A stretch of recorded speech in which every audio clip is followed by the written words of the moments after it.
what you want to say, baby. When you're alone in the darkest night, maybe you can't keep your radio back.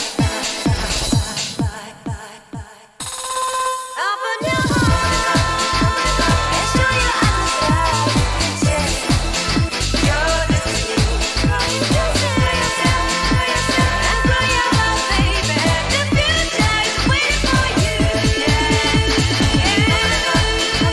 And show your eyes that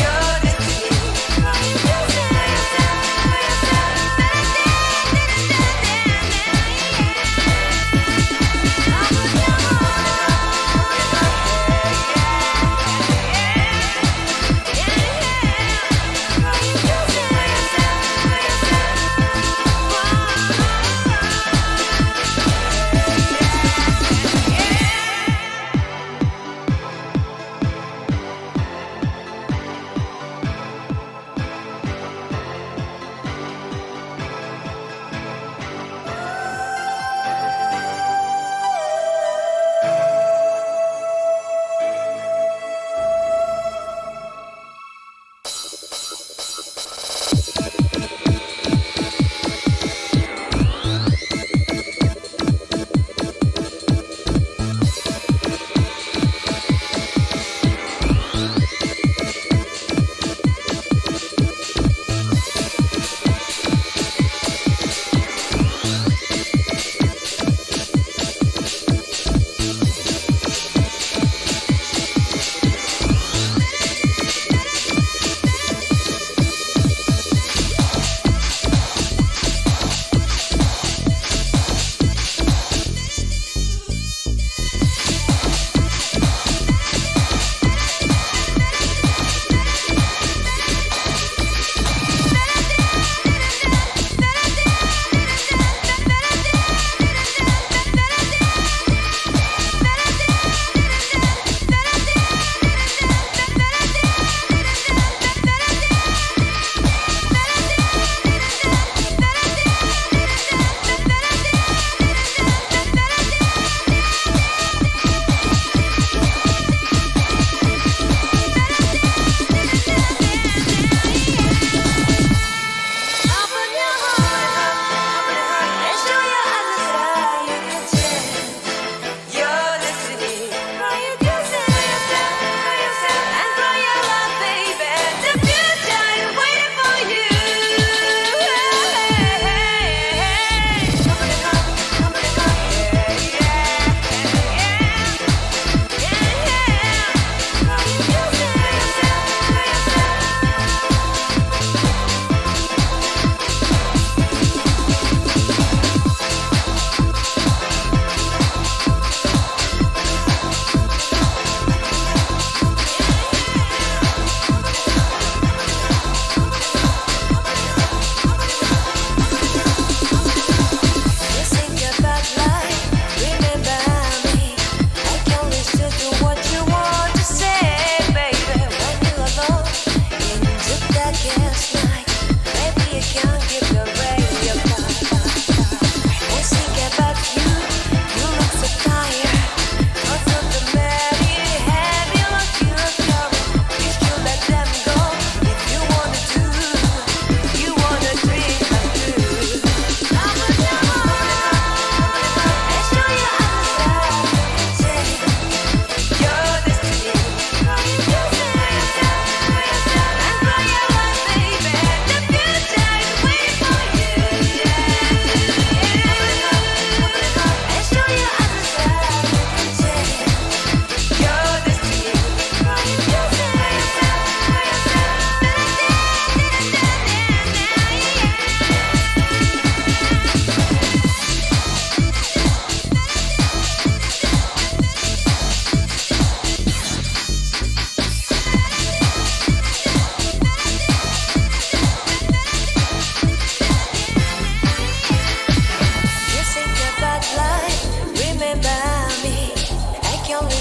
What you want to say, baby, when you're alone in the darkest night, maybe you can't keep your radio back.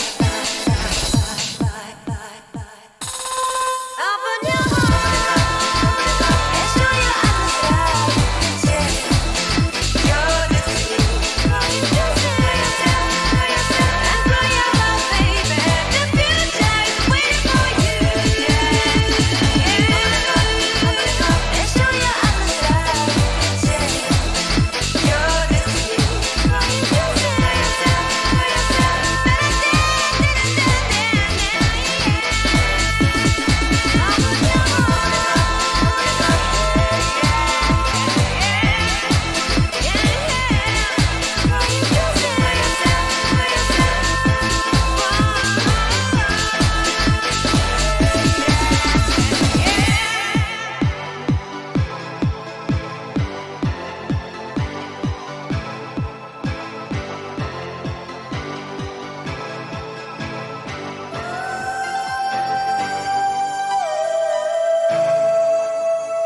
that they say a wizard never arrives too early or too late, but is always on time? Something like that? Something like that? What's up, Pulmandra? What's up, Buffy Geek? Shakespeare, Woody Red, Jules, good to see you, Shakespeare, shaking that Amogus booty I see. Yo, look at these emotes. Look at these emotes. Yolkio, good to see you. Hey everybody, it's Wednesday. What, you didn't expect to see NCC on Wednesday? What's going on? Algorithms, actually. My algorithm told me that this day might be slightly better for YouTube. I don't know, though. I don't know for sure, right? We got a lot to cover today, including, if you're a fan of Poly People, right, we got a certain notable sussy baka popping back up in the algorithm of all places, right? Somebody we thought we might have seen the last of, but it's not so. Let me turn this down. We're supposed to switch over from this to the look, I need a crossfader is what I need. I need a crossfader to switch from like one music to another seamlessly.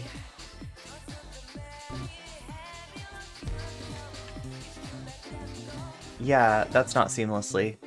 That, I mean, you know. But yeah, supposedly more people are around on YouTube on Wednesday, so I thought I'd give it a try. I don't know. Things keep on changing, like rearranging, and I'm trying to rearrange to meet you where you're at and give a different work schedule a try, right? Because like I keep on exhausting myself with these long streams and then not being able to get much content out, and I want to change that, of course.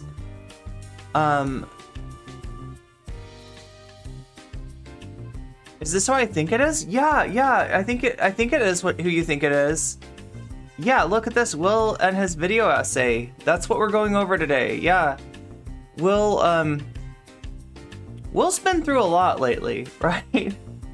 So if you don't know who we're talking about, this is somebody who talked to Poly People probably right after the Loner Box, the Loner Box debate, right? When Poly talked to Loner Box, this person came on to say, Poly People, you are wrong. You are wrong about Loner Box. Loner Box is a great trans ally. Poly, how could you be so mean to trans allies? And this person was like an even better ally than Loner Box, like objectively, ontologically better ally, right? Empirically a better ally, right? An ally that marches in 3 pride parades is better than an ally who only marches in 2. So, you know, Will had Loner Box beat on that, right? And, you know, Will just... Oh, wait, speaking of Will, wait, you know, do you remember this about Will, too? All right, here's one thing I remember about Will.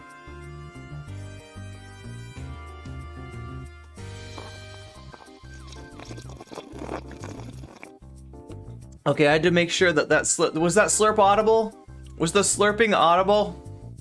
Because the slurping is always audible with Will. Yeah, that's the biggest meme I remember about Will and his coffee, okay? But yeah, Will made a video essay. Now this is after something that I haven't covered, because I don't cover a lot of Chud logic. I mean, much to the chagrin of Chud's Spicy Chat, who are huge fans of the NCC. They're great. They adore me. Like, Chud's Spicy Chat loves me so much. Chud Nation is all about this cat girl. Funny enough, right? But we didn't cover this, right? Will and his editor. Yeah. So every single chapter of Will's life is like Will and his such and such, right? This was Will and his editor. Will got an editor. Some editor like saw Will's content and was like, "You're gonna go places, kid. You're gonna be a big, huge superstar," right? Will had some kind of video about Extreme Dad. I don't know how is Extreme Dad an interesting topic. I guess it was, right? Because it did well for Will. And this editor jumped on board of the Will train because it looked like Will was maybe going places. The problem was that Will had a mind of his own, and Will had a different idea of content than the editor had, right? So there was this like disagreement, and Will was doing content that the editor didn't have a lot of faith in, right? So Will and his editor decided to go separate ways until and then Will said, like, I just don't have any money to pay you, right? And then Will shows up in Chud's spicy chat talking about his PS5 that he just bought. Just bought a new PS5, no money to pay the editor, right? That seemed a little bit strange. Chud and his editor brought Will and his editor on to talk about it, right? And they kind of shamed Will into giving that editor a little something for all of his work, because like I guess there had been like, I don't know, upwards of 50 videos done by that editor or something like that, right? A lot of time spent, and the fact that Will wasn't even interested in going in a direction that the editor thought would be economically productive for both of them was just, you know, kind of a burn. So Will ended up, I think, paying the editor. I think that's where they left it, right? Will got just like smashed. Will got, and I don't mean like inebriated, I mean like just like made to look the fool. Made to look the absolute fool. Made an utter laughingstock and a fool to all of Chud's nation. What's up, Dragon Princess? What's up, Yosiel? Raven G, good to see you. Meow. Slurpity slurpity slurp? Yeah, that's the Will we're talking about. That's Will even, oh, the trust fund apartment? I don't even know. I don't know anything about Will's personal life. That's my one falling down, chat. I don't know anything about anyone's personal life. But I do know that my personal life is going to be a lot better if you can give this Twitter thread some love. That's right. That's right. We need more people in my YouTube chat. Despite the fact that YouTube says that there's a lot of my viewership is online at this time on Wednesday, I'm not seeing them in there yet. Hilmandra, you're definitely in there and definitely busy with other things. So no issues if you can't post a lot. Yeah, YouTube chat in general is a little bit quiet. You know, it doesn't post a lot, right? Even when there's a bunch of people in there. So yeah, that is that's not the right thread. Oh my god, wow, okay. What am I trying to do? What am I trying to do? Copy. I gave you the wrong thing. I'm not trying to send Twitch to YouTube chat. I'm not trying to send YouTube to Twitch chat. I'm trying to send you both to Twitter. If Twitter's a thing that you use, maybe you can help me out a little bit, right? Maybe you could boost my thread a little bit. We're talking about J.K. Rowling today. That's what we're gonna start with, right? J.K. Rowling is calling trans people Death Eaters? Did I get that right? Oh my god, J.K. Rowling, of all the things you could say, Chud Logic mentioned you the other day when he was covering Lav and her attacks on... Wait, Lav is attacking the Queen of Mean and Rose Malay? He said that Lav needs to go after NCC next. Really? I don't know Lav. I don't know Rose Malay. I don't know any of these people. Yeah, we're gonna be talking about some feudalism today. Will's got an idea, right? So like we've thought about different ways of conceiving of clout networks, right?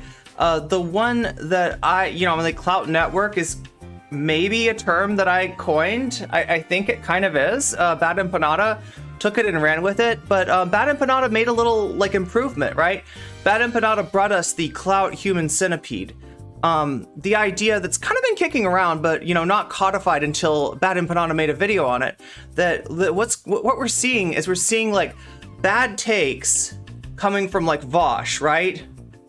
Being shit into Xanderhall, shit into Demon Mama, and on down the line, right? And it comes out of TGT or something. I don't know. It comes out somewhere, right? I don't know where the end. Where's the butt of the clout human centipede? But that's how Bad Empanada likes to look at it, right? And one of the really classic ways of looking at it, right? The Destiny way of looking at it is orbiters, right? I'm sure Destiny didn't come up with the idea of orbiters, but when you talk about Destiny, when you talk about people like Lavloon, the Queen of Mean, Rose Malay, people over there in that orbit, people that we don't really talk about very much, because like, why talk about them? I don't know. I don't have an answer. Why talk about them, right? They talk about orbits, they are Destiny, or they want to be Destiny orbiters. I don't know which ones actually are. Lavaloon was a Destiny orbiter. Mr. Girl was a Destiny orbiter. Queen of Mean's like an orbiter of an orbiter of an Chudlogic orbiter. Yeah, Chudlogic is an orbiter, right? Who's officially an orbiter? Chat, I hate to tell you this, but I was once groomed as an orbiter. Yeah, there was a creepazoid. A creepazoid who booked panel shows and booked me on a few panel shows and apparently was a little too hands-on or you know, a little creepy in DMs with some of the women that he booked, right? But this person was trying to mold me and shape me and encourage me and post my stuff to Destiny subreddit, right? This person wanted me to be a Destiny orbiter. And after I got Destiny's attention, you know, this person was really pushing me to try to get into that orbit, to try to be one of Steven's regulars, right? However, at the time, it felt like Steven really only had room in his orbit for one person, and that was Mix Vivian, right? And you know, you gotta play it right? Me challenging Destiny on cancel culture, me disagreeing with Destiny that Demon Mama was the worst, you know, most horrible person out there in all of content creation. That didn't really ingratiate me. So, you know, I wasn't cut up from the same cloth as Vivian, I guess. So I didn't get it, and I'm kind of glad. I don't know. Destiny's gotten a lot worse since then, and Destiny wasn't great to begin with. Like Destiny was like I said, guy comes on my stream and calls Demon Mama subhuman, and I'm like, I'm not a Demon Mama fan. I could see Demon Mama's faults, but I don't appreciate other trans people being called subhuman. And I definitely don't think that Demon Mama is worse than like Vaush or Xanderhall. Like she's not any worse, right? Why pick on Demon Mama and not anybody else? It never made sense to me, right? A lot of people do that, right? And you know, like that's little transphobia, little misogyny, little who knows what, right? Demon Mama has got her problems. We haven't really talked about them lately, although I do have a video that I could put out. It's just it's bad. It's a really bad look for Demon Mama. And I've been kind of dreading putting that out. My cat is sitting between me and my keyboard, very hard to type. How is the Bad Empanada eats ass? But whose ass though? They do call Bad Empanada a bottom feeder, don't they?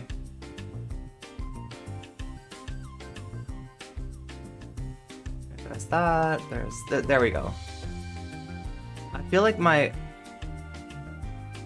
CIA hold music is a little loud. But how is everybody? I'm standing next to a chemical tank waiting for the first Oh yeah, well I'm glad you're listening to me and playing cards. I mean, I'll try to keep it interesting for you. Right, we're gonna look at Twitter, which is kind of a visual thing, but I'll try to let you know what's going on there. Call DM that and then become besties with Fuentes. Yeah, apparently, unfortunately, we're gonna talk about Fuentes too today, right? That's one of the things that Will made his video essay on. So what is Will's video essay? I've been teasing this for a little while. It's like a Game of Thrones. Will's metaphor is feudalism, right? The streaming space, the online political space is like Game of Thrones. It's knights, it's kings, it's lords and ladies, it's castles and fiefdoms, it's serfs tilling the land, it's, you know, Mr. Girl riding horses. I don't know what's going on with this, but we gotta watch it. It's too interesting not to take a look at. It looks like Chud has already taken a look at it. I don't know what's making this video pop though. I really don't. Weasels, as far as the eye can see, there's a lot of weasels in this video. Yeah, coming up here. But before we get to those weasels, and before we get to the bottom feeders, right, of the DGG orbit, seriously, Chud's still talking about me? Wait, was it Chud that was talking about me? Somebody said somebody was talking about me. Oh, yeah, Chud Logic. You gotta let me know when Chud mentions me, right? He's not supposed to do that. Chud! I thought we had an understanding, Chud.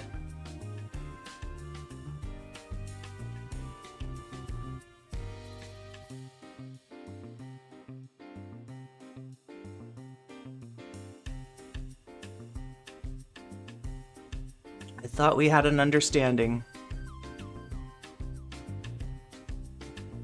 Anyway, I got my void coffee today. Yeah, J.K. Rowling podcast, right? This is the podcast that apparently, like, ContraPoints got tricked into appearing on?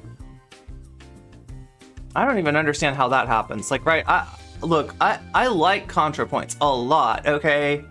Like, almost to the point where, like, I forget about some of the not so great things that ContraPoints has done. She wasn't tricked. Natalie made a mistake? Well, what was the mistake? Trusting J.K. Rowling? Thinking that J.K. Rowling wanted to change her tune? And, like, what did she...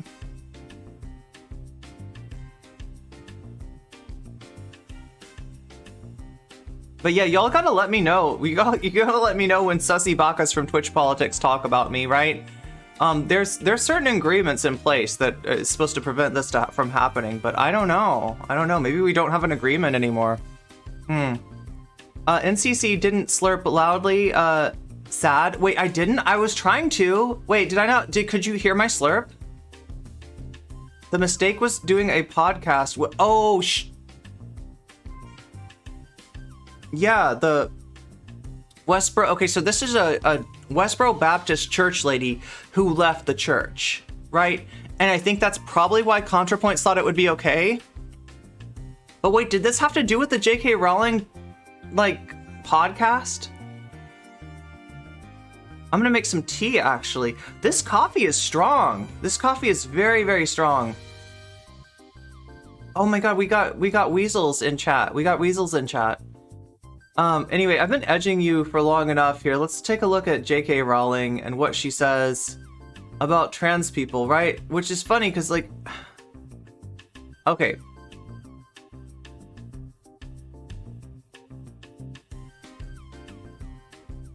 She talked to The Independent. She said she absolutely knew that Harry Potter fans would be deeply unhappy over her trans views. The management team tried to talk her out of it. She said, "You can't argue me out of this." Did J.K. Rowling actually write or read Harry Potter? The main takeaway about the Death Eaters is not the fact that they oh yeah. So here's the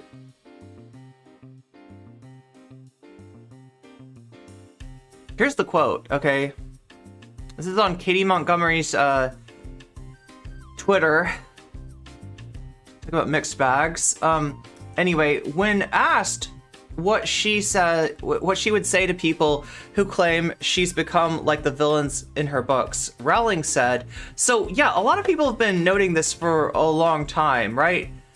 The Death Eaters seemed like an allegory for reactionary figures in our own real world.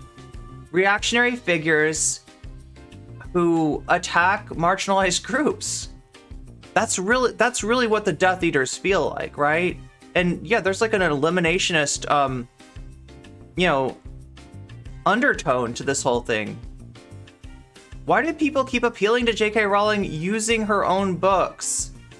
Good question, Shakespeare. Well, because she's out of whack with her own books, kind of not, right? I don't know. I guess it depends on how close you read them. So, like, Hermione, right? Like, somebody, I don't remember where it was, but somebody said, like, if Hermione was standing in the same room as J.K. Rowling, would probably flock around and find out. Wait, what is Lady Grey? Oh, Earl Grey. Wait, is Lady Grey like a different kind of tea? She said she is Hermione. Oh. No, you know what? Hermione seems more like... Okay, so has anybody ever seen the show Absolutely Fabulous? Are we aware of another British pop phenomenon? Absolutely fabulous. It's the story about a fashion writer and her bestie who hasn't eaten anything since the 70s, you know, and her daughter, right? And her daughter's very different. Very different than she is, right? I would say that like Hermione seems more like a precocious, rebellious daughter of J.K. Rowling than J.K. Rowling herself. You love your sister loves Ab Fab. Yeah, it's really funny. Um, why does anyone think J.K. Rowling had a coherent point when she wrote the books? She's just not a good writer. She's not. But wait, what is the Robert? What is J.K. Rowling's like other pen name? It's like Robert something. Okay, so here we got. When asked what she would say to people who claim she'd become like the villains in her books, Rowling said, "I would say that some of you have not understood the books. The Death Eaters claimed, 'We have been made to live in secret, and now is our time, and any who stand in our way must be destroyed. If you disagree with us and our transgender agenda—' Oh, wait, no. If you disagree with us, you must unalive." They demonized and dehumanized those who were not like them simply for having opinions about that a woman is a biological reality. I don't know. That's what J.K. Rowling said, and this is on the podcast, right? This is on her podcast, right?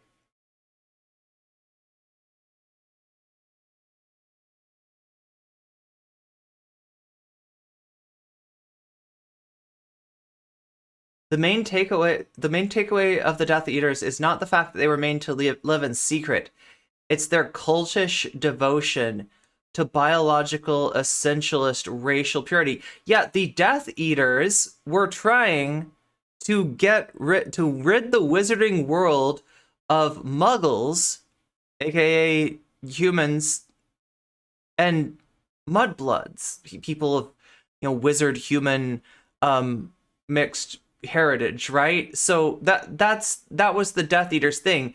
They almost succeeded, but they were stopped because of the spell that Harry's mom and dad put on him that did something weird to Voldemort and made him I don't know, sent him into like the Shadow Realms for 15 years or something like that, right? So yeah, they're like a group that almost enacted an elimination of I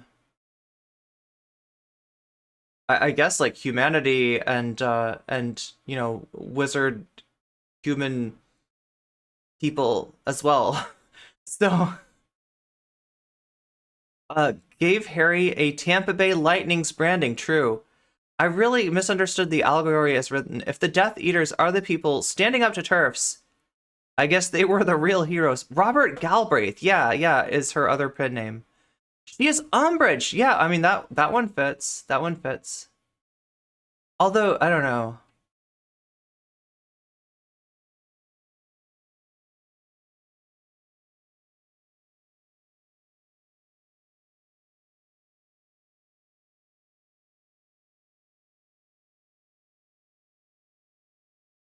Okay, so I'm fighting what I see as a powerful, insidious, misogynistic movement that has gained huge purchase in very influential areas of society.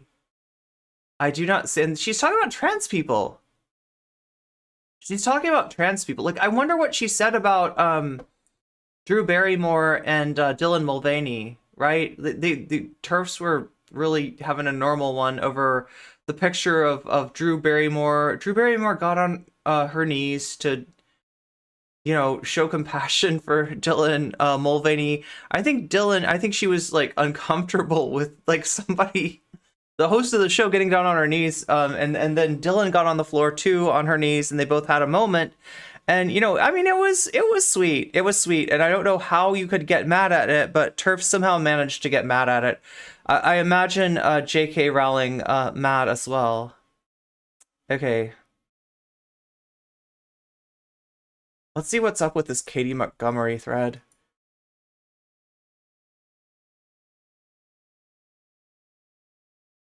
Oh, there we go. Yeah, fighting what I see as a powerful, insidious, misogynistic movement that has gained huge purchase in society.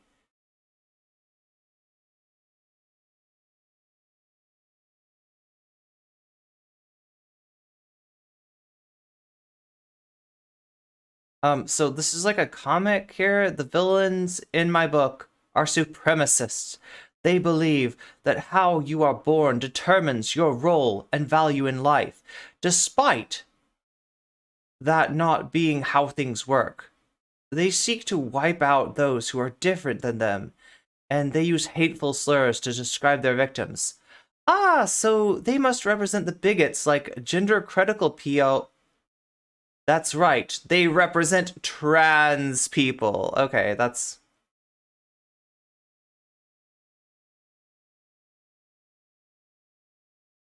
In fairness, she has a point. After all, Death Eaters were wizards who wanted to keep wizard spaces for... Oh, okay. Okay, here we go. Yeah, they were wizards who wanted to keep wizard spaces for those who were born wizards and not those who became wizards later in life. True. So, wait a minute. Wait a minute. When is she marching with us? Yeah, yeah. So, I don't know. I think we'll, you know, call dibs on that, so.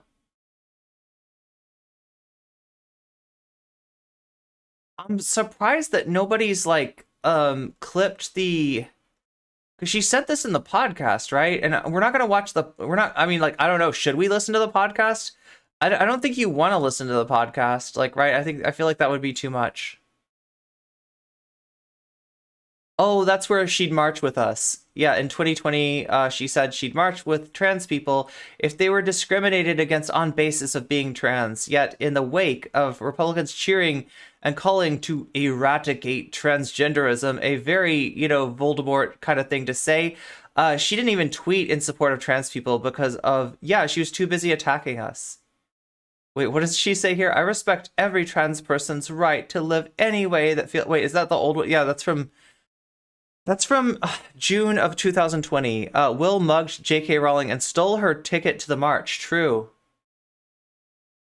Oh, look at this. Look at this. Look, I'm gonna like this.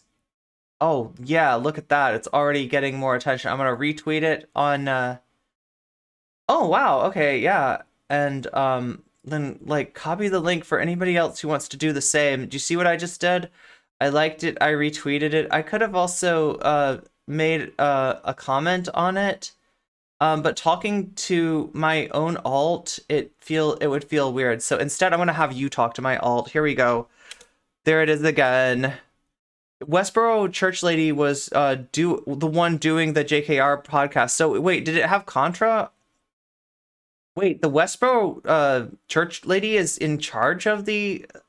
So yeah, this is somebody who left the Westboro Baptist Church, but apparently you can take the church lady out of the church, but you can't take the church out of the church lady? I don't know.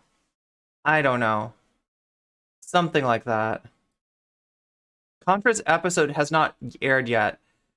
Yeah. You can't argue me out of this. Yes, we know. You say you're fighting people you compare to Death Eaters, while your movement allies with the far right. That's the weirdest thing, right? This is absolutely true, and you're seeing more and more evidence of this every day. TERFs hate trans people more than they love women. TERFs are gonna lose that F, right? The feminist part is becoming really questionable when you ally yourself with traditionalists who want to take away rights that women have earned, women have fought for, right? I shouldn't say earned, like you have to earn your rights. No, women have fought for, you know, rights that we should have had, right? You blow kisses to anti-gay campaigners, and you laud a woman who called trans people, quote unquote. Oh my god. No, I didn't read this. She called trans people blackface actors? Okay, so here's J.K. Rowling's herself trending in her own hashtag. Oh my god, is the recorded scene from a recent...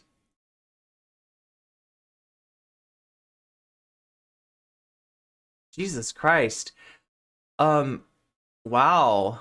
That's I mean, look, you're seeing some good accounts that you might want to look into blocking here. I don't know. I don't know.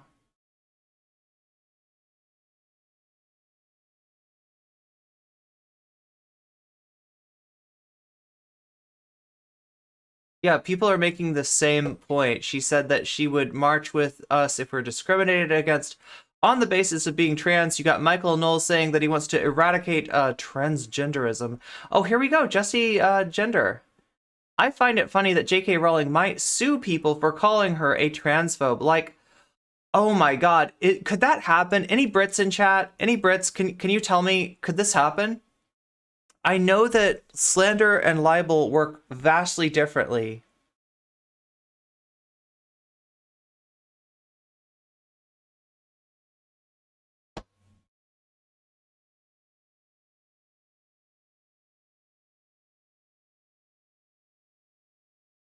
And in the UK, right? So, like, in the US, if you want to sue somebody for slander or libel and be successful, you have to prove that what that person said about you was untrue, they knew it was untrue, and that them saying it cost you money, right? Those are the three things that you got to do to get, you know, a civil settlement against somebody for slander and or for defamation, right? This is how it works in the US. In the UK, my understanding is the burden of proof is actually if on the person that made the statement. So you know, as a result, which is weird, right? Because UK has its tabloids too. They have a tradition, a vigorous tradition of tabloid journalism. But somehow I don't understand how that all washes out. I'm not a Britisher, but in England, the onus is on on the one accused of slander and libel. You have to prove, like, if you say, you know, yada yada yada about J.K. Rowling, you got to prove yada yada yada. It's on you to prove yada yada yada. It's not on J.K. Rowling to prove that yada yada yada is not true, and that you knew that yada yada wasn't true, and that you saying yada yada yada about J.K. Rowling cost J.K. Rowling some money. It's very different. So yeah, I guess she's anti-trans. J.K. Rowling's anti-trans podcast sinks into the toilet. Wait, what are we talking about? Like, in terms of views? Are we talking about, like, just, yeah? What does sinking into the toilet mean? Like just being really scummy? Axio bogus. There are 3 defenses you can take in these sort of trials in Britain. Not a Britisher, that's it. That's all I wanted to say. Those guys are weird.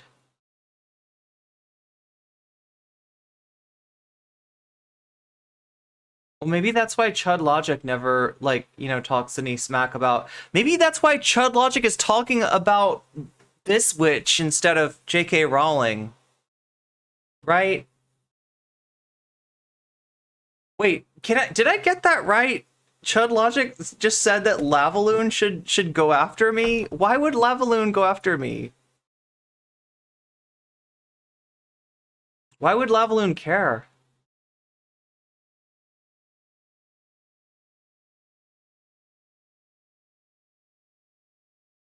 The one Jesse is talking about proving is true. It is as true in court. That is defense by justification. Toilet Lady is very transphobic. Yeah, I guess so. Okay, so you can only expect so much objectivity from a podcast with a title like The Witch Trials of J.K. Rowling. In the latest installment, yeah, it would be a little bit, like, less cognitively dissonant if this woman wasn't like constantly going after trans people.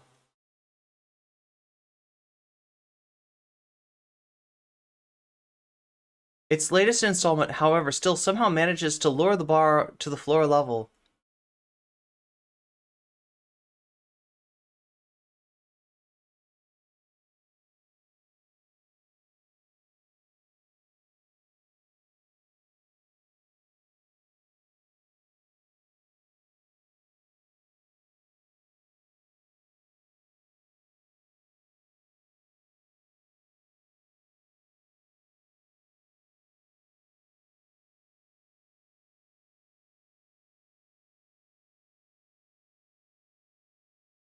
Oh, it falls to, so there's a lot of misleading things according to this Washington Post article.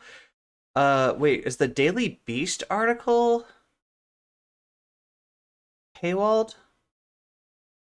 Let me take a look at this. Looks like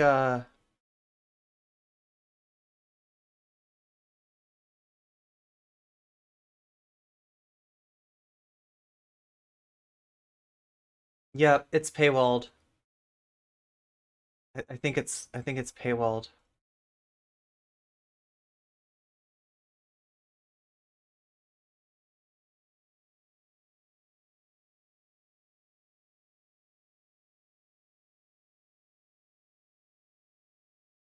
The Washington Post article is not, however.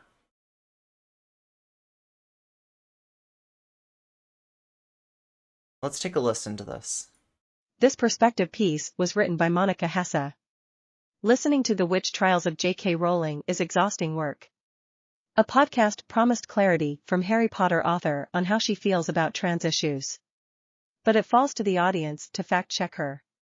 While I was listening to the third episode of the new podcast The Witch Trials of J.K. Rowling, a few lines sent me down a Wikipedia rabbit hole to make sure I hadn't lost my mind. Meow. Rowling and her sympathetic host, Megan Phelps-Roper, were decrying cancel culture, using right-wing provocateur Milo Yiannopoulos as an example. In late 2016/early 2017, several colleges banned Yiannopoulos from... Okay, you know what? I can't understand it from the like I don't know, this is just not working for me. Let me read it, okay? Rowling and her sympathetic host, Megan Phelps-Roper, that's the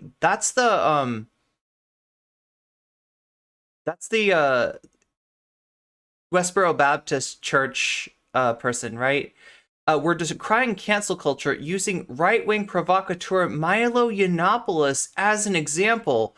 Milo Yiannopoulos, who was canceled by the right wing for good reason, right? Milo Yiannopoulos, who suggested that like maybe CSA could be totally not harmful in some situations, right? Yeah, this is anyway, several colleges banned Yiannopoulos from speaking on campus, a move that Phelps-Roper claimed had the unfortunate effect of backfiring against the progressive movement. Milo went from relative obscurity to being a regular on political talk shows in a matter of a few months. Milo Yiannopoulos, obscure before his campus bannings, really? He'd already been a loud misogynist ringleader in Gamergate. Yeah, of all the people for feminist J.K. Rowling's podcast to, use cite as their, advocate against cancel culture, advocate for free speech. It's kind of a weird choice, isn't it? He'd already been a loud misogynist in Gamergate. Hey, what's up, Geek Prime? In Gamergate, he'd already helped spearhead a Twitter charge against actress Leslie Jones. Oh my god, I remember that too. He was already a Breitbart editor, already speaking career. College campuses didn't pluck him from obscurity just to ban him. They wanted to ban him because of whom he already was and what he'd done. Yeah, and also, go back to my video on cost of doing business. Like, the presence of people like Milo Yiannopoulos on campus got people hurt, got people doxxed, got marginalized students targeted, right? The Unopolis conversation takes up only a minute or two of the Witch Trials episode, and it's tangential to what I set out to write about, but it encapsulates the experience of listening to the podcast. Things are said that sound reasonable. You would only know they were unreasonable, they were in fact wrong, if you had the patience to fact check, or if you had the personal experience of counter evidence. I stood in a packed Cleveland ballroom at the Republican National Convention in the summer of 2016. JK had been adjacent to certain German political movements for a while now. I remember Milo had actively harassed an academic at some conference. Like, she legit was being stalked by him. Same defense that Deborah Lipstadt had to take when the pseudo-historian David Irving, sued her for defamation. So they have to prove David's writings were deliberately whitewashing history to make H's and N's look good. Oh my god.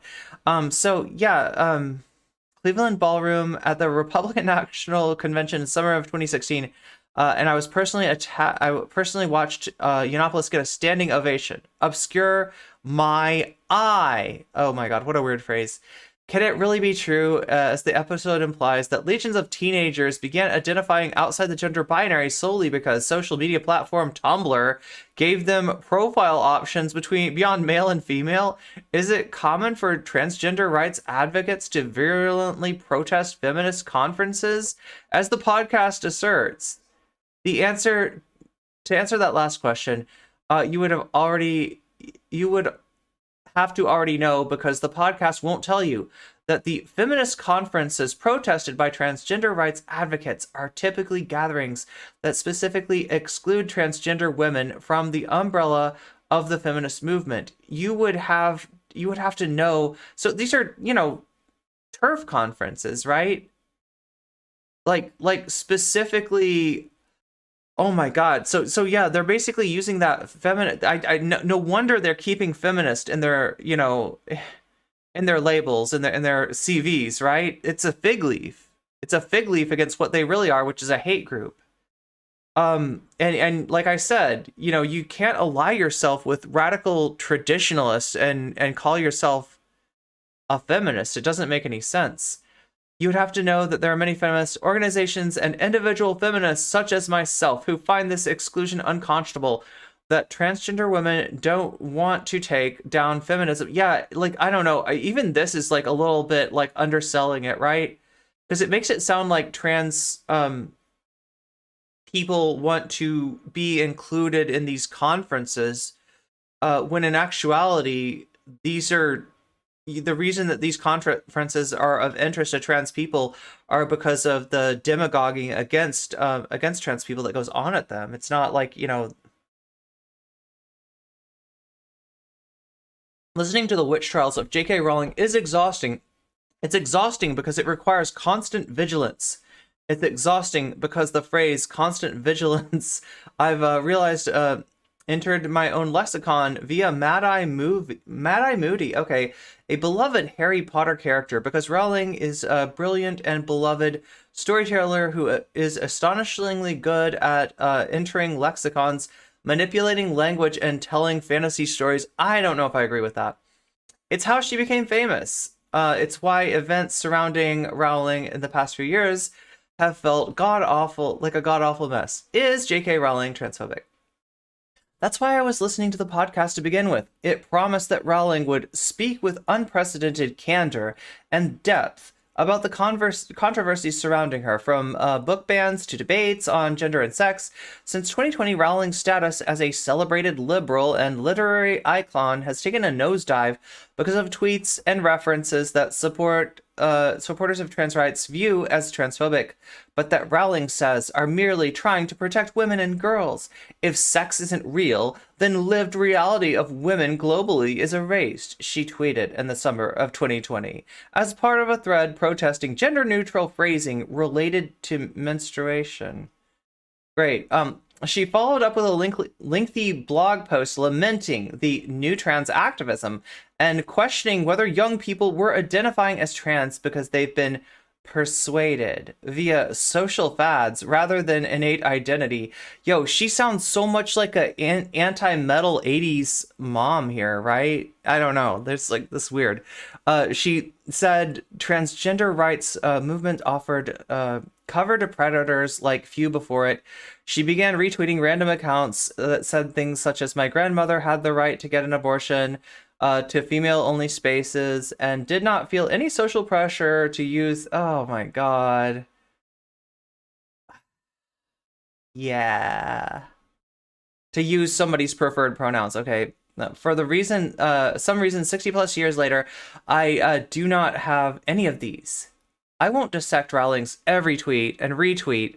For the past 3 years, Glamour magazine has a good general rundown if you're interested, but I'll fast forward a bit to Rowling's Twitter account in the past few months has returned multiple times to one particular British case, a trans woman who was convicted. Okay, this is what all the TERFs are talking about. Yeah.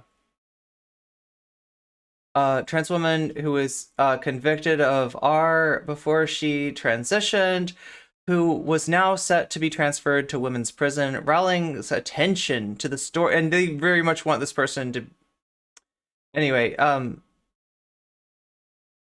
appeared to be in service to the broader argument that it is grievously dangerous for cis women to have to share spaces with trans women. What else has she said? She said that she knows and loves trans people.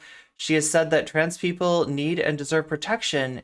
And she has said that she supports trans people calling themselves whatever they want, and that she feels empathy and solidarity with trans women who have been abused by men. If you claim Rowling is transphobic in the public sphere, quotes such as the one above will probably be cited by her supporters. How can she be... No, I feel like her supporters are too busy being actively transphobic themselves to even go back to that. Well, again... How can she be transphobic? She said she knows and loves trans people. You might have seen a recent column written by British writer E.J. Rosetta. Rosetta claims to have been assigned a piece called 20 Transphobic J.K. Rowling Quotes that we're done with, but said that after months of research, she hadn't been able to find a single one. Rowling, according to Rosetta, was saying there are downsides that I feel should be discussed, not I hate trans people. There truly is the whole issue in a nutshell. If your bar for bigotry requires Rowling to say out loud, I hate trans people, then that bar will never be cleared. Even if Rowling feels that way, I doubt she'd ever say it that way. Even conservative pundits know not to say it that way. There is simply nothing to be strategically gained by uttering such an obvious prejudiced sentence. Yeah, like mask off, right? Is J.K. Rowling transphobic? Journalism is a business for sticklers. Reporters are discouraged from calling anyone transphobic, homophobic, racist, because doing so requires knowing what's in their hearts, when the only thing we can know for certain is what comes out of their mouths. So what I can say is that what comes out of her mouth or goes onto her Twitter account has fuzzy aura of harmful rhetoric. Rowling might indeed believe that she has transgender friends, but taken as a whole, her body of communication on the issue, such as things she chooses to retweet, and the provocative language which she uses while doing so, cumulatively sucks. Her communications have implicitly conflated being trans with being a predator. Her communications have made unsupported claims about transitioning and detransitioning, and what demographics are transitioning and why. referencing, for example, a heavily flawed 2018 study about rapid onset gender dysphoria. Talk about moral panics, right? The communications have implied that many trans men are confused and that some trans women are actually just dangerous men. And, oh my God. Yeah, God, so there's just abusive garbage. And like the idea is like, but does she really hate us? Or does she just want to conflate us with, like, sex offenders? She has retweeted an article from an online magazine called Redux, which bills itself as feminist news and opinion. But what kind of feminist news site has 0 articles on fair pay or reproductive rights, and only articles about transgender people who've allegedly committed crimes? This is like Michael Knowles, or not Michael Knowles, Scott Adams's, when he claims that his news feed contains constant stories about black people being violent to white people, right? It's like, well, yeah, because you're following some racist stuff, right? That's what they like to talk about. If she knows and loves trans people, I'm wondering why she doesn't dedicate equal space to retweeting articles where trans folks are heroes, not the villains of the story, or the victims of a violent crime as they disproportionately are, or rather than the perpetrators. Rowling's tweets are exhausting. They are exhausting because they require constant vigilance, because they are not screaming out obvious bigotry a la I hate trans people. Rather, they are just whispering a curated, plausible deniability, the kind that purports to be just asking reasonable questions with simple answers. Do I want a woman in Britain to have to share a cell with a convicted rapist? Of course not. I don't particularly want anyone of any gender or nationality to have to share a cell with a convicted rapist, but engaging with Rowling's tweets on that particular news story required getting into the weeds about a single, high-profile, messy-as-hell case that needs to be addressed with a scalpel, not a bludgeon. A situation that doesn't really tell us anything useful about trans women generally, and overwhelmingly how trans women generally and overwhelmingly behave in female spaces.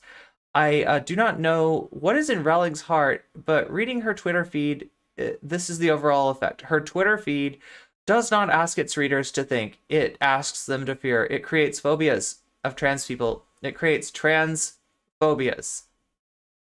Into all of this, the magnified reaction that Rowling's one-time fans are having to these developments, because before all this, Rowling was not some easily ignored anti-LGBTQ bloviator. She appeared to be a genuine ally, a protector, a friend. She's exactly the kind of voice that decent people who have not paid much attention to trans issues might decide to listen to, which gives her voice outsized power. It requires of her an outsized responsibility to be fair, researched, and transparent. Into all this, a magnified, misguided affinity that Rowling herself appears to have to gender-related issues. An affinity that she claims is related to her own history of domestic violence and assault, and her own pursuit of safe spaces for women. I can only imagine she believes she's pursuing just cause. For no other reason than people do not generally self-immolate over causes they believe are unjust. Believing something is just does not, of course, make it so. And it does nothing for people whose actual lives have been affected by her rhetoric. Yeah, I gotta take some exception here, right? Someone like J.K. Rowling, her life is made. Her life can't be ruined. Her financial future is secure. And, due to the amount of clout that she's got, I would say that her social future is secure too. Sure, she might lose some friends to this. She might lose some allies, but she's going to be okay. This isn't exactly a self-immolation. Rowling is fireproof at this point, right? So as far as witch trials, miss me if I'm a little bit less concerned about like Rowling's flammability here. As for the Witch Trials of J.K. Rowling, new episodes of the podcast are really. Oh my God, you're like, don't tell us when their new episodes are released. It sounds like a commercial. None of the 3 released so far have delved much, as promised, into the debate on gender and sex. The most recent episode ended with audio clips of trans rights activists yelling in protest. So maybe the next installment will finally ask Rowling to provide a full and thorough accounting of the things she's said and the harm she's caused. I'll listen, but I'm not optimistic that the podcast will provide anything truly revelatory. I am not convinced that the podcast intent is to reveal. When you title something like The Witch Trials of J.K. Rowling, you have already set up the narrative in which Rowling is the persecuted figure. Watch out for the narrative. Be vigilant because Rowling needs to be questioned rigorously. She's a talented enough writer to know exactly what she's saying and exactly how it's landing. She's talented enough writer to know exactly how to thread the needle after needle. So her supporters can claim there's nothing to see and that her critics and her critics get exhausted. There's plenty to see there. There's plenty of questions. The point of this all isn't that Rowling needs to be burned at the stake. The point is that there is heat here and it needs to be felt. Okay. She lives in a castle. Yeah, I don't know. Like, this is yeah, I mean, like, while being skeptical and inquisitive, this article is like, I don't know, it feels like it's unnecessarily it's a little like overly generous to Rowling. But of course, you know, she's going to complain that she's being persecuted, and she'll give this article as yet another reason for that. What's up, M Dragon?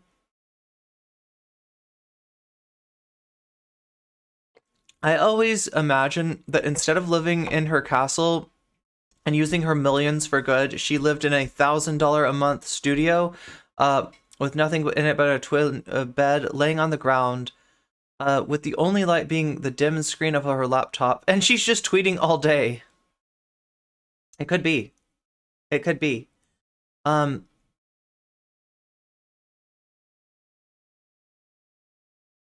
Adams must like that same account that Vaush said she likes. Interesting how people... Oh, that account. Yeah, that's the I don't have a lot of monetizable words for this, but far right fan of 1930s Germany, let's just say. Yeah, far right fan of 1930s Germany, I think I'm safe with. JK and her mythical trans friends, right? One case out of 67K cases of SA in the UK, and we've already seen ones that are from, you know, like SA cases against TERFs that have been completely ignored. She's not just anti-trans, she's anti-left. Yeah. Didn't the Pope recently go hog wild about trans people?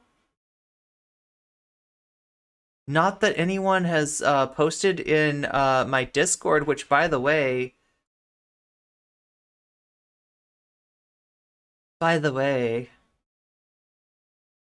let me invite you to my Discord. If you haven't got this already, here is an updated link to the Discord. Join the Discord, especially you over in YouTube, right? If anything ever happens to the stream, this is how you'll know when the stream is coming back, right? If the stream ever goes down, I bring it back as soon as I can, but sometimes it takes a little while. You'll get the announcement. You'll get the notification that the stream is coming back. It'll usually be a Twitch notification, but obviously you can just look on YouTube and get the stream. If the Twitch stream is coming back up, that means a YouTube stream is coming back up as well. So that's how you will know that that's what's going on.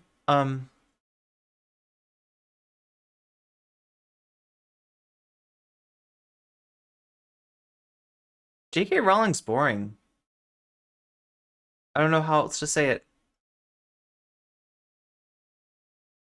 She's boring. She's a bad writer. She's a bad person.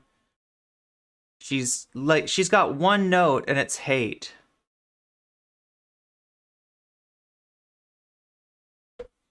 No, not the Discord link. God damn it. How bad I am at this. Okay. Copy this.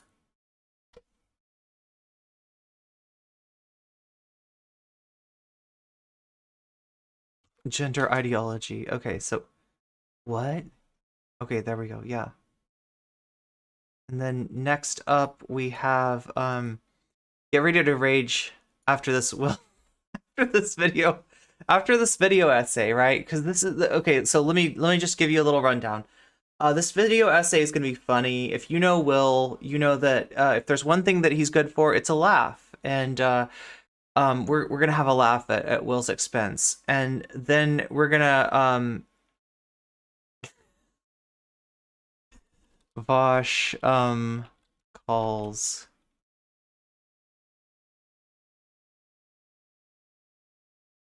Wokescolds. Wait, what does he do? He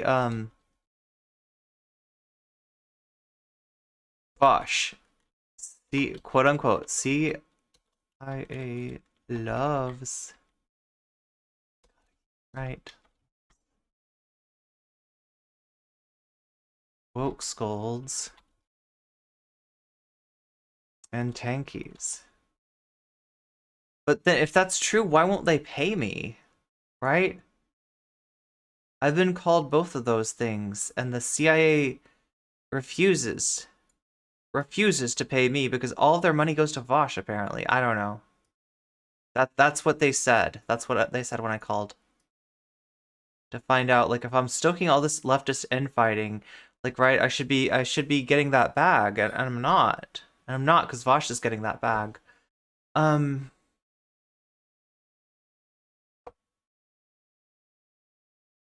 Oh my god. Can we have a little derail, though? This is funny. I'll tell you what a woman is. A woman is me.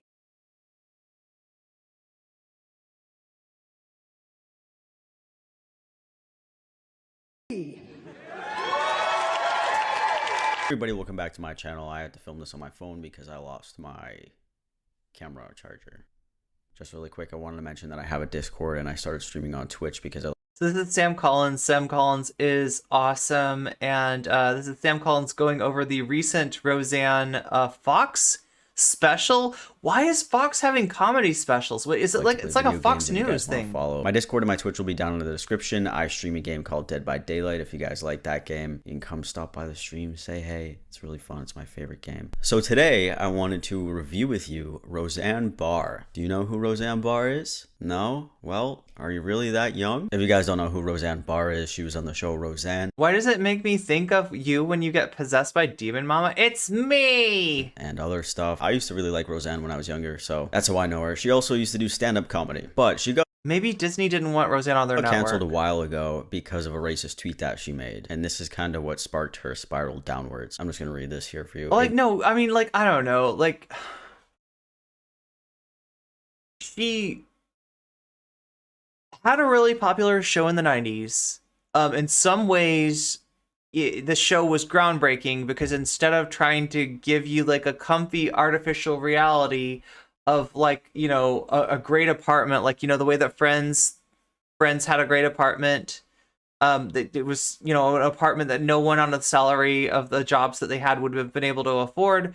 Roseanne's house looked like a real house, like that, you know, like a working class person would have, right? So that's why, you know, Roseanne, you know, is kind of like looked back at fondly, right? So they gave Roseanne a new show. They were like, you're a groundbreaking female comedian and we like you and we want to give you a show. And Roseanne's all like, goes on this racist tirade and then blames Ambien. She's like, oh, sorry, I was racist. I was on Ambien. And Ambien even has to tweet to say, hey, guess what? Just so you know, our our pharmaceutical does not cause racism. That is not one of the side effects. That is not, we've studied it, and that doesn't happen. That's not real. BBC abruptly canceled Roseanne hours after Basically like The Simpsons? Ms. Barr, the show's star and co-creator. It's always the Ambien, right? I haven't seen Sam Collins in a long time. So he took a break. He did take a break. Sam took a break and, you know, has been trying to get back into the swing of things. I think Sam has dealt with, like, you know, a lot of... Sam's been dealing with a lot, and you know, hopefully he's back for good now. Posted a racist tweet about Valerie Jarrett, an African-American woman who was a senior advisor to Barack Obama throughout his presidency and considered one of his most influential aides. So she tweeted this right here. It says, Muslim Brotherhood and Planet of the Apes had a baby equals V.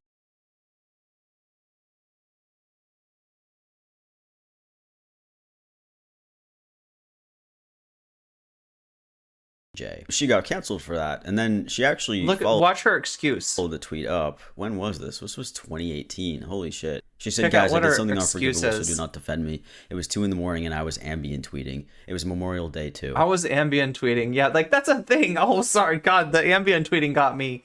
And it was Memorial Day. No, it's totally understandable, Roseanne. If it was Memorial Day. I went too far and do not want it defended. It was egregious. I don't know how to say that word. Indefensible. I made a mistake I wish I hadn't, but don't defend it, please. Thank you. I mean, that's a pretty good tweet. But also, I could take 10 Benadryls and I won't become racist on Twitter. I could have 17 drinks and I mean, I don't know. I feel like Sam's being a little overly forgiving to Roseanne. I wouldn't become racist on Twitter. I thought it was kind of funny. Like I was on Ambien, you know, I couldn't help myself. I just start saying racist stuff when I'm on fucking Ambien. Following up her cancellation, she decided to go full throttle and do a stand-up special because Fox had asked her to. Fox Nation. I didn't even know Fox Nation was a thing. Fox Nation What is Fox Nation? Is like Netflix, but for people who like Fox and what? Is this real? There's a Fox Netflix? Is there really a Fox Netflix? Carlson and all that. They have their own place where they can have an echo chamber of really stupid things that they say. It's like Netflix for dumb people. I'm going to show you the trailer of her amazing stand-up special where she has to include, you know, the trans people. Because we are the last... This is the hog Netflix? ...stock of society. We should be. We're really funny. You should laugh at us. Sorry, with us. Let's watch the trailer together and tell me what you think, okay? I'm about to go on. I'm praying to God that he lets my brains work for once. And he protects me from myself.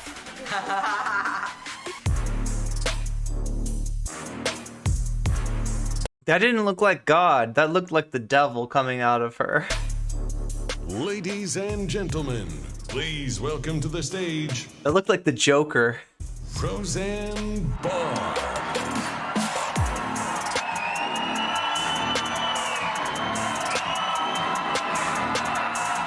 Damn. She doesn't look like she wants to be there at all. After doing all my research, I feel like she just totally grifted just because she kind of had to. And like, look at her. She's like, fucking, you know what? I gotta make the rest of this money somehow. Whatever. Fuck it. Thank you! This music, though. Wait, is this the music that was on? This is from the special? Thank you very much. Hi, thank you. This isn't like music that makes me like. It's not getting me in the mood to laugh. Like, What a privilege it is for you to have me here this evening, ladies and gentlemen. Whoever made this trailer should be fired. The choice of music is absolutely despicable. okay, so maybe it's the trailer music. It's not the music that was at the event. It doesn't fit at all. I guess they thought they shut me up, but guess What is this music for? Like, this music is like for like it's like a police show or something, right? Like, what would this be on? Like, what would this music actually be appropriate for? Like, where would you use this music? what? No, she needs to make a joke about the she needs to be like chugging, like, you know, have a fake bottle of Ambien that she's like chugging and Anyway, just sell it. Just sell it, right? No, she'd get sued by Ambien.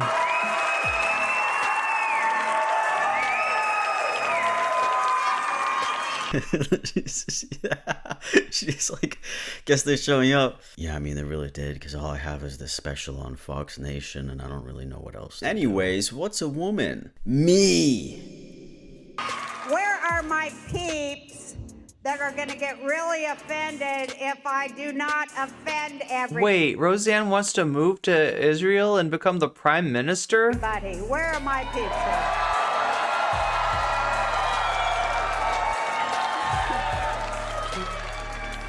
Oh boy, good. There you are.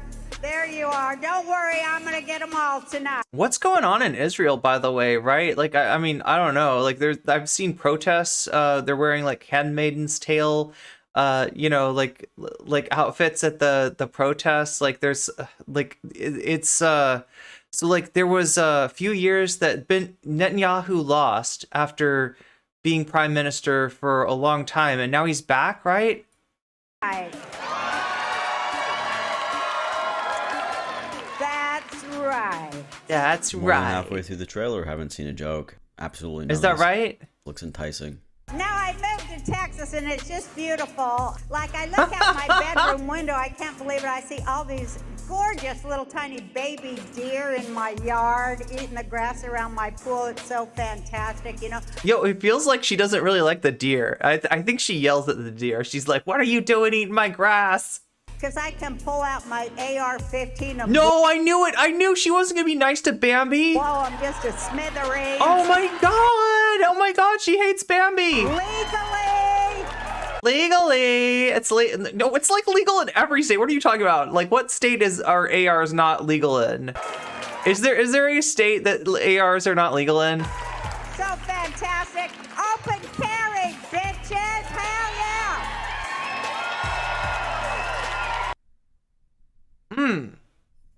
Where's the punchline? Was that the punchline? Ooh. The punchline is cruelty, Sam. The punchline is cruelty. Especially essentially the judicial branch would lose its power against the prime minister. So Benjamin could just push through what he wants without any legal pretenses anymore. Yeah, right? So, wait, is there more?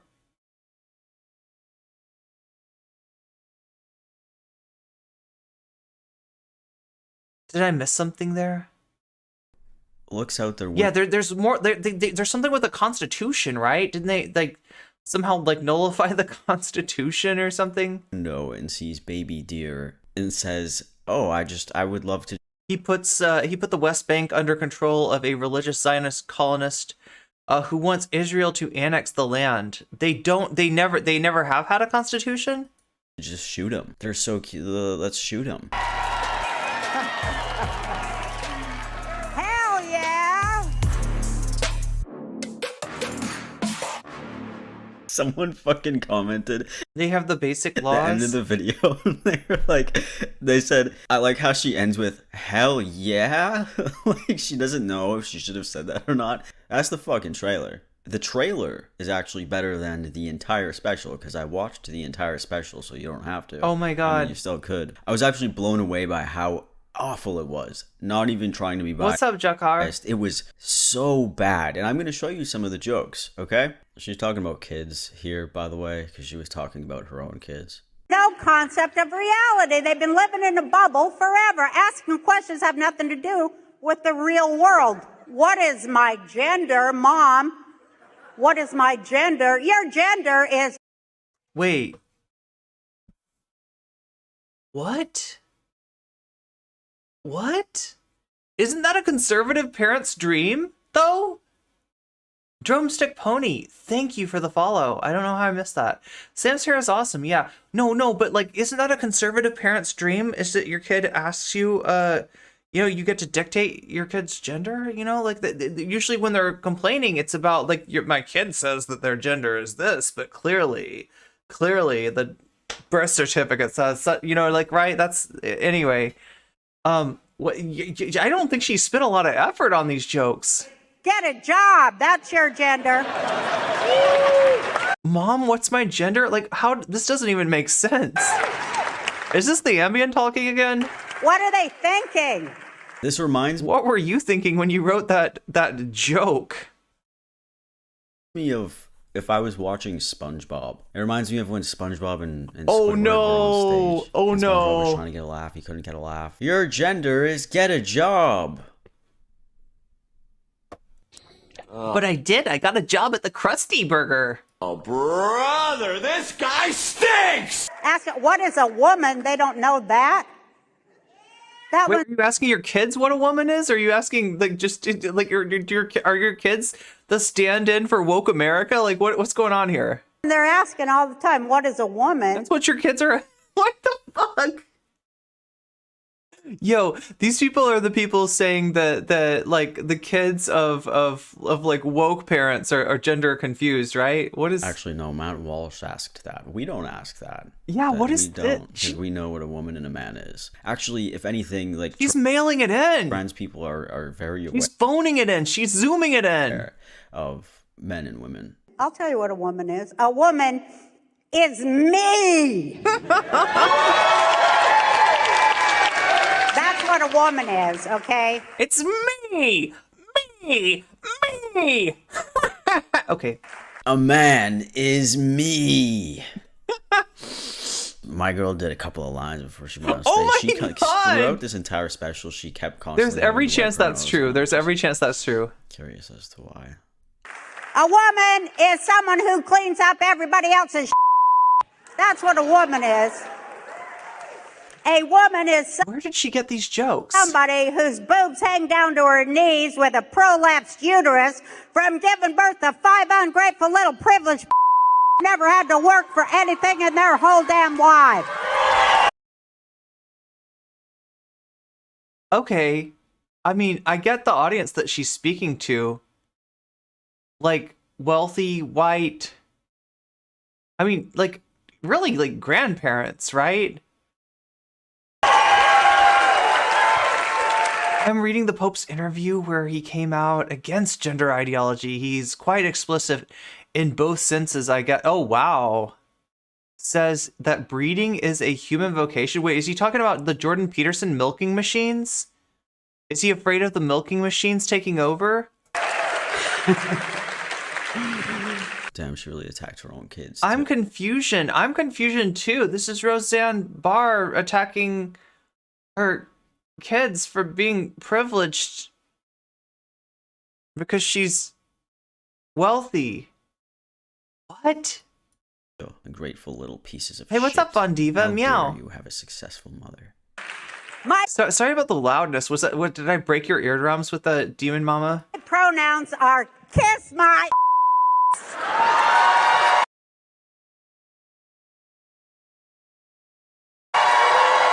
Wait, I thought they were get a job. Oh no, your kids' pronouns are get a job. Okay, her pronouns are kiss my ass. Okay. Oh wow. She's Oh, got two. She couldn't just write one pronoun joke. She had to write two. we have a neo pronoun user over here, guys. Watch out for I this. thought the milking machine incident. I thought they were gonna open up for fish the second day of the festival. This one. Well, I'm gonna use ass as Wait, pronouns the festival, or are we talking Woodstock '99? because ass asked me to. I don't want to offend Kiss. I think we should go a little bit easier on my ass. Seems like a misunderstood person. No, but one of my favorite things is people Yeah, I mean, ass is cool. getting mad over pronouns. I will never understand. I'm a fan of ass. Why we've always had pronouns. I just feel like if you're a normal person, that's not going to upset you. Anyways, she just had to throw trans people in there because you always got to throw trans people in there a little bit. Just beat them while they're down. They can take it for sure. Anyways, after that, she goes on to tell jokes like this. How many of you's got the backs? Wait, the backs? Wait, what? The backs?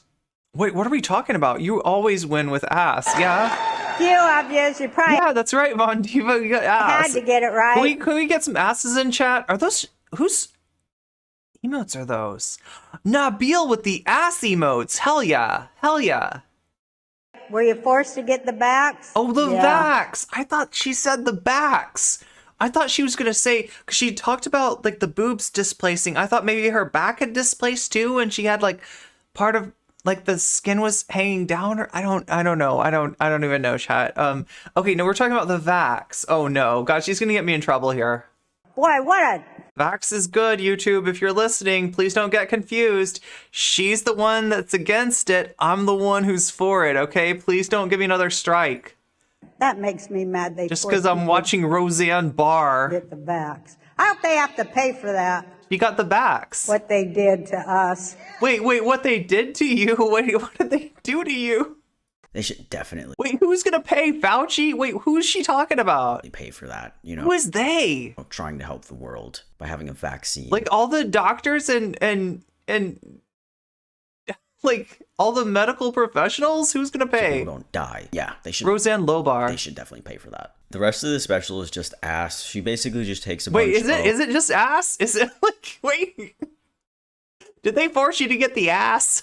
I got the ass. Like right-wing talking points. You could go on Twitter and scroll and find every single thing that she said by like Matt Walsh or Ben Shapiro or Candace Owens and stuff like that. wait, I feel like it's ChatGPT. I think she just let ChatGPT loose on right-wing Twitter and had it write a comedy routine. Like she's like, write me a comedy routine that will please the hogs. That's what she wrote into ChatGPT. Her jokes hardly had any punchlines. There was maybe a few that were actually good jokes, but it was a seriously The rest of it was just ass. such a bad. It was painful to watch. I watched the whole I feel bad for Sam. Does anybody else feel bad for Sam? thing. And I mean, you can look at IMDb right here. The rating was 2.9 stars out of 10. 612 people voted. So Yeah, and here's the thing. You're gonna have like a slant towards people who like this kind of stuff. Like, right? People like me did not know that Roseanne was having a comedy special, okay? This was on Fox Nation. I would have never known if Sam wasn't covering this, that Roseanne had a comedy special, right? So it's not people like me going in there and giving her 0 stars or 1 star or whatever. 2.9 out of 10. That's not even 2.9 out of 5, right? That's 2.9 out of 10. Even with the advantage that the most likely people that are going to rate that are going to be hogs, right? She did an interview on InfoWars. Oh my God, that was funny. You can really tell that oh my God.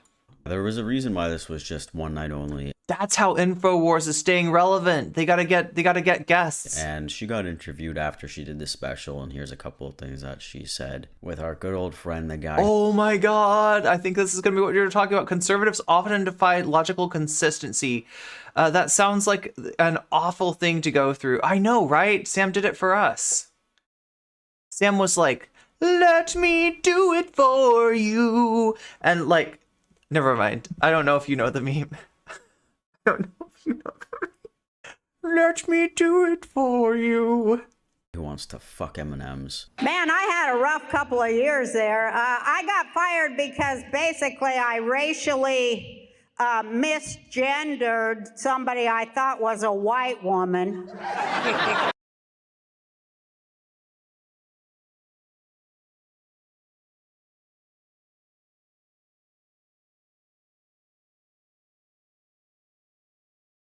She said that Valerie Jarrett was a cross between the Nation of Islam and Planet of the Apes. What was your joke? What were you trying to say if it wasn't racism? Which I'm pretty sure it was racism.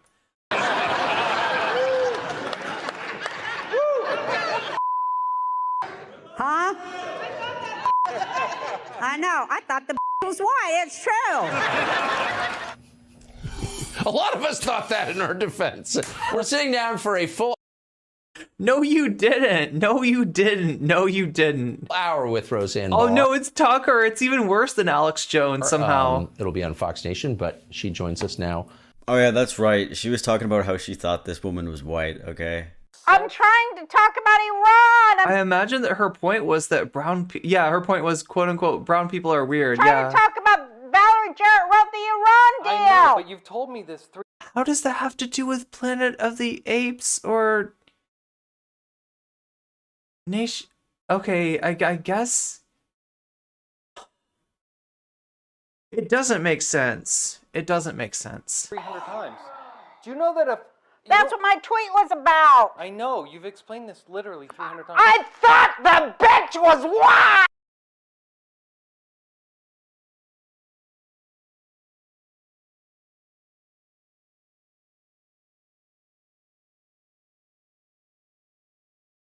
white! God damn it! I thought the bitch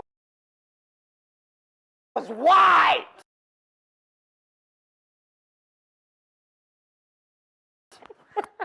Fuck! Dude. White people need to come and get their girl. I agree. The purposes of this segment, what is this special and why is it on Fox Nation? What are you doing and why? Well, it's kind of a Yeah, return that's just the ambient. Don't worry about to that. stand up after many years. And they offered me, to come and do a stand-up special. And it was in response to being, fired. And they came to my defense. And I was like, well, I thought about it. And I was like, yeah, I need to have my say. I need Yes. to answer. And because, I was kind of not allowed to even apologize for what happened. I was just like blackballed and, just totally. No, here's the deal. Okay, like, look. She wouldn't normally have a show, right? She hadn't been working for like years and years and years. She had a show because somehow America remembered her fondly, and that one time she was a groundbreaking fact that there was a woman comedian who was like loud and obnoxious, and that maybe used to be reserved for men. They kind of like that was a nostalgia trip, like, right? Bringing Roseanne back wasn't like a what is the best comedian that we can bring on for a show? Oh, I know, cutting edge comedian Roseanne Barr. No, it was like a nostalgia trip. It was like, hey, remember, this was a huge, thing back in the day, and we're bringing her back to kind of like celebrate, rekindle that nostalgia and stuff like that, right? That's why she was back. So when she turned out to milkshake duck her one chance at a nostalgia like comeback, right? Which those are limited. That you don't have nostalgia comebacks aren't like, okay, so Roseanne's going to be a thing again, right? The show is going to be a thing, right? It's no, it was like gonna be a thing for like a little while, so the people that used to watch it could be like, oh yeah, I remember that, and then forget about her, and then you were gonna get canceled anyway, right? You didn't have like a extended invitation back into the American like consciousness, right? You were there to do your thing, and when you did your thing, you milkshake ducked so freaking hard that everybody's just like, yeah, and then like, right, so like bringing you on to be like, oh yeah, no, Roseanne's gonna apologize and we're gonna keep her on. No, that just was never in the cards, right? Even if you hadn't milkshake ducked, your show would have gotten like, it wasn't gonna stay. It's not gonna stay. Fuller House was briefly successful.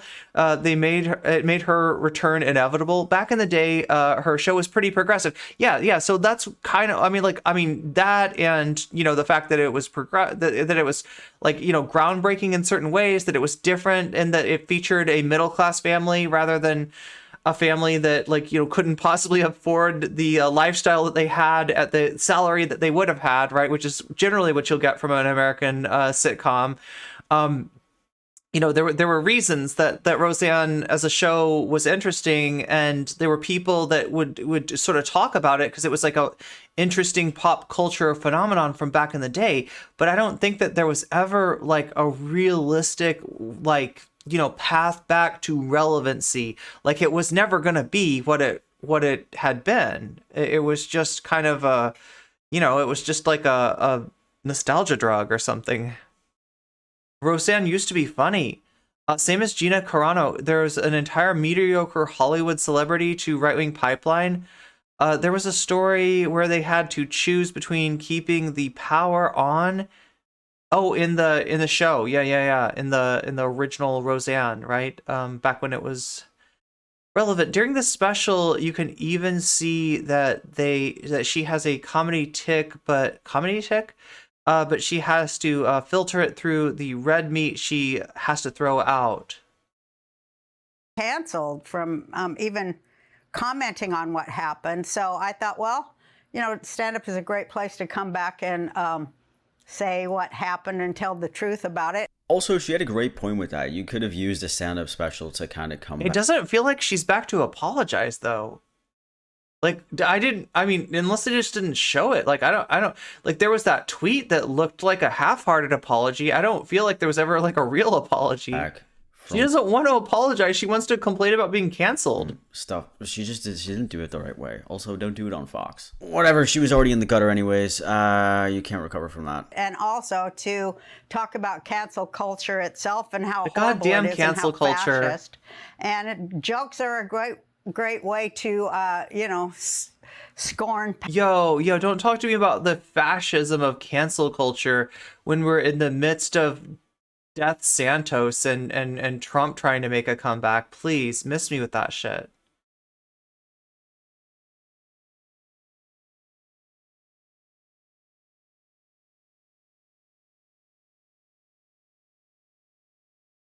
Power, especially during Biden's presidency. I love when people complain about cancel culture. There's like, there's really stupid reasons why people get canceled, but being racist isn't one of the stupid reasons for being canceled. Yeah. I love laughing it to scorn because it deserves to be laughed to scorn. Oh, I agree. And my jokes are so great. They're the most offensive. I was talking to my friends who also were canceled, and we all were saying, we made a pact together.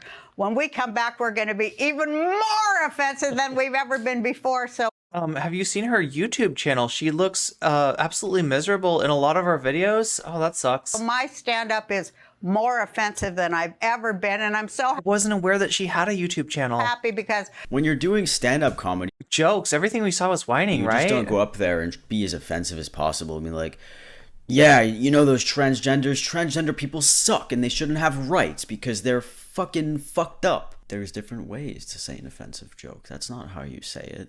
you've got to be more offensive when the culture is so offensive that it makes absolutely no sense, that it's anti-life, anti-human, anti-culture, Anti-boomer. anti-citizen. You got to be so offensive to offend the most offensive thing that it is on earth right now, and I think I've done it. You have. What the fuck was that?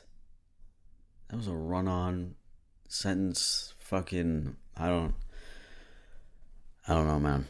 That's a. What's up, Jesse? Just Friendo. Who are you asking? Like Roseanne Barr? Does she have a rich and meaningful life? Look, I usually don't comment on the personal lives of the people I cover, right? Very high bar. I just want to go one sentence back. I really have no idea, right? With some of these people, like, okay, so let's take Tucker, for example, right? This is something I haven't talked about. Maybe we should talk about this today. Polly's covered this. There was there's a case against Fox News right now over from Dominion, the voting technology company. Dominion is I think suing Fox for, is it libel, right? Or would it be slander? I forget which is which, right? But defamation, like, right, saying things about Dominion that are not true. And in the course of that, there has been discovery. There have been things revealed about Fox News. What we get from that is that some of the higher ups knew that the stuff that they were saying about the election was not true. And that the reason that they were doing this, the reason that they were allowing the stuff to be said, was because OAN and Newsmax were taking some of Fox's audience. And literally, their brand consultant said, you got to hog it up, Fox. You got to hog it up because that's what your viewers expect. If you come out and say Trump lost the election fair and square, they're not going to like that. So say something else, right? And Rupert Murdoch knew that this wasn't true. A lot of the higher ups at Fox News, Hannity knew that this wasn't true, right? So there's a lot of revelation. There's also been text messages released of Tucker Carlson saying that he hates Trump. He hates Trump. Trump is inconvenient. He wants Trump gone. He wants Trump to be irrelevant, right? That's not what you hear from him. That's not what you hear him say on his show, but it's true. So a lot of these people are just lying through their teeth to hog it up, right? They're telling you, we will defend you and your beliefs against the woke Hollywood conspiracy of blah, blah, blah, blah, blah, blah. Meanwhile, they don't really believe that stuff. They are not as hoggish as their audience. but they know where their bread is buttered, and their bread is buttered on the hog side of things. So that's what Fox News is dealing with, right? You have friends. There's a community of people. It's defamation. It's like she's flexing being problematic as her honorable badge. I mean, that's a lane now. That's a lane. Yeah, that's fair. Yeah, I mean, look, I know what you mean though, right? This doesn't look. I could see how you'd be. It's weird though, because like, you know, these people are really doing harm. You don't want to feel sorry for them, but you do get the sense that there's a lot of like misery and you know, not great lives behind the scene. But yeah, we can only ponder, we can only guess. Carlson is so over the top, it's astounding anyone thinks he's on the level. Yeah, we're gonna do Will after this. I got distracted. And just not just some higher ups. Part of Dominion's lawsuit is that Fox News is so culturally corrupt that it wasn't just a few people. It was the entire organization and what the organization. Yeah, and the thing is, yeah, like you're saying, Raven, knowingly saying things that aren't true, right? That's where you get in trouble. Now, Rupert Murdoch himself is trying to hide behind. Oh, thank you for the follow. Thank you for the follow, Jakar. Rupert Murdoch himself is trying to hide behind the idea that it's not about blue, it's not about red, it's about green. That was kind of a quote from him, right? And what he's saying is that he's saying we have a fiduciary responsibility to our stockholders, and the brand consultant said in order to maximize our profit, in order to not lose audience to these other like hog news outlets, we gotta hog it up. So like that's what they're trying to kind of hide behind, but at the same time he's admitting that he knew that these things weren't true, right? So I don't know how that's gonna shake out, right? Really want to see the private Tucker Carlson text on having Roseanne on. Hey, yeah, that's what we really need, right? People have been canceled, like, you know, each other. Comedians. Yeah, what they're doing to their their viewers is kind of abusive, says Raven. Yeah. Living with those kind of contradictions every day has to mess with you, like mentally and emotionally. Yeah, absolutely. You know, yes. You know, especially comedians, because, you know, like I told you last night, I was terrified when Obama signed the NDAA thing, because I said, my God, this is an attack on comedy, and all the comics were talking about it. It's like we will not be able to what is the NDAA? Say anything now, and it's true, and it's funny that I said that on Twitter and that I was... Obama signed. So you're talking about prior to 2017, because that's when the Obama presidency was, right? Trump took office in 2017, January, right? So if you're really talking about like the Obama presidency and some kind of a law that was signed, right? That was signed almost 8 years ago. No, like 6 or 7 years ago, right? 6 or 7 years ago would have been when this law would have had to be signed. So if this law was so bad and it caused comedians not to be able to say things, where's your example of somebody getting locked up? Where's your example of somebody being prevented to say anything? He signed it in 2011. Wait, the NDAA, right? So like, wait, what exactly was this? And how did it affect comedy, right? Has comedy not been funny since 2011? First casualty of cancel culture in a large way.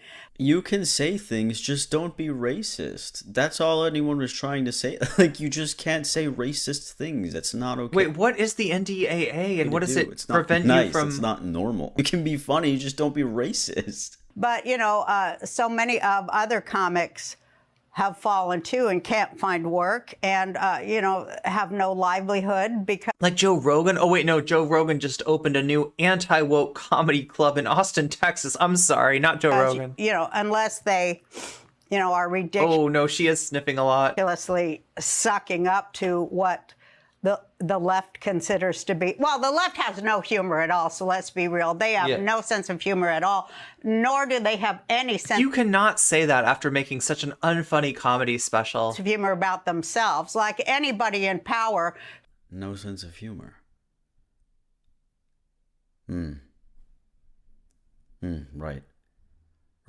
Right, okay. Who can't take a joke about themselves, like the person... It has something to do with detaining terrorist suspects? The person I mentioned, she should have just laughed it off. But instead she called ABC and demanded that I be fired.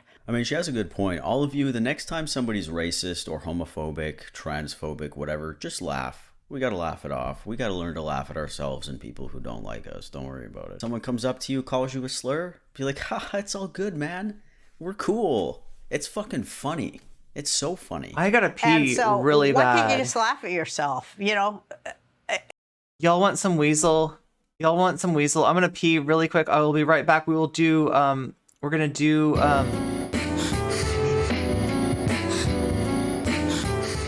we're gonna do Will in his video essay right as soon as I pee.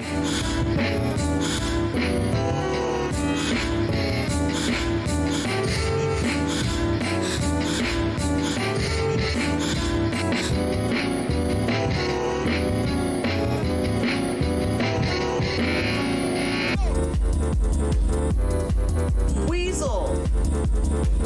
Weasel! Weasel! Weasel! Weasel! What a weasel! Weasel! Weasel! Weasel! Weasel! Weasel! Weasel! What a weasel! Weasel!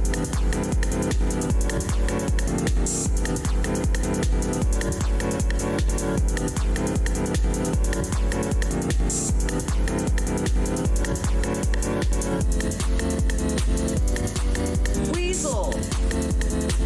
Weasel! Weasel! Weasel! Weasel! What a weasel! Weasel!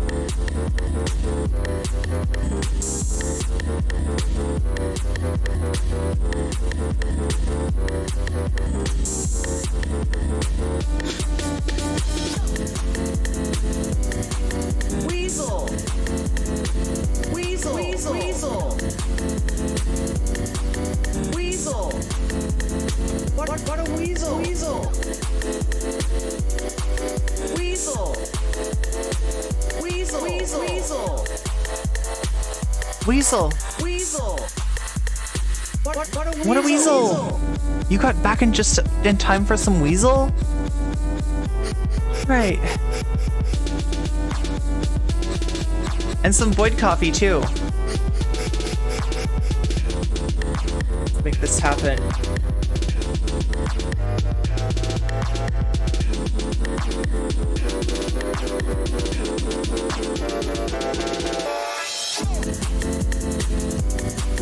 Weasel! Weasel! Weasel! Weasel! Weasel! Speaking of weasels, we got Will. We got Will in his video essay. Weasel! Weasel! Weasel! Cold. Weasel! The left has no humor? Wait, did I make a funny? Sarah, do you think that he's talking about you here? Wait, was that actually funny? Did I say something funny? Do you think that he's talking about you here?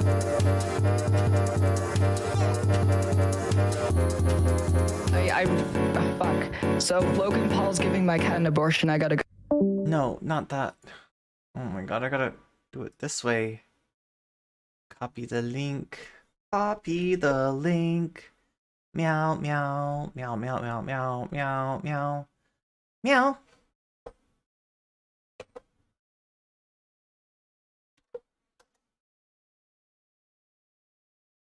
Okay, so copy that and then take a look and see what she is sniffing a lot. ridiculously, unless they, you know, are ridiculous. Oh no, she is sniffing a lot. Ridiculously sucking up to what the left considers to be. Well, the left has no humor at all, so let's be real. They have no sense of humor at all, nor do they have any sense. You cannot say that after making such an unfunny comedy special. Of humor about them, unless they, you know, are. I don't know if I know. ridiculous. No, she is sniffing. I don't know if I necessarily proved her wrong, but there it is. There's a clip. Thank you, Zara. And you can make a clip too. If you have a sub, you have the ability to make clips too.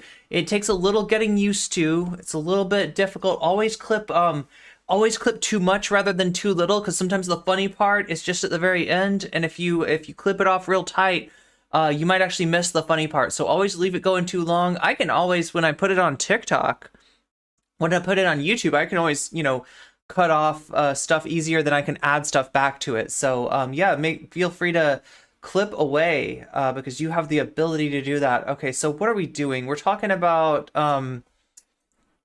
online politics orbiters. Let's try that. Orbiters. No, I didn't type it right. Orbiters? Orbiters.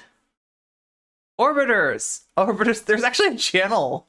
Wait, what even is this? Orbiters Online? Okay. Feudalistic hierarchy of online politics, Destiny, Vaush, and Nick Fuentes.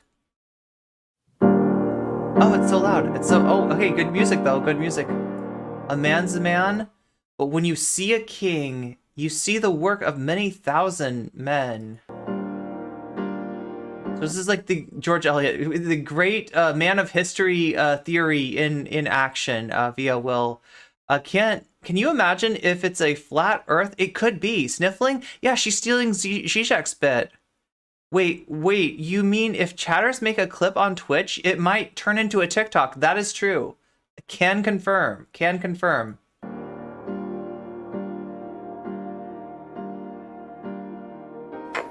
Typically, when describing the online political space. Okay, so get ready for this, right? Because this is like a low effort video essay. It's working okay for Will though. This is like I think this is the biggest video he's had so far, right?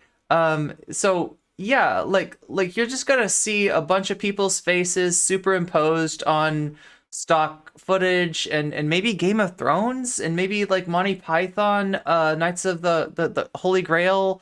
And like some other medieval type themed stuff that we inhabit together. There is an analogy made about the relationships between streamers. They say that our relationship to each other are very similar to that of our solar system. There are certain content creators that are massive in size compared to the average. Okay, so orbiters, right? Orbiters. They might be 1% or less of the entire creator space, but capture upwards of 90% of the audience.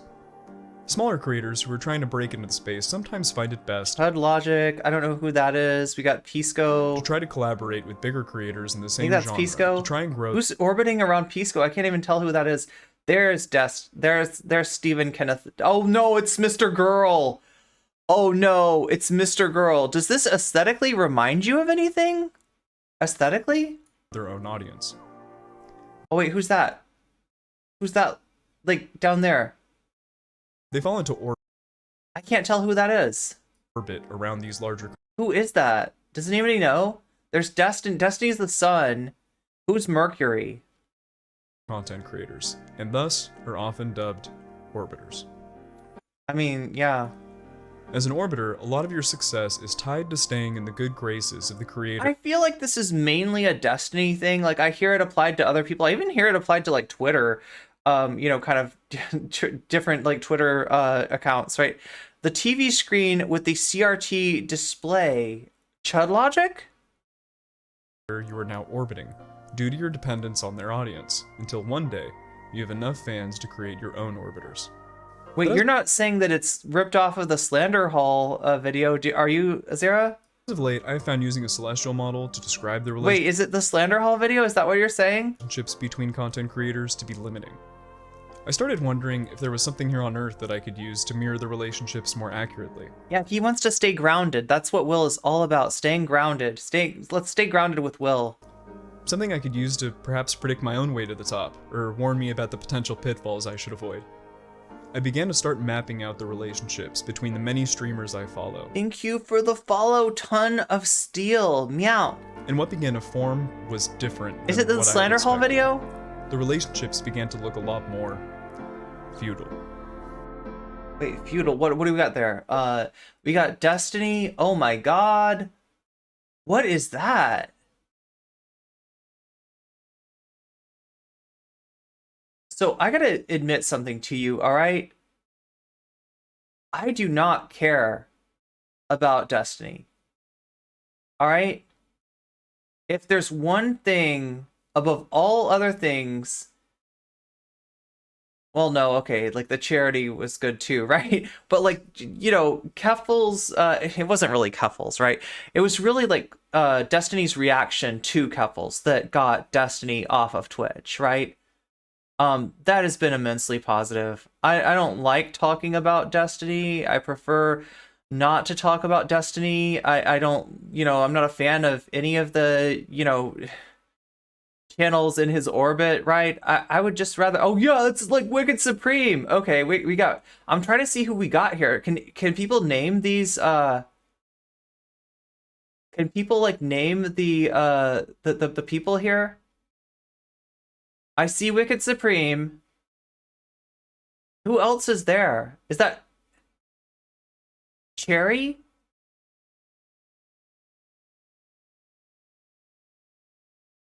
Come on, help me out, chat. Can you see these? Do I need to make this big for you?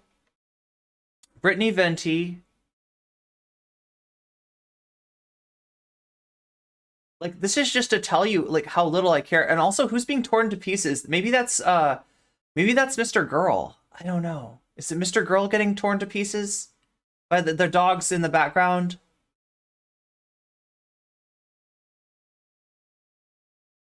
Who all do we have? What's up, Nero?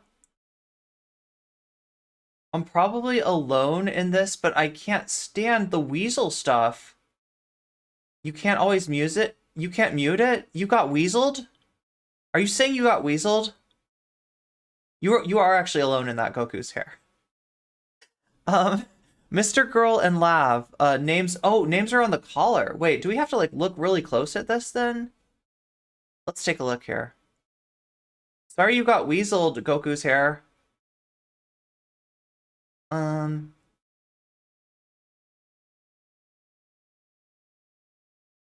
let's take a closer look. Zoom to enhance, yes.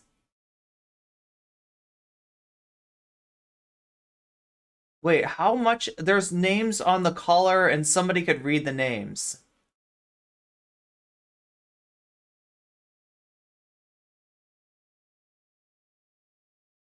Wait, do I need to? I feel like I'm already on 1080.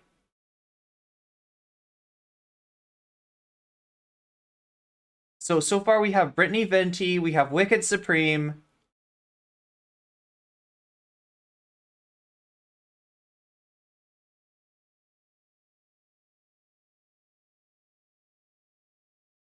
You saw this months ago? Stardust. Wait, where's Stardust? I see Cherry. Is Stardust in the front?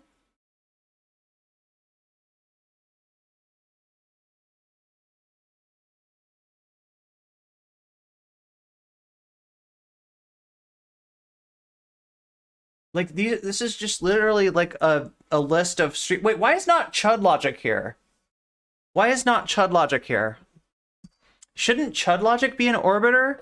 Am I wrong about that? That's like the first name. Abba and Preach. Okay, we got Abba and Preach.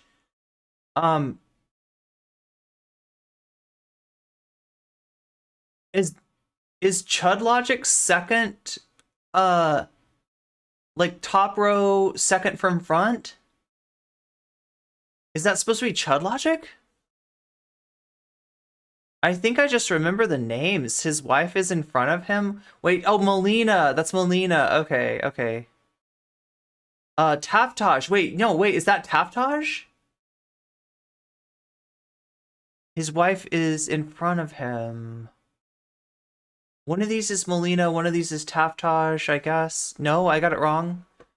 I don't know Destiny people. I just literally don't know. I mean, no offense to any of them. Like, I can't actually even insult them. I mean, I generally don't like, you know, Destiny. I generally don't like his politics, but and so I'm probably not gonna like his orbiter's politics either. But I can't really criticize them because I just don't pay attention to them. I don't really have anything bad to say about them. Girls on one side, boys on the other. Okay. So Melina's somewhere.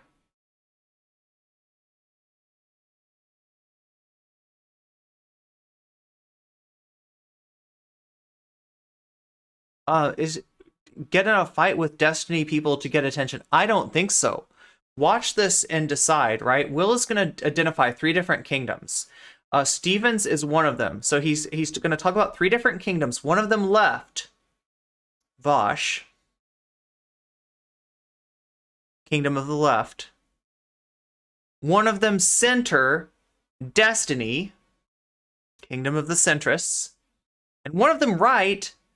Nick Fuentes. Yeah, Kingdom of the Booger Eaters. Nick Fuentes. His orbiters don't pretend to not be douchebags who harass minorities. They are open about it. Yeah. Also calling like Vaush. Is Vaush to the left of Destiny? What do you think? I mean, I guess these days. Chud is in front of Wicked. That is Chud. Wow.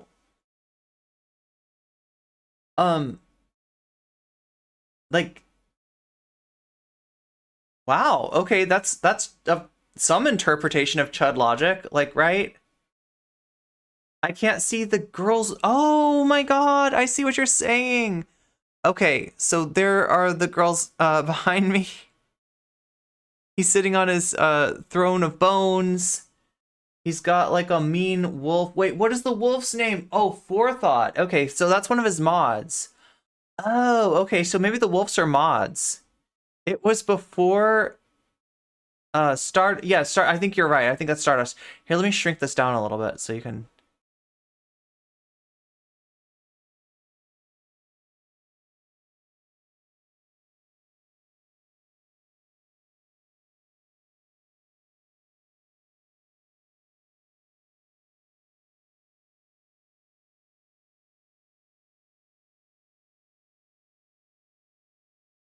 Here we go. We're in the intro of the video still, and I'm obsessing about this picture, right? I'm just trying to get my bearings, because this is mostly about Destiny, all right? And that gives you a clue of whose favor Will is trying to curry here. It's not Nick Fuentes's, it's not Vaush's fury, it's not Vaush's favor, it's Destiny's. So can we tell any more? We got Brittany Venti, we got Wicked Supreme, we got Abba and Preach, we've got Molina, I guess, is somewhere. Chud is there. I can't tell some of the others. Mr. Girl drew this. Oh wait, Mr. Girl's girl? Oh, Mr. Girl's girlfriend? I can't remember. Melina is the blonde. Okay, I thought so. Okay, so we kind of got like more or less the lay of the land. These are the Destiny orbiters. Okay, I'll let us go now. I'll let us go forward. Wait, who is that? Is that Mr. Girl? Like, I don't know who else it would be, right? That would make the most sense since Mr. Girl's been cast out of the orbit lately, right? That's gotta. Oh, yeah. So wait, is this Mr. Girl like Mr. Girl's like girlfriend and Lav being eaten? Wait, where Lav's there too? Oh, there it is, Lav. Okay, so they were bad and they got eaten. Wow. I didn't even see that. The feudalist hierarchy of online politics. Let's go. Let's go. I'm sorry, I had to do that somehow. All right, let's go. Hey everybody, it's Will. It's and Will. This is my channel. And this is your channel. Now, I'm not one to reinvent the wheel. Wait, so just a second. I'm Just a gonna second. try to get you to change your perspective. Look. This is Will. This is his channel. All right, here we go.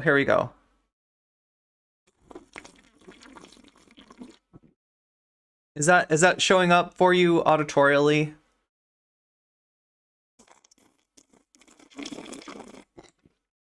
Just gotta make sure you can hear the coffee, because that's what's important. All right, Will and his channel, and Irene and her coffee. Perspective from the typically accepted planet-orbiter relationship. He threw them to the wolves. To my new theory of there and the wolves are the mods. Being a feudalistic hierarchy. It's not Will if he's not slurping. Oh, he's got his book. Online poll. He's got his big compendium.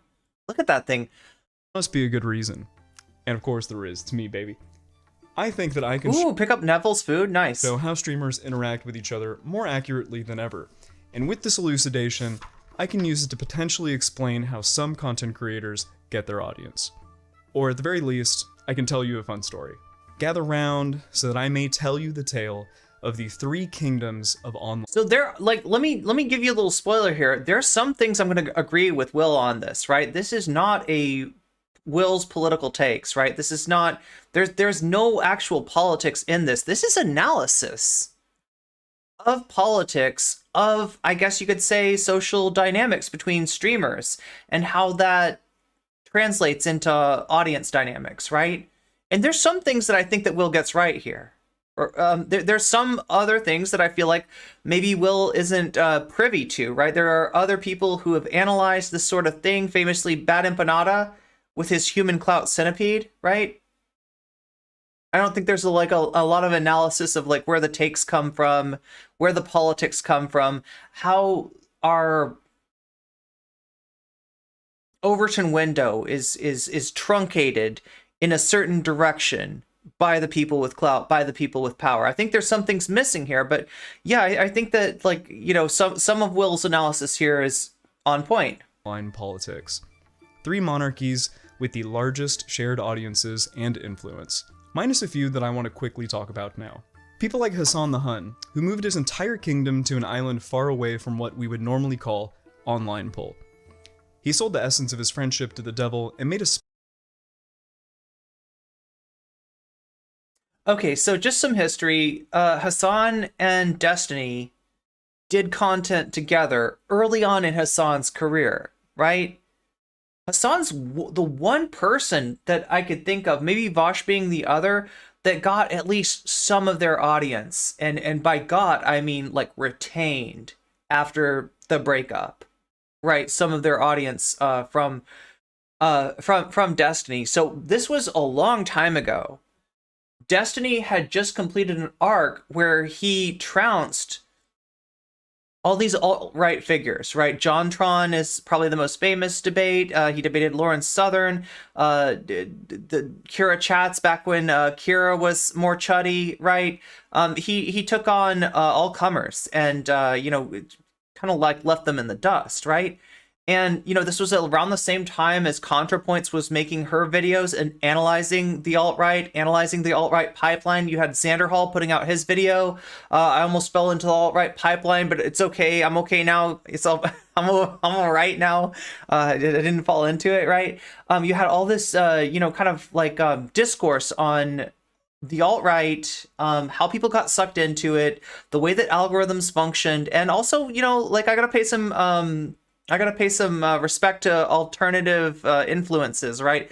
This was a report which took a look at content creators as nodes in a network, right? And you might have seen these pictures, right, that show who the alt-right content creators talked to, how them talking to each other like increased their overall reach, right? And who else they were kind of doing content with. And if you looked at this map, it was a bunch of chud, and then there was Destiny, right? Because Destiny had talked to all those chuds, you know, back in the day, right? So people wanted to see Destiny as like, he is a debate bro, but he's our debate bro. He's the one that's gonna wake these people up, get them out of the alt-right, you know, change their lives for the better, right? And then Destiny started doing some content with Hassan. Hassan at that time was, I guess you'd call him like a baby leftist. He was, you know, he had some theory under his belt. Destiny was curious about this stuff, wanted to know more about it. But this didn't last very long. Very quickly, Destiny decided that the left proper was not for him. And it fit into his paradigm of wanting to see extremists on both sides. So, you know, there was a breakup between Destiny and Hassan, the famous clip, Weasley Little Liar, what a Weasley literally lying to his audience, right? Destiny's been on Jesse Lee Peterson twice. Amazing. Yeah, that's been... Jesse Lee Predator. Love riding along on trips. Yeah, me too. Yeah, take me along. Feel free, right? I actually found out about Vaush with his co-debate with Destiny against James Alsop. I don't remember who that is, but yeah, that was one of the debates too, I guess. That's not Will. He's not. Yeah. So anyway, yeah, that's what happened between Destiny and Hassan. And so like, wait, Hassan took his kingdom to an island, a la what? Attack on Titan or something? Is that what the metaphor? What's up, Cat? Cat, good to see you. Meow. Split from the ancient Daliban lands to move overseas to a place where he could grow a massive normie audience, distinctly. Okay, so a massive normie audience. What do you think about this? Hassan's audience are normies. Destiny's audience are terminally online, centrist. Nick Fuentes' audience are terminally online rightoids, and then Vaush's audience are terminally online leftoids. I mean, like, I don't know. I feel like I don't know if this is right though. Like,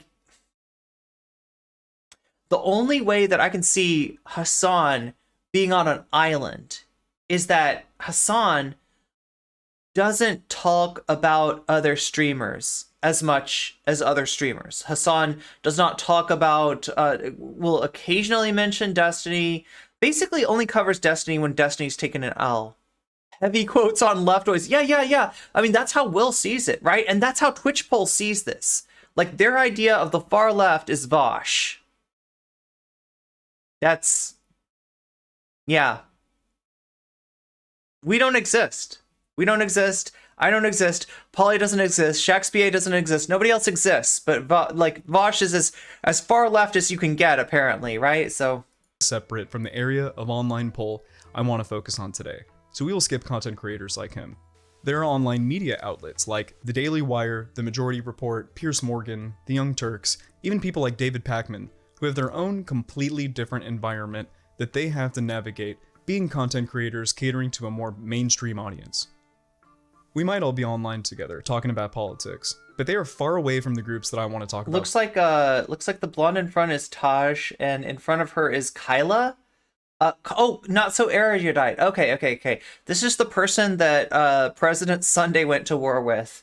All I know about not so erudite is that President Sunday said that she was lying about being a psychometrist, and like, from what I've seen, like, it doesn't really take like a certain certificate to call, you know what I mean? Like I think that it sounds like, look, I don't like Destiny's, I don't like Destiny. I don't necessarily like his orbiters. I don't think that me and Not So Erudite would agree on very much, but it seems like President Sunday is being kind of disingenuous in attacking Not So Erudite's credentials. Nothing that I've ever seen has made me think that Not So Erudite is like lying about, like, and from my understanding, like, calling herself a psychometrist is more of a discussion of like what she's studying rather than any kind of like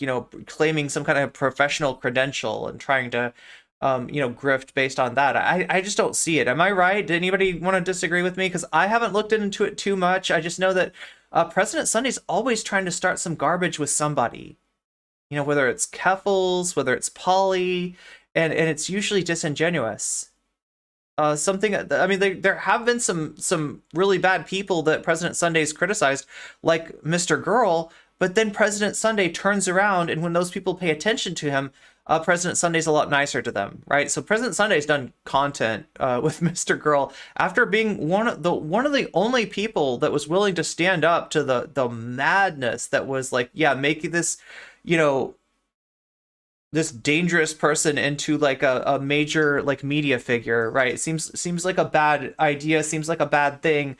President Sunday was against Mr. Girl early on, but it feels like he just wanted Mr. Girl's attention, just like he wanted Hawes's attention, just like he wants everybody else's attention. That's all I ever see from President Sunday is like, I want attention. So here's your attention, President Sunday. I talked about you. Congratulations. You made it. They're all terminally online, Lamau. Though Hassan has a more mainstream appeal, I have met frat and sorority people who like Hassan as a leftist. Hassan is very, very influential in comparison to Vaush and Destiny.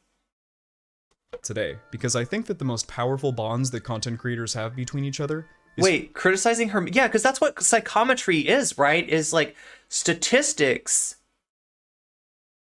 relating to mental health, right? Isn't that kind of what that is? Statistical analysis, testing, surveys, those those inventories, like psychological inventories, things like for diagnosis, right? I mean, not that they would be diagnosing, but they would be administering the tools of diagnosis or something like. I don't really know a lot about it, to be honest. But yeah, I didn't get the feeling that President Sunday was on particularly stable ground there. Fueled by shared audience. That being said, I probably have more in common politically, with President Sunday than I do with Not So Erudite.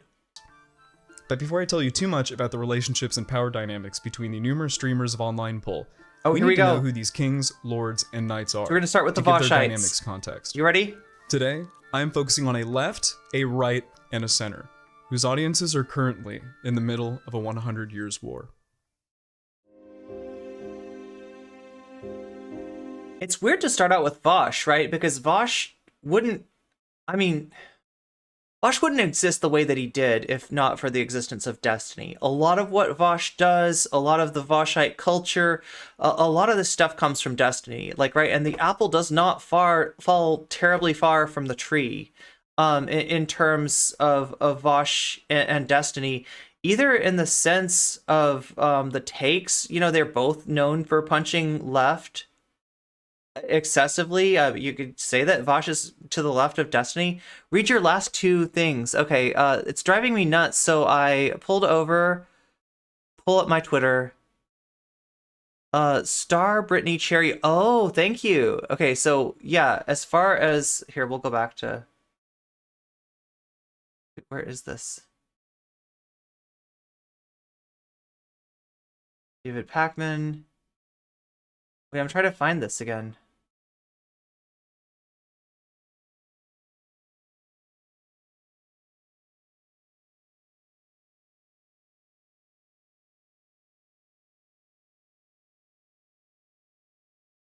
Wait, where was this? Oh my god, now I can't find it.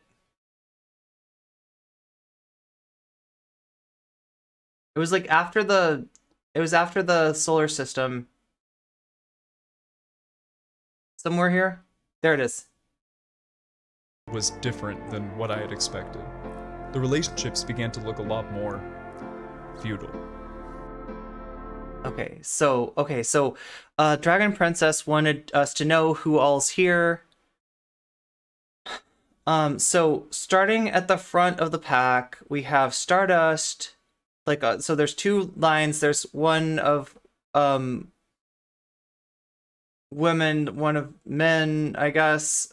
So on the lower line, that's Stardust, Brittany, Cherry, Erudite, and Melina. Okay. Boys, we have Are Relevant. Oh my god. Okay. That's a very flattering picture of Are Relevant. A very flattering image of Chud Logics. Is almost like a femboy Chud Logic here, right? That's amazing. We have everybody's favorite hippie CIA agent with Wicked Supreme after Wicked Supreme.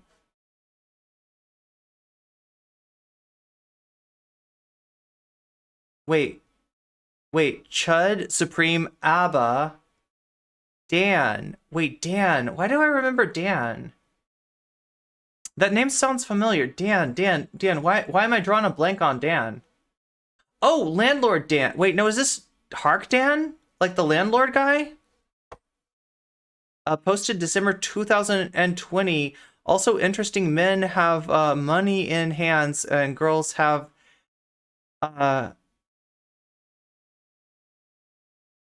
wait, the men have money in their hands? Girls all have breasts and hips. Wait, I don't see the money. Well, I'll trust you if you say there's money there. Melina is extra tied up? Oh, okay. So like this is they're saying something here with the how they've depicted Melina. Resident Funday's main argument was that she couldn't hold the title of psychometrist because there wasn't a formal entity issued. But that's why she's describing what she's studying. Yeah, it's so weird. It's like arguing that you can't be a lawyer in Wisconsin if they don't have a law school. Keffel's deleted her things have escalated. Now I'm in hiding video. Oh, wow. What's up, Genevieve? Extremely flattering. Yeah, very some moderator Dan. Moderator Dan. Okay, I guess I don't know this Dan. Anyway, let's go back into the Vaushite kingdom. You ready? Streamers of online poll. We need to know who these kings, lords, and knights are to give their dynamics context. Today, I am focusing on a left, a right, and a center, whose audiences are currently in the middle of a 100 years war.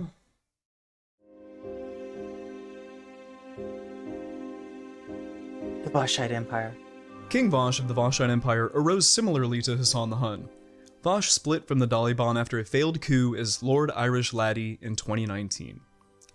So we're skipping over some major stuff, and I wonder why. Because here's my thing. I don't get that if there's an ass that Will's trying to kiss, it's Destiny's, okay? Like, Destiny, out of all the people that Will discusses, Destiny comes off looking the best, right? So I don't get the feeling that, like, Will is trying to curry favor from Vaush. And also, you know, it's not cool to be a lefty in Twitchpol, right? So, like, you know, there's a lot of reasons that, like, that Vaush isn't, like, trying to be made to come off well. But, like, there's more to this story of Vaush splitting from Destiny than Will is going to tell you. So, basically,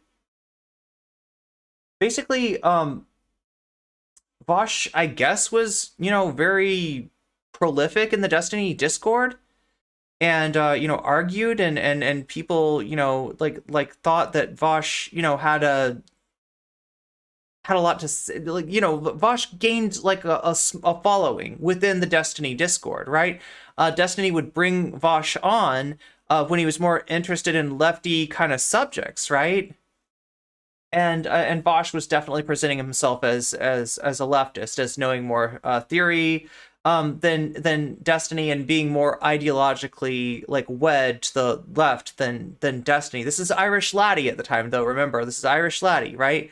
So he's called Irish Laddie up until the point that some screenshots come out of sexual harassment. I don't know what else to call it. Really, like, nasty sexual harassment of two people on Destiny's Discord, right? Destiny brings Irish Laddie on one last time and asks, like, what is up with this? Like, right?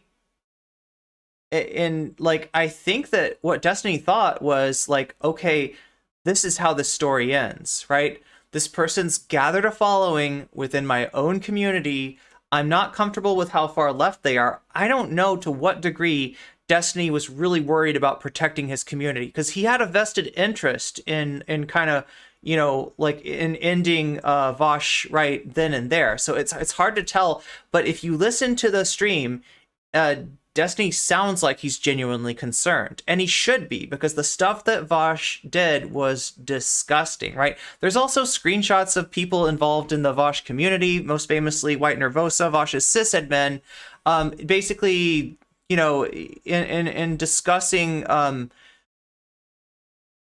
getting the heat off of Vaush. And one of the things that they did was change the name Irish Laddie to Vaush, because all the screenshots, at least initially, were under the name Irish Laddie, and rebranding at that time would be a trickery due, according to White Nervosa, that would you know, get Vaush out of trouble, essentially. Also, there's screenshots of Vaush saying, like, you know, talking about attacking his accusers, intimidating his accusers, right? Just like, you know, there's a lot of bad stuff, and as Essence of Thought said, that kind of should have been like, to anybody that cares about the safety of a community. That should have been the end right there. And it sounded like that's where Destiny was going, but that's not what happened.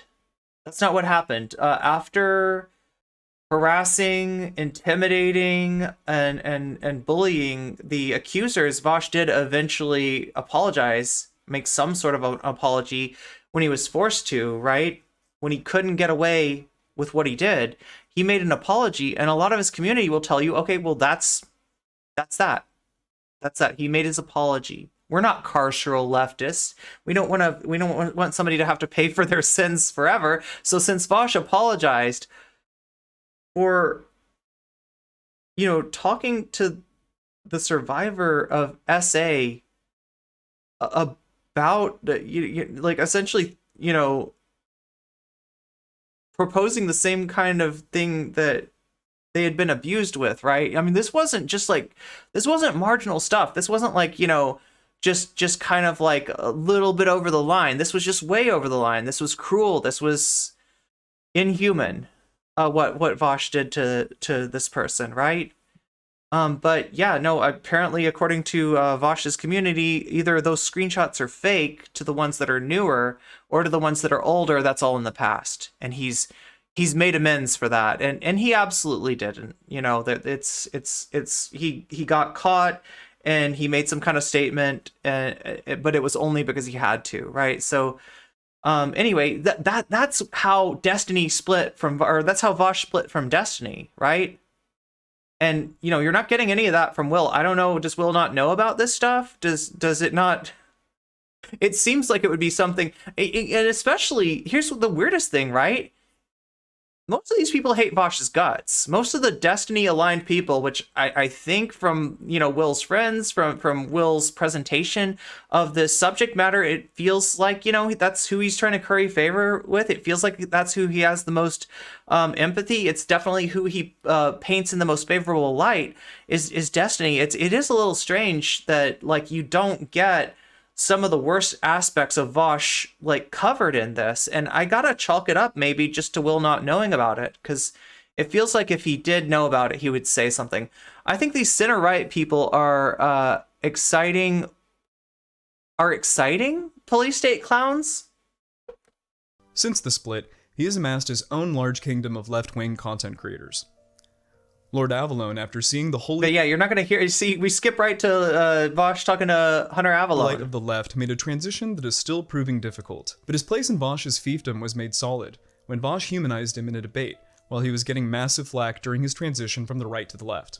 Lord Slanderhall, the purveyor of Purge, has been a close friend and fierce ally of the Vaushite Empire. Wait, the purveyor of Purge? What is the... Oh, God, because he lost his lunch that one time. Since the very beginning.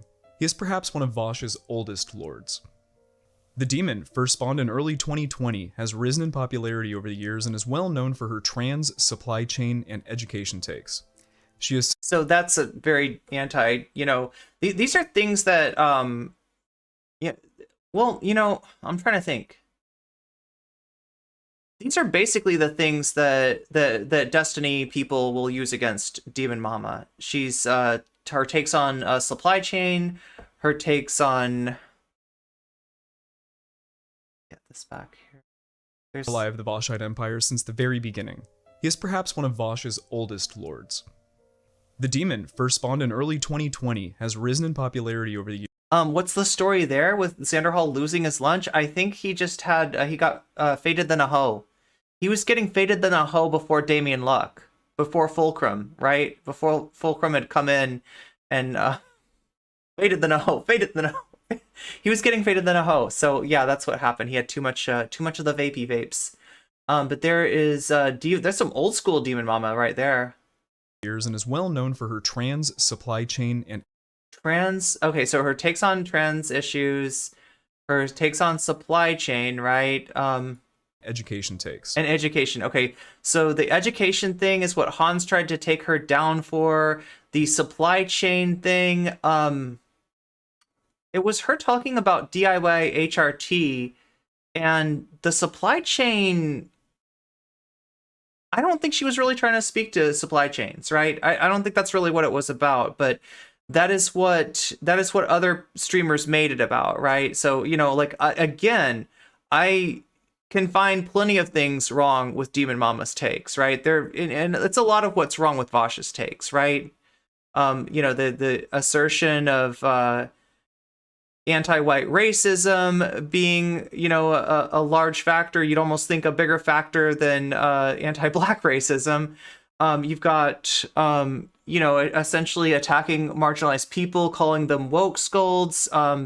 You know, like her biggest thing is that, like, because she's in with these people, in order to stay in their good graces, she's got to defend. So a lot of Demon Mama's bad takes have come from essentially like defending Vaush. But yeah, no, her you know, takes on a lot of issues are really sus. She's maybe the least pernicious member of the Vaush network, but that's such a low bar. But yeah, like I said, I could find plenty of things that are wrong with Demon Mama. The things that Will's bringing up are not issues that I have with her at all. She has since been courted and defended by King Vaush on even some of her most outrageous opinions. Many lords and knights from the Daliban have... Okay, so that's trying to make Demon Mama Vaush's liability. In reality, I think it's the other way around. I think that Vaush is a liability for Demon Mama. Attempted to exorcise the demon. Exalted knight... Okay, so that's Hans of Harkir. The Daliban, Hans of Harkir was perhaps... And again, like, you're missing something about this. Like, Hans was on a drug bench and was being just ridiculous, not just with Demon Mama, but with everyone that he'd go on with, right? Like, he was just being a toxic asshole. And yeah, Demon Mama was like his first victim. I think he went on, and he was going after like trans femme streamers, like in particular. I think Demon Mama, Riverboat Jack, I can't remember who else, right? But like, I feel like Hans has maybe even apologized for this stuff. So I don't know. This is like Hans, the great hero, almost slew the evil demon, Demon Mama, but not quite. Oh god, he was so close, right? No, this is the closest. Lady Keffels, the conqueror of Kiwi farms, has been at war with many other kingdoms, but none caught the same fire and attention. Okay, again, did not conquer. That website is back up. And if you want to, like, you know, if you want to like name one good thing that Keffels has done, it's bringing attention to the legislation against trans people and to the and raising money for Southern equality. Right, those are. You know, some points in Keffels' favor, right? As her frequent scuffles with the Daliban. There's currently a ceasefire between Lady Keffels and the Daliban due to threat of legal decree from its monarchical leader, King Stephen. Many charity projects that she has set up over the years have been fueled by donations from the Vaushites. There are several knights in their steed, such as... Okay, so we do get mention of charity, but that gets attributed to Vaush somehow. Ser Castley of Neolibralia. Who's that? I don't know. And Ser Sunday of Melatonia. Who is Castley? Okay, that's obviously President Sunday. But when the Fortress arc started, it was hard for King Vaush to gather new allies. Melatonia? Is that like saying that President Sunday puts you to sleep? Is that what the reference is? Because, I mean, can't disagree. What's up, Frog? This has resulted in King Vaush having significantly less lords and knights in his fiefdom than that of the Daliban. Over time, we are seeing King Vaush's... I mean... That is probably true. Fortress lower its defenses in attempts to get new influence That's in definitely more true. mainstream political kingdoms, such as Young Turkey. The Vaushite Empire has attracted around 500,000 serfs to its name, but they do not possess the same vigor as those in other kingdoms. The amount of serfs in this kingdom has also remained fairly stagnant the past nice copy pasta, Jonas. Where did you get it? few years. And this probably speaks to King Vaush's inability to entice other That's more... Kevin. Okay, I don't know anything about Kevin. Are they like a Vaush-aligned person? middle-of-the-road knights and serfs to his cause. Interesting. Okay, so we're not spending a lot of time talking about Vaush, right? A few white women whose work will be credited to men instead. White men, so many white men. Your streamers... not medieval gentry, right? Conqueror of Kiwi farms. Lord, these people are so up to... Well, you know, like, listen, in Will's favor, he's just not interested in the Vaush network that much. He's not trying to ingratiate himself over there.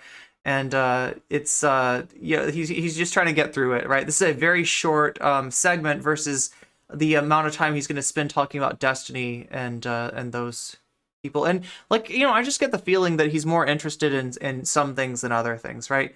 Demon Mama was calling rural healers as an ideal than the consequences. Rural healers as an ideal than the consequences of capitalism. I dislike Demon Mama based on the fact that she's still in oh yeah, no, Steffion, you're right about that, and that is like one video that I never put out. That's one video that I never put out. Yeah, Demon Mama is very blind to certain aspects of her privilege, to the point that it's just embarrassing, right? And I just didn't. I've had a lot of issues with Demon Mama in the past. I don't really want to revisit that, but I have been sitting on something that's pretty racist from Demon Mama. I will, like, right? I don't know.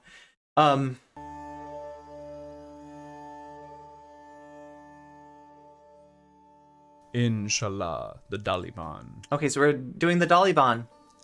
The Daliban is a wise and proud kingdom that is headed by none other than the infamous King Stephen Benel II, or as he is called. Oh, also, are these like these almost feel like AI paintings? Called in some circles, Destiny, because interaction. Well, so they're calling it the Daliban.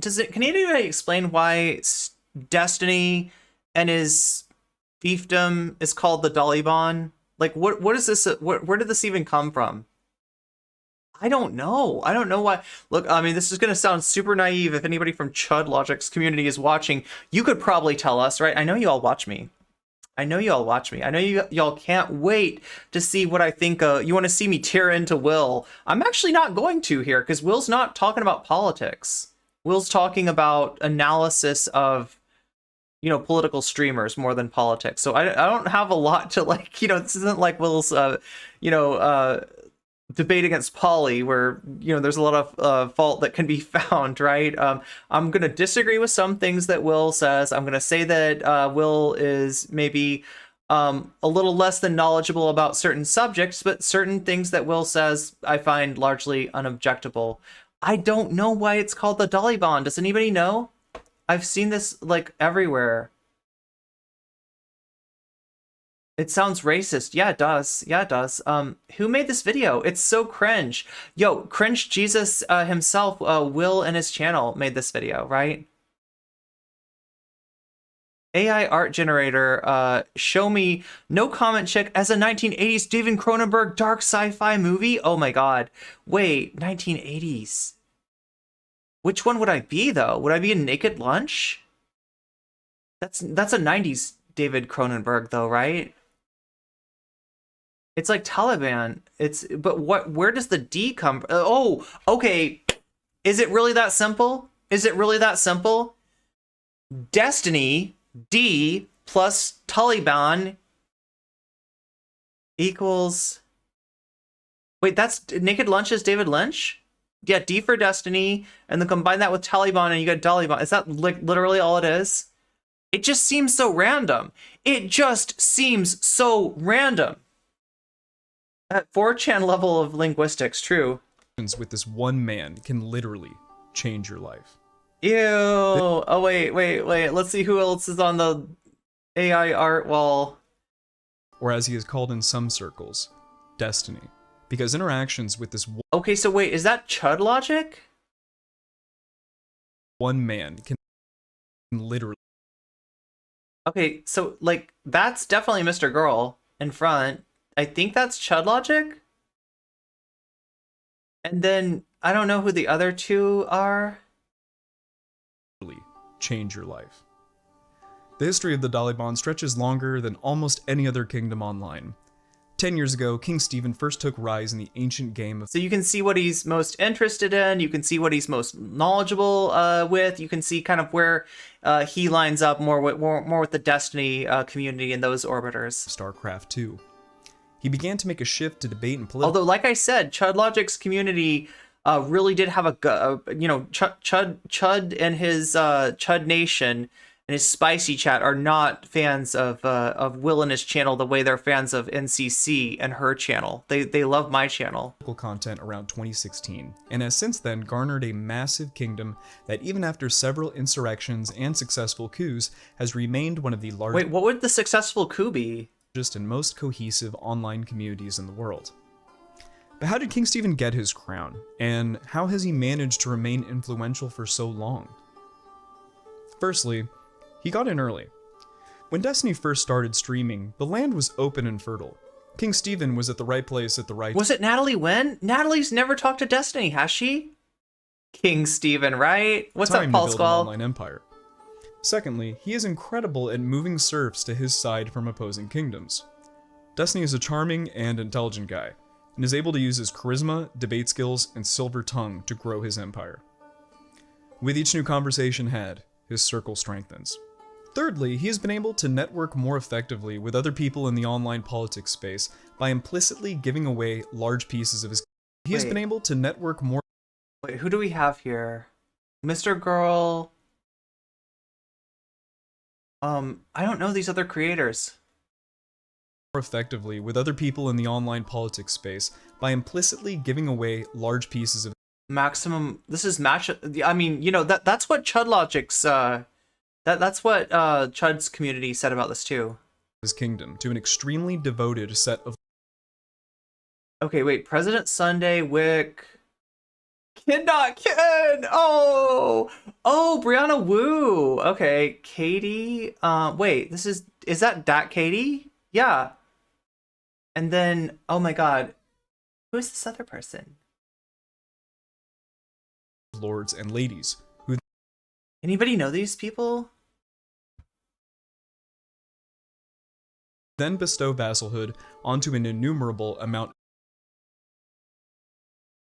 I mean, it's a VTuber. Is it Chud Logic? Yeah, that's definitely Wick. That was definitely a Wick panel. But I don't know who this VTuber is here. Of knights that ride underneath the Dolly. And that's definitely, yeah. On flag, either directly or indirectly. He does this by funneling his enormous amount. Okay, so there we have Chud. There we have Will. Okay. And other people. And other people. Of loyal serfs to different streamers that are underneath him, or by having up-and-coming knights or lords appear in his court while he is live streaming to entice his audience to view them when he is offline. Destiny is like showing his like videos, right? Oh, Extreme Dad. Right? So like, right, if you have the you know, sound on and there's no like filter there, then yes, but in practice, no. In practice, no. Everybody everybody full on watches like Destiny videos with the sound turned up. Will, to his credit, has made this Twitch friendly by not even having sound of anyone other than himself. This is like radioactive cringe. It really is, right? Such as Lord Chud the Logical, the Daliban's Bellman. Doggo's got mini version of Neville's vegan dental chew and beef burger chews, which look like burnt burgers but smell like Burger King. With the nose of an English pointer, it is said that Chud can smell spicy drama from 100 yards away. A man with little patience, he is not one to trifle with. Failure to deliver the goods can lead. Okay, so like this is Will speaking from personal experience, being that he's been the subject of ridicule to Chud's community most recently. To a swift death by Lord Chud. Wait, who is this? Who is Chud? Is that Lavaloon or something? Is this Lavaloon? Executioner, DK. Oh, DK, okay.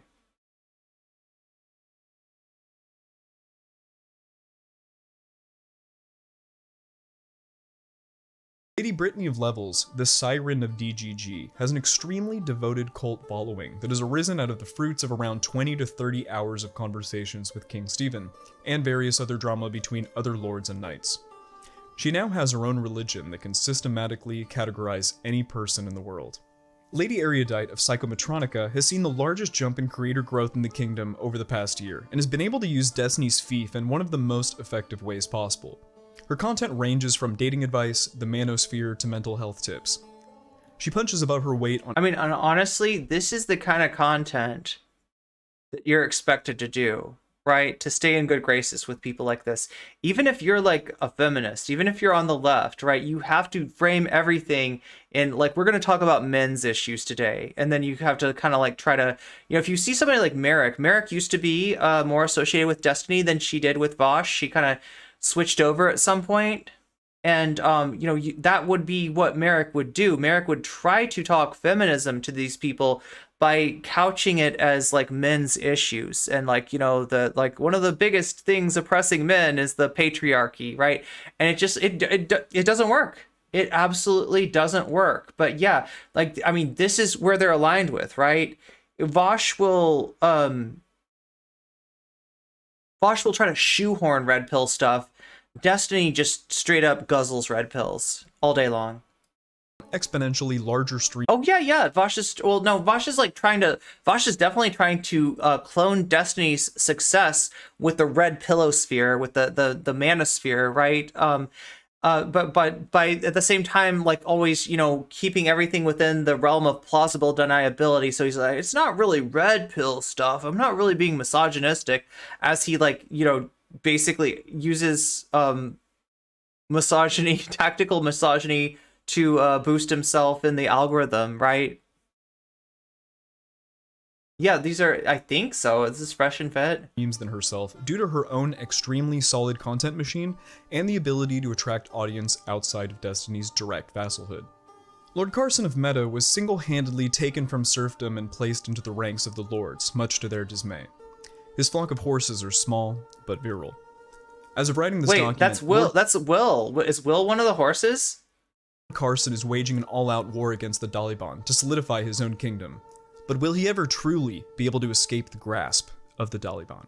The knights that ride underneath King Stephen's banner are too numerous to name, but... Yeah, he called them horses, like, right? So we got, so just like a general, like, overall, like, big picture, you have Destiny, Vaush, and Nick Fuentes. Those are the kings, right? Then you've got people like Chud Logic, people like Xander Hall, people like Demon Mama. Those are the knights, right? The first level orbiters, and then the people under those are, those are the lords, right? Under them, and then under those, the sub orbiters are like the knights. And then the audience are serfs, right? The serfs are bound to the land, and when there is a war and somebody takes over some land, they're taking over the serfs. So like that's what Will's trying to say, is that this is like a medieval battle between legions of like knights and archers and pike people. I don't know, what are those, the mods or something? I think the horses are the mods. Earlier he showed Destiny, and the mods were like wolves. You know, with Destiny's with that picture of Destiny and his orbiters, right? I absconded from the Vaush fiefdom and have joined this autonomous collective. That's right. Now we see the violence inherent in the system. This is just a cringy description of the factions of right-wing online politics, right? Well, no, imagine being Will and thinking that Vaush is far left. Like, Vaush is just this wacky, hippie lefty, right? And that is as far left as you can, like, really conceive of politics going. You just, like, you can't imagine, you know, the like left politics past Vaush, right? That, and it's not just Will, right? To his credit, this is how the entire, like, you know, Twitchpol sphere looks at things, right? Vaush is a unhinged lefty, apparently. The most prominent are Dom Sherry, Sir Wick, Dom Dusty, Sir Supreme, Sir Hans, Sir Pisco, Sir Counterpoints, Sir Relevant, Dame Zonia, and many, many more. Oh my god, they're shoehorning your friend into relevance that she doesn't actually have, but we'll let it go. With a little flair, a knight is created from almost any content creator the King Destiny comes into contact with. The serfs are not only greater in number than any other kingdom in online poll, but they are also dedicated. They have participated in 2 election campaigns, They have committed such acts as Bloody Sunday, where they murdered Twitch Plays Pokemon, K911, and exclamation point shoot, which led to the genocide of an innumerable amount of Mr. Girl followers. The many people underneath the Dolibon flag have experienced great growth and prosperity as— And the weird thing too is like this Mr. Girl stuff, right? Because this almost shoots to hell. Like the way that he's presenting this to you is this: like, Vaush is far left, Destiny is like center or center left, right? And Nick Fuentes is far right. Now, I will not argue with you about Nick Fuentes. You definitely got that one right. You know a lot more about the Groypers than I do, Will. So I'm gonna trust your judgment on that one because I just don't know. But you should see Mr. Girl as, and you should see, you know, Destiny's forays into content with like with Nick and with Lauren and with people like that as a signal that Destiny is not a centrist. Destiny is every day more and more a creature of the right and a creature of Twitch politics and a part of that agenda to marginalize the left. Like the reason that Will thinks that Vaush is this far left wacko is because literally the left that existed in Twitchpol has been, you know, destroyed, have been driven off, have been silenced, have been canceled, etc., etc., etc., right? There is no left in Twitchpol. Look at what happened with Polly, if you don't believe me. Look, you want to know why Polly got marginalized? Do you think it's because Polly doesn't get along with people? Do you think that Polly's too mean? Do you think that Polly's just too, you know, explosive and bombastic? No, it's because Polly was too far left. That's why they went for me. That's why they went for Polly. That's what will get you clapped faster than anything on Twitchpol, right? As an organization, and you know, an organization that like a you know, organization. Let's not call it an organization. It's too loosely there to really be called an organization. As a sphere, as a structure, as an orbit, right? It's it functions to mainstream far right as center right, to mainstream center right as centrist. You know what I mean? It just moves the whole Overton window, right? It purposefully takes out any sense of actual leftism that is not allowed. That is, you know, that's the one thing that'll get you in trouble more than anything else, right? Will is living in a white person's world. What is the name of this video? Something about feudalist hierarchy. The Destiny section is actually kind of a good breakdown of how American white liberalism works. I still remember when Destiny did a UK election quiz back in 2019, and it said his opinions were 50% conservative, 50% liberal. He got mad and closed it. Remember people posting about it on his Reddit? Their faithful leader expands his kingdom to less politically oriented lands, such as No Jumper and Fresh and Fit. Sometimes Fresh and Fit, not political. Even a lucky lord or lady gets to make an appearance alongside the king himself. There's no sign of King Lucky to be on Fresh and Fit, really? Destiny or the Dolibon slowing in growth anytime. I mean, if that's the audience you're going for, I guess. Soon. The only sizable kingdom with a more mobilized and fanatic fan base and online pull than the Dolibon is that of the Groyper army. And guess what we're not watching?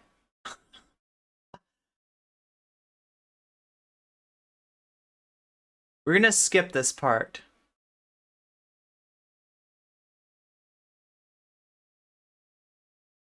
So like just a TLDR, he talks about Nick Fuentes being this marginal figure. He talks about AFPAC, the first AFPAC having like almost nobody in attendance, having no support from a mainstream politician. Then he talks about a more recent AFPAC, you know, getting more actually elected officials to come. There being more influence there. You know, he talks about Charlottesville and he talks about January 6th. And, you know, it kind of cites this as evidence of Nick Fuentes being more influential. So that's what we're missing here. And for some reason, YouTube between kings, lords, knights, and serfs. Kings were monarchical families that had conquered the lands in the generations prior and were the hegemonic powers in the areas that they lived in. As their lands and power grew, the kings needed people to watch over and manage the lands and its people. The king would enter a relationship with a lord and lend him a section of his land and its inhabitants, called a fief. The lord would become the king's vassal and was responsible for keeping the taxes, food, etc. flowing upwards in the kingdom.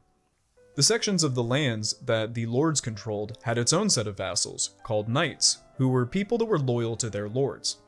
Their primary function was to manage the serfs around them and bear arms. Okay, so to be fair, like, let me give Will some credit here. Like, although I think that he maybe exaggerates, like, the level of influence that somebody like Nick Fuentes has, you know, like, I mean, he's literally had to start his own platform in order to just have a place to stream. And, you know, the fact that like, if you're in Twitchpol, though, Cozy TV seems like less of a niche thing. It seems like less of a like nowhere land than it actually is, right?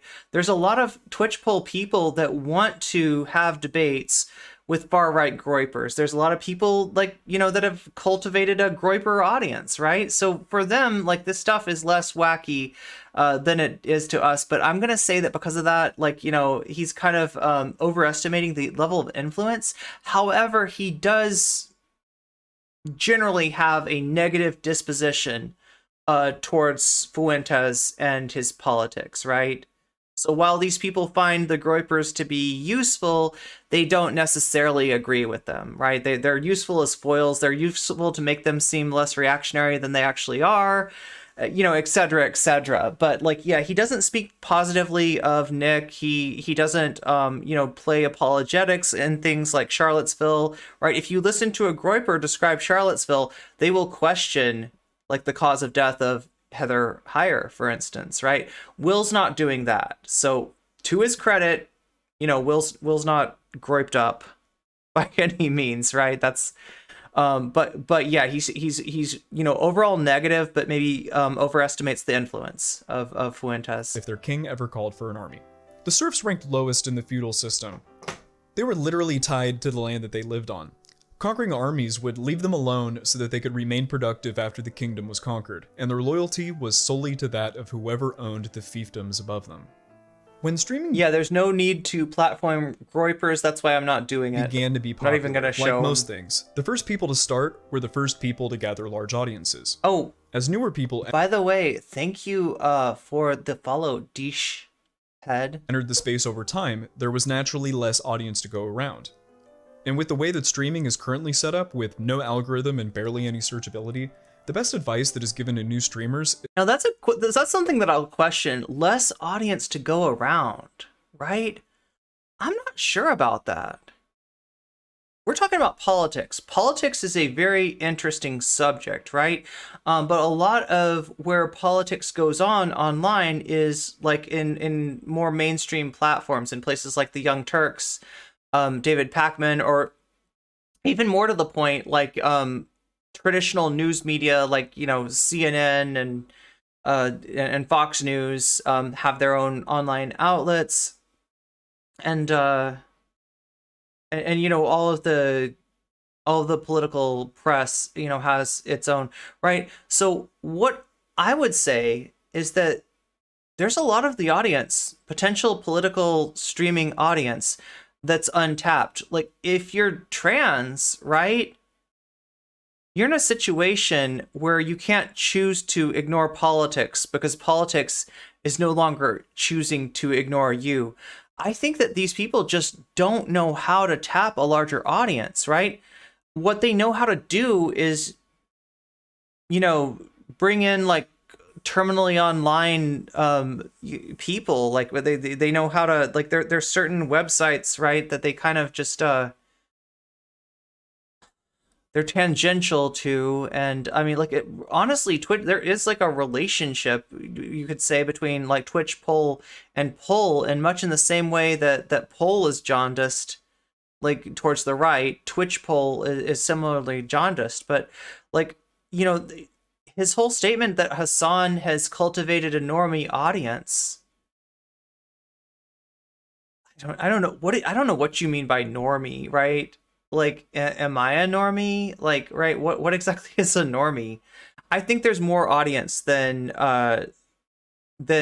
like these kind of streamers can really reach, and that's why I don't really talk about them, right? They are nowhere. A place where you can bring a VTube frog on, have him JQ, and then the weird people are the ones that have a problem with that, right? The normal point of view to have in Twitchpol when you see a VTube frog JQ is to be like, well, that is like his freedom of speech, I guess, right? It's shifted, it's jaundiced, it's messed up, right? It's not and this is why they'll never attract the audience that they don't even realize exists. So yeah, there's another thing that these people are kind of missing, right? They know how to bring more people like themselves in, and they know how to take, you know, sort of normal people and you know, sort of bring them into that, but they don't really know how to reach people that are interested in politics but just haven't found a place online to understand politics, to consume politics, other than you know, your average like mainstream platforms. And has the frog been active lately? I haven't looked. I think there was some. I think Chud, you know, I think Chud covers stuff like that.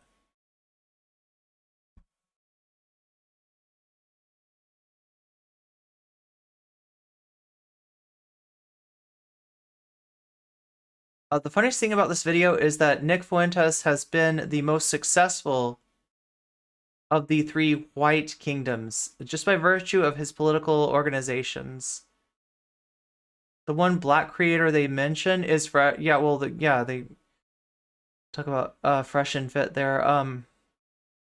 He's so happy with himself, it's gross. Yeah, but I don't want to present an image of Will that's, like, you know, untrue though. Like he does seem to be not a fan of the Groypers himself. Like there's not any better than trust fund corpo assholes. They're more protected from consequences, like Prince Andrew.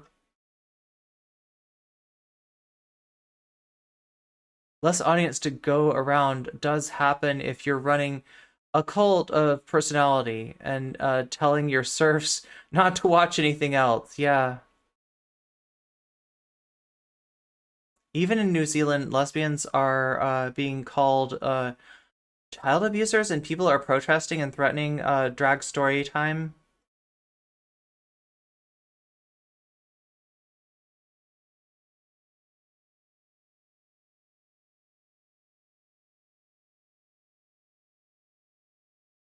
Wait, a lot? Yeah, I don't know about that, V. Steph's comment. Gotta pander to the white upper middle class and upper class racist audience of these people, allowing a space where minorities don't get abused. Is to collaborate with other creators who make similar content, or redirect your audience from other locations with better algorithms.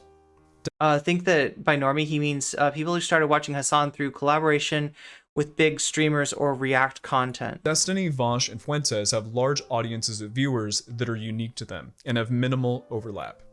They have a large swath of content creators underneath them that depend on them for content. Yo, I don't know about that. I feel like there is a big overlap. Am I wrong between like Destiny and Nick?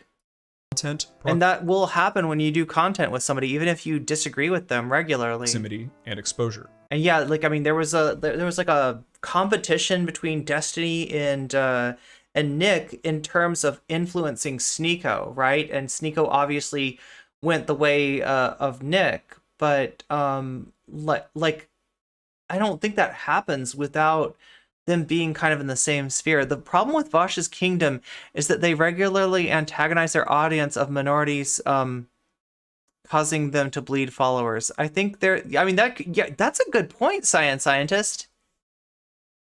So I mean, like, I always think about it as that they create an atmosphere that is just antithetical towards marginalized people wanting to be a part of, right? But I mean, obviously there are, marginalized people in the Vaush audience. And like, so if you look at Vaush's numbers, right, and I think Will's right about this, they haven't really moved. They haven't really moved recently. And you could look at that as like he is retaining the same audience as ever, or you could look at this as he is losing as much as he's gaining. Because he definitely is gaining, and anybody with that kind of size is going to be bringing in new followers. But there's followers dropping off just as quickly, and I think it's a lot because of what Smartest Man in the World is saying there.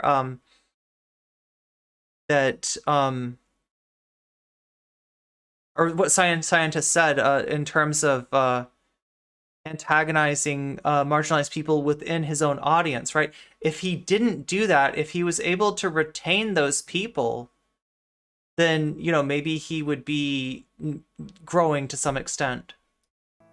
Groups materialize. I'm terminally online to be, by the way. Content creation metas form. Entire livelihoods are spawned out of relationships, sometimes 2 or 3 times removed from the original source of the content. And this isn't on accident. It makes sense. The larger the content creator you collaborate with or react to, the more likely it will be. I think there's a vocal minority overlap of terminally online people who kind of keep up with all the streamers on a surface level. Found in the ocean of 3 viewer Andes and 200 view YouTube videos. It's in the best interest of the average online poll personality to take up arms for their king and try to make a place for themselves in the fiefdom with their hashtags, clickbait titles, and frequent panel appearances. If you play your cards right, if you're charismatic and interesting, funny, smart, then maybe the people who came to watch someone else might look you up and become your fans too. But are they really your fans? This is a good point. This is a really, really good point. Look, I'm saying this as somebody who used to be like a streamer who would have 100 people in Twitch regularly, right? Like I'd have, 100 viewers, and it wasn't my audience. It was people that had found me through Dylan, people that had found me through Destiny, people even that had found me through Vaush, just because I kind of, played more or less nice with these people. I didn't do anything, obviously I had very different takes than most of them on issues, but like I played by the rules in hopes that it would give me access to some of these creators in order to maybe change their mind on some things, right? I took them seriously in their claim that they were about like facts and logic. They were about arguments, and that if you made the right argument to them, they would change their mind. They don't have any interest in that. What they have an interest in is cultivating people like me, like the same way that I said that, people in Destiny's community kind of tried to groom me to being a trans orbiter of Destiny. What they're interested in is a trans person that sits there and says that everything that Destiny does is okay. I don't have to agree with all of it, but I can't say that there's a problem here, right? The second that I say that there's a problem with somebody, with one of these creators, I become a problem for them. They're not here for me as a marginalized person. They're not on my side. They're not allies. They're not fighting for my liberation. They're not fighting for our liberation. I was there for them as a fig leaf over, their terrible implicit bias, right? And at the point where I couldn't take being that anymore, and I had to try to reach out, and I had to try to get one of those creators to be better, because I could see the kind of harm that they were doing. I could see how my audience was reacting, and I couldn't live with myself not speaking up. That was when I became expendable. That was when it became necessary for all of them to dogpile me at the same time, to poison my reputation, for the most, disturbed people in their audiences to come and harass me and not leave me alone for years and years and years, etc. Right? That's how the system works. That's part of why you don't see like a truly left version of this, right? we're not allowed to exist in their orbit. If we're going to exist, if we're going to be out there for people, we're going to have to create our own ecosystem. And that's kind of what we're starting to do, right? That's what we're doing. That's what Polly's doing. That's what I'm doing. That's what Sarah's doing. Shakespeare, Cryptid, Nabil, right? We are starting to see the start of that, but obviously we're a target for these people. Obviously they don't want us here. Obviously they feel entitled, not just to their viewers, but to the platform, right? And our existence on the platform is inconvenient for them because it shows them to be as reactionary as they really are. So that's where we're at. So yeah, I mean, good video, Will. Thank you. If you talk to any of the streamers that are part of the Daliban, they will tell you about something colloquially known as the Destiny effect. When King Stephen comes online, everyone in his kingdom takes a viewership hit across the board.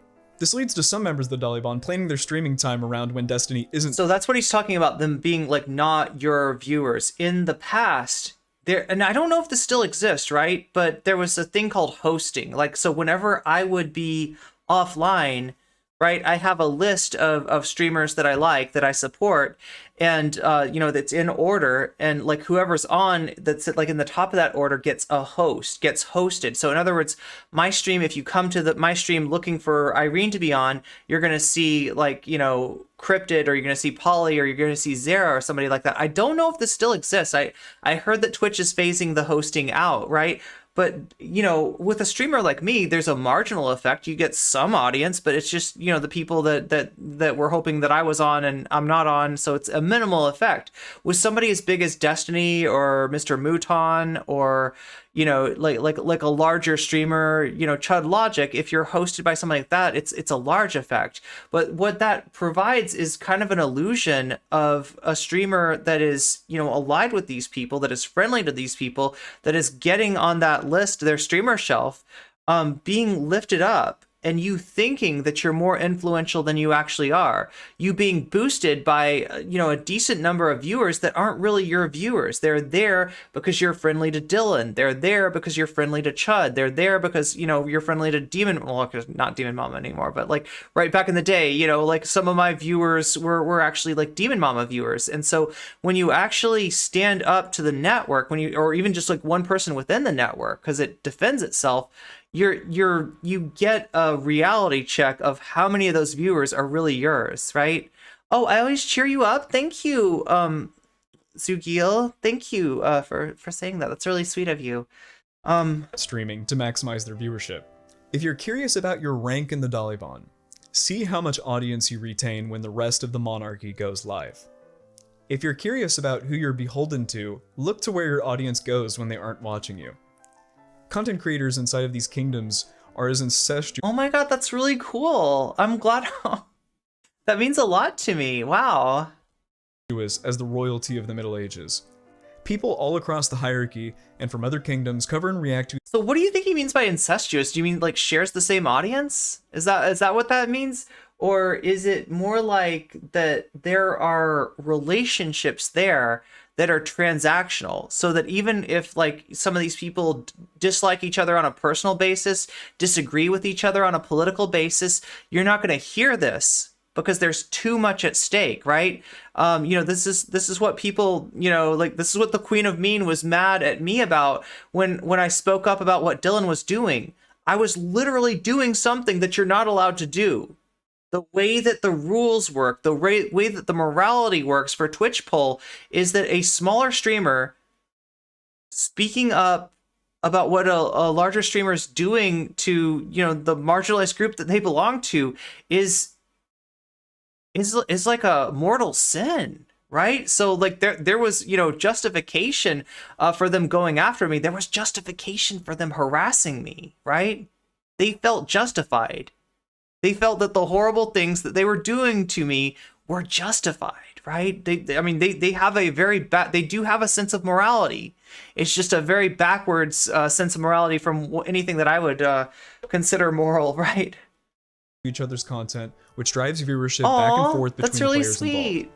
In the Daliban, Destiny and his lord Prime subs are the most important because they show that, you know, like if you've got one Prime sub and you're parking it here, that means a lot. lords can trickle the viewers in their It's a fiefdom social club? upward at almost What's any up, given Spectacular moment by calling Snyderman? them to court. The highest viewed and most covered content is almost always interpersonal drama, impromptu tribunals amongst the lords and knights that can have devastating effects on people's place. So in a he's feudalist talking about hierarchy. himself here. The main goals: remain based, be a gigachad, and avoid being. Okay, so he's talking about himself there. When he's talking about, like, you can get called in front of a tribunal, it can have disastrous effects. I think that what he's got in mind is his own being called on the carpet in Chud Logic's community. So, you know, like, they always kind of made fun of him, right? The Chud community. Like, you know, they enjoyed his content because he'd talk about other creators that they liked and stuff like that. But they were never really on his side. But they were kind of like okay with him. And that changed when Chud and DK, you know, brought him up and said, you know, you're a piece of shit, right? So I think it's a very, you know, he's speaking from a very personal space. At the same time, notice how he's not like fighting back. He's not standing up for himself because he knows that that is a quixotic enterprise at best.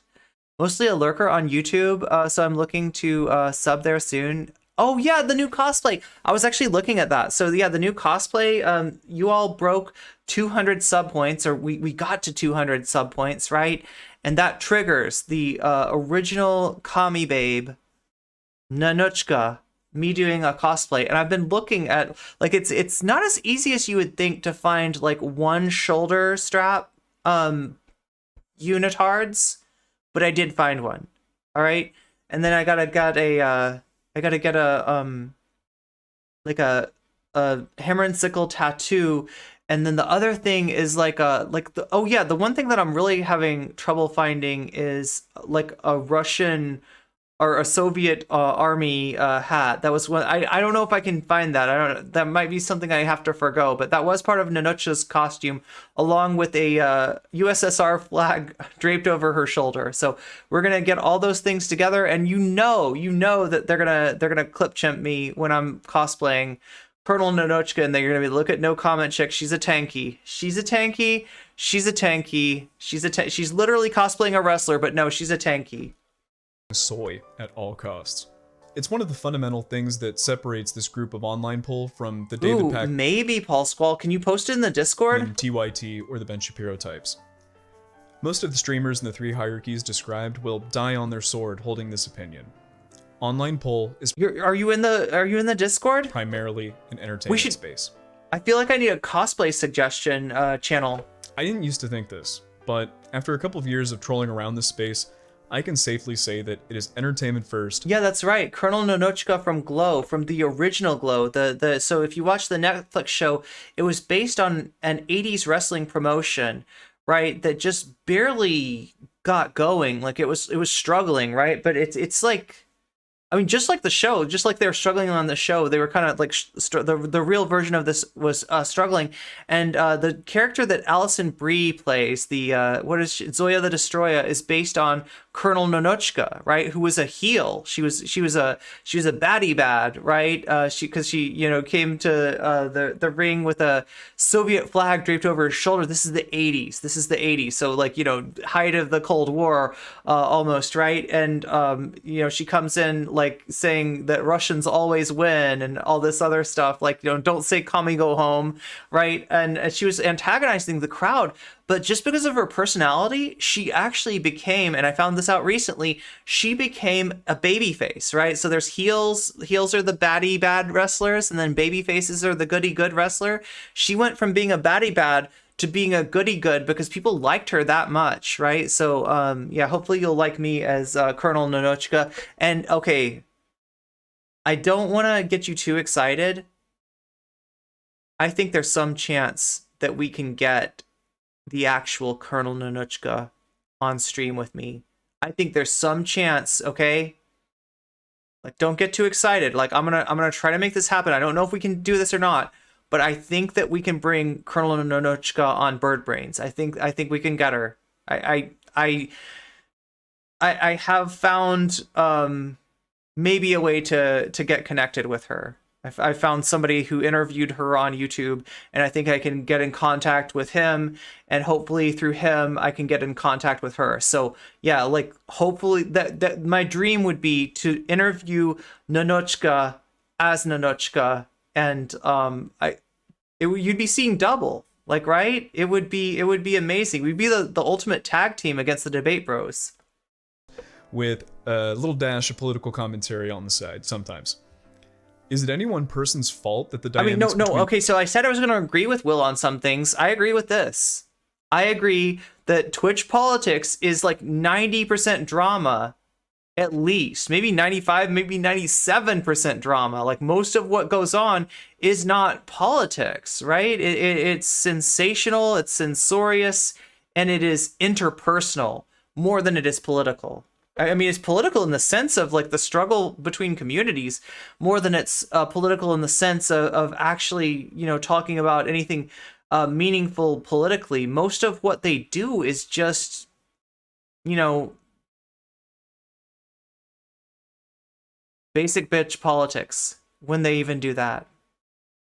It's Polentainment or something like that. Yeah, no, I'm really excited about that. I hope that works out, right? We talked to, if you saw a couple of weeks ago, last week, I think, I talked to Kid Bandit, a wrestler from many different promotions who's been featured on AEW, even though she's not an AEW wrestler yet. She's not like signed to that promotion, but she's been on so many different promotions and you know, telling us what it's like to be trans and to be a professional wrestler. And I thought that was a really cool interview.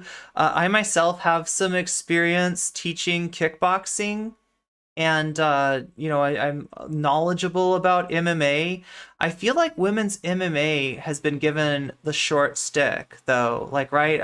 I don't feel like the UFC really cares about women's MMA. I feel like they cared about it for a split second when they thought that they could make Ronda Rousey like a long-term champion, but it turned out that, yeah, Ronda didn't really last that long. She wasn't all that good. You know, there's something kind of racist in the fact that, like, they're willing to get behind women's wrestling with Ronda as the champ, but with Amanda Nunes, who's, you know, a gay woman from Brazil as champion, they don't seem to be interested. And she holds 2 titles. Like, this should be extremely exciting, but it just doesn't feel like they're really promoting like women's MMA that much. So I don't know, maybe I feel like maybe looking into like wrestling is a better you know, you're gonna see more LGBT and women's sports never are given enough funding. Yeah, and then like, oh my god, that ties right into you know, trans women in sports, in that they will pretend to advocate for women's sports when it's to keep trans women out of women's sports, but most of the time right wing has no interest. They try to blame trans people as if we had any power. The characters you were thinking the same thing, V. Reality shows look like scripted trash. I don't think so. This is a viewer-based economy. Yeah, and I think racism has a lot to do with the fact that Amanda Nunes is not somebody that the Dana or the Dana White or the UFC are really interested in promoting or supporting. Even though I think she's an amazing athlete, right? Like the 2 matches between Juliana Pena and Amanda Nunes were really, you know, contentious, really amazing, really hard fought. And I have enormous respect for both of those women. But yeah, you know, like apparently Dana White doesn't care. The meta is presently monarchical. The owner of the UFC doesn't actually care about diversity. Oh yeah, the owner's kind of a chud. And to make a living, you too must woo the serfs of the kingdom. Perhaps a different way to view this feudalist hierarchy is a space that at its backbone is powered by various Venn diagrams of shared audiences, and your king intersects all of them. I don't elucidate this to you to discourage you from attempting to gain the court of a content king or lord. It can unmistakably be a life-changing event for a content creator. But heed this warning. Hassan, Vaush, Bob7, Anna, Melina, Relevant, Dilla Burns, Not So Erudite, Brittany Simon, Lav, Hawes, The list could fill a Bible with people Destiny has given either prosperity or the guillotine. One of the most recent and explosive examples of this dynamic is that of Mr. Girl, a serf-turned-lord now waging war. Do y'all want to see this stuff? Like, I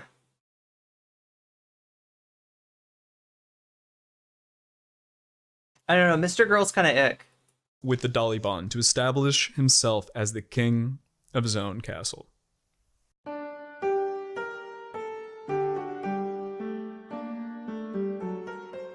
Mr. Girl has been a content. What do you think? Are we interested in this? UFC will go out of their way to not push someone if they believe that they are boring or not a draw. They have fired well-performing fighters because they performed poorly in buy rates. Is he going to try to get us to sympathize with this creep? I don't know. Does anybody in chat? What do you think? You Twitch chat. I bet you know. Mr. Girl for the grimly curious, kind of interested. I mean, I don't think I'll get in trouble for it. What you get in trouble for is like, you know, watching their content with like skip any clips with Mr. Girl. Oh yeah. So like, I don't think he actually shows Mr. Girl talking. It's Will talking about him. There. Okay, so like, I guess if we see video clips, we'll. Content creator for a long time. Oh, that's a video clip.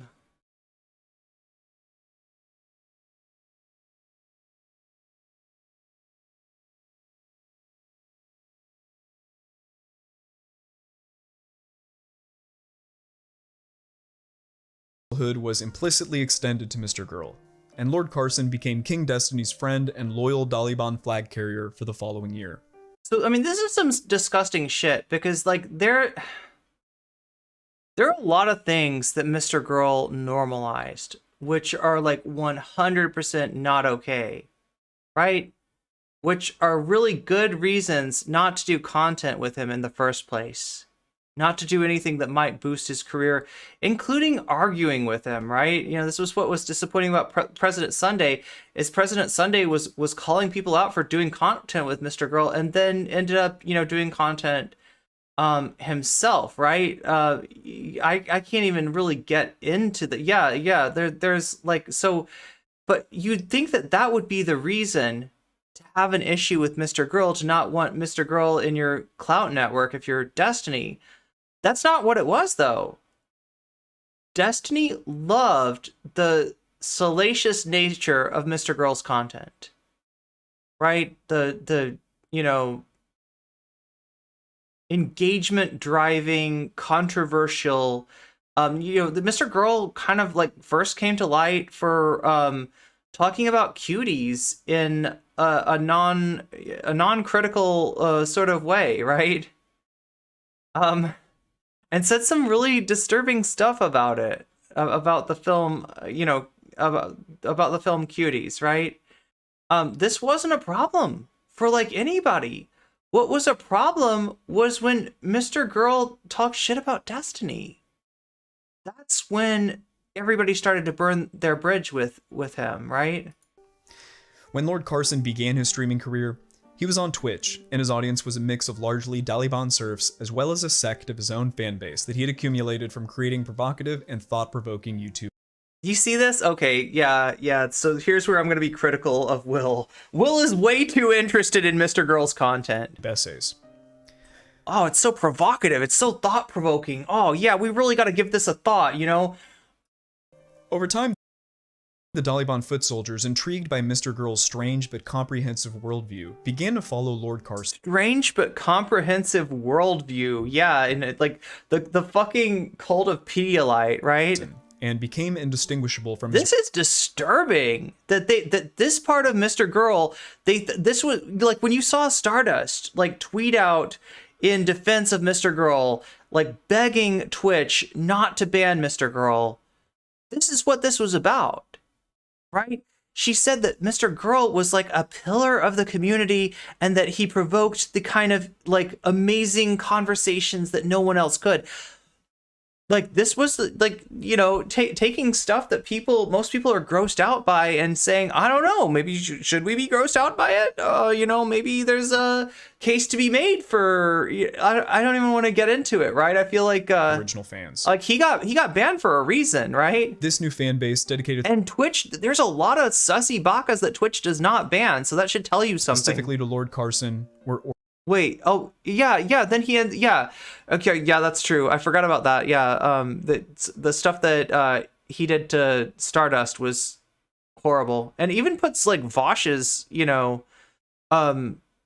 issues to shame. Ordained as his horses. Several loyal... Okay, yeah, that's funny when you say, like, horses, and then you've got, like... foot soldiers formed organically, such as Elder Drazi, Smeth, and many more. Okay, I don't know any of these people, and I don't want to know any of these people. Mr. Girl only okay, so that's back to here. Harder and harder to stake it out in the lands of the other lords and knights. He was banned from Twitch and later had his YouTube channel deleted after a mass flagging campaign from Lord Tech. So supposedly these, oh my god, okay, I don't even know what that is, but that scares me. I don't know, what was that picture? You can do a Poke Rap with all the randos in this video. Yeah, I think that's like a Fuentes person, maybe, right? So here's where it gets dicey.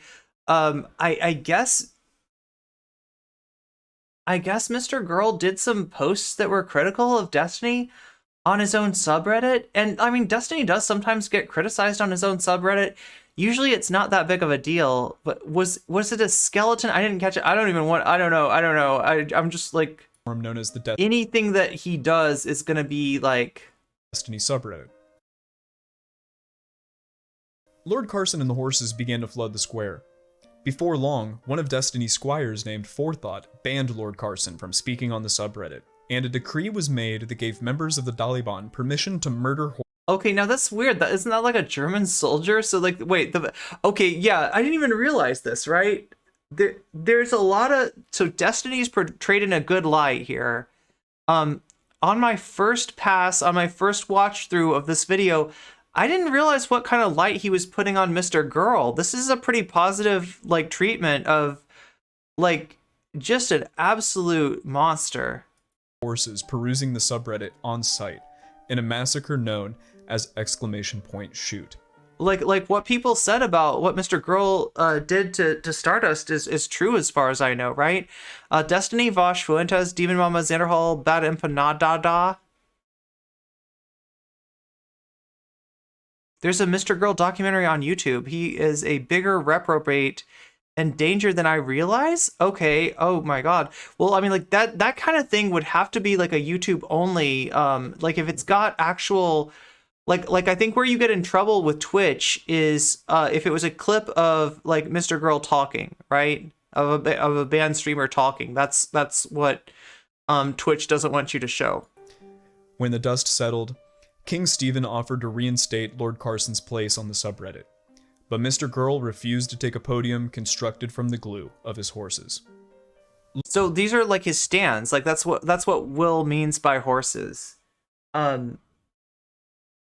So it sounds like he didn't want to be allowed back into the subreddit if his fans were going to stay banned, and it sounds like they were. I think he's prioritizing entertainment value over education, basically trying to turn a political subject into something more internet historian style. I mean, like, it's political in the sense of it like most of this is not political proper, right? You haven't really heard the only segment of Will's essay that is like overtly political is the discussion of Fuentes, right? The part that we didn't watch, right?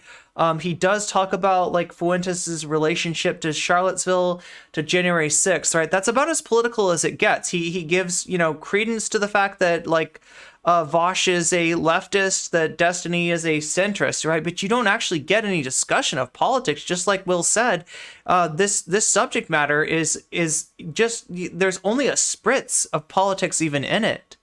Like most of it is corn syrup. Why would he say horses? That's confusing considering the part. I know, right? You would think that the horses would have to do with Vaush, but no, this is Mr. Girl stands that are being called horses here. He's trying to turn this content into something that can be enjoyed by a politically apathetic audience. Lord Carson was like in some way, this is Dylan Burns' dream, right? Dylan's attempted innovation was to turn Twitch politics into pro wrestling, right? And that's what the Hippy Dippy panel was about. And like when I was on it, I guess I wasn't really aware. They weren't explicit. Like they're you know, I think I was told to not go so hard on CTV, but I wasn't told it in an explicit sense of like, this is Dylan's friend. This person is integral to Dylan's content strategy. And you may not like, right. You know, it was just like, you know, settle down kids, right? Was kind of what I was told in terms of CTV. So I knew it wasn't appreciated for me to criticize the MAGA chud that ended up, you know, going full G rumor panic and turning the pride flags into a swastika like he did, right? But it wasn't explicit. It wasn't like, because when you think of kayfabe, right, you think of like a meeting before the wrestling match where they say, okay, so here's the deal. You're gonna pin this person, they're gonna kick out, and then yada yada yada happens, and then this person wins, right? So, you know, I was never told that you gotta like let CTV win or anything like that. Dylan never, you know, it hadn't gotten that far. But by the time that you remember when Demon Mama was wearing kind of like a cosplay to the Hippy Dippy? She had some kind of like elaborate like, you know, costume that she was wearing. That apparently was kayfabe. It came out, right, that it was, and that like some of the people had been explicitly talked to about like how they were, in other words, they were planning drama. They were choreographing drama, right? But they didn't check with all the parties. Famously, It's Vadim was unaware of like the stuff that happened being performative, and thought it was real, and you know it caused a whole, you know, nasty thing to happen, right? But that was what Dylan wanted to do, because he said like, okay, so here's the deal. You got Twitch. We're on Twitch, right? We're competing with game streamers. Games are exciting. Games are scripted. Games are choreographed. Games are in some ways like movies, right? How are we going to compete with that? The only way that we can is turn politics into pro wrestling.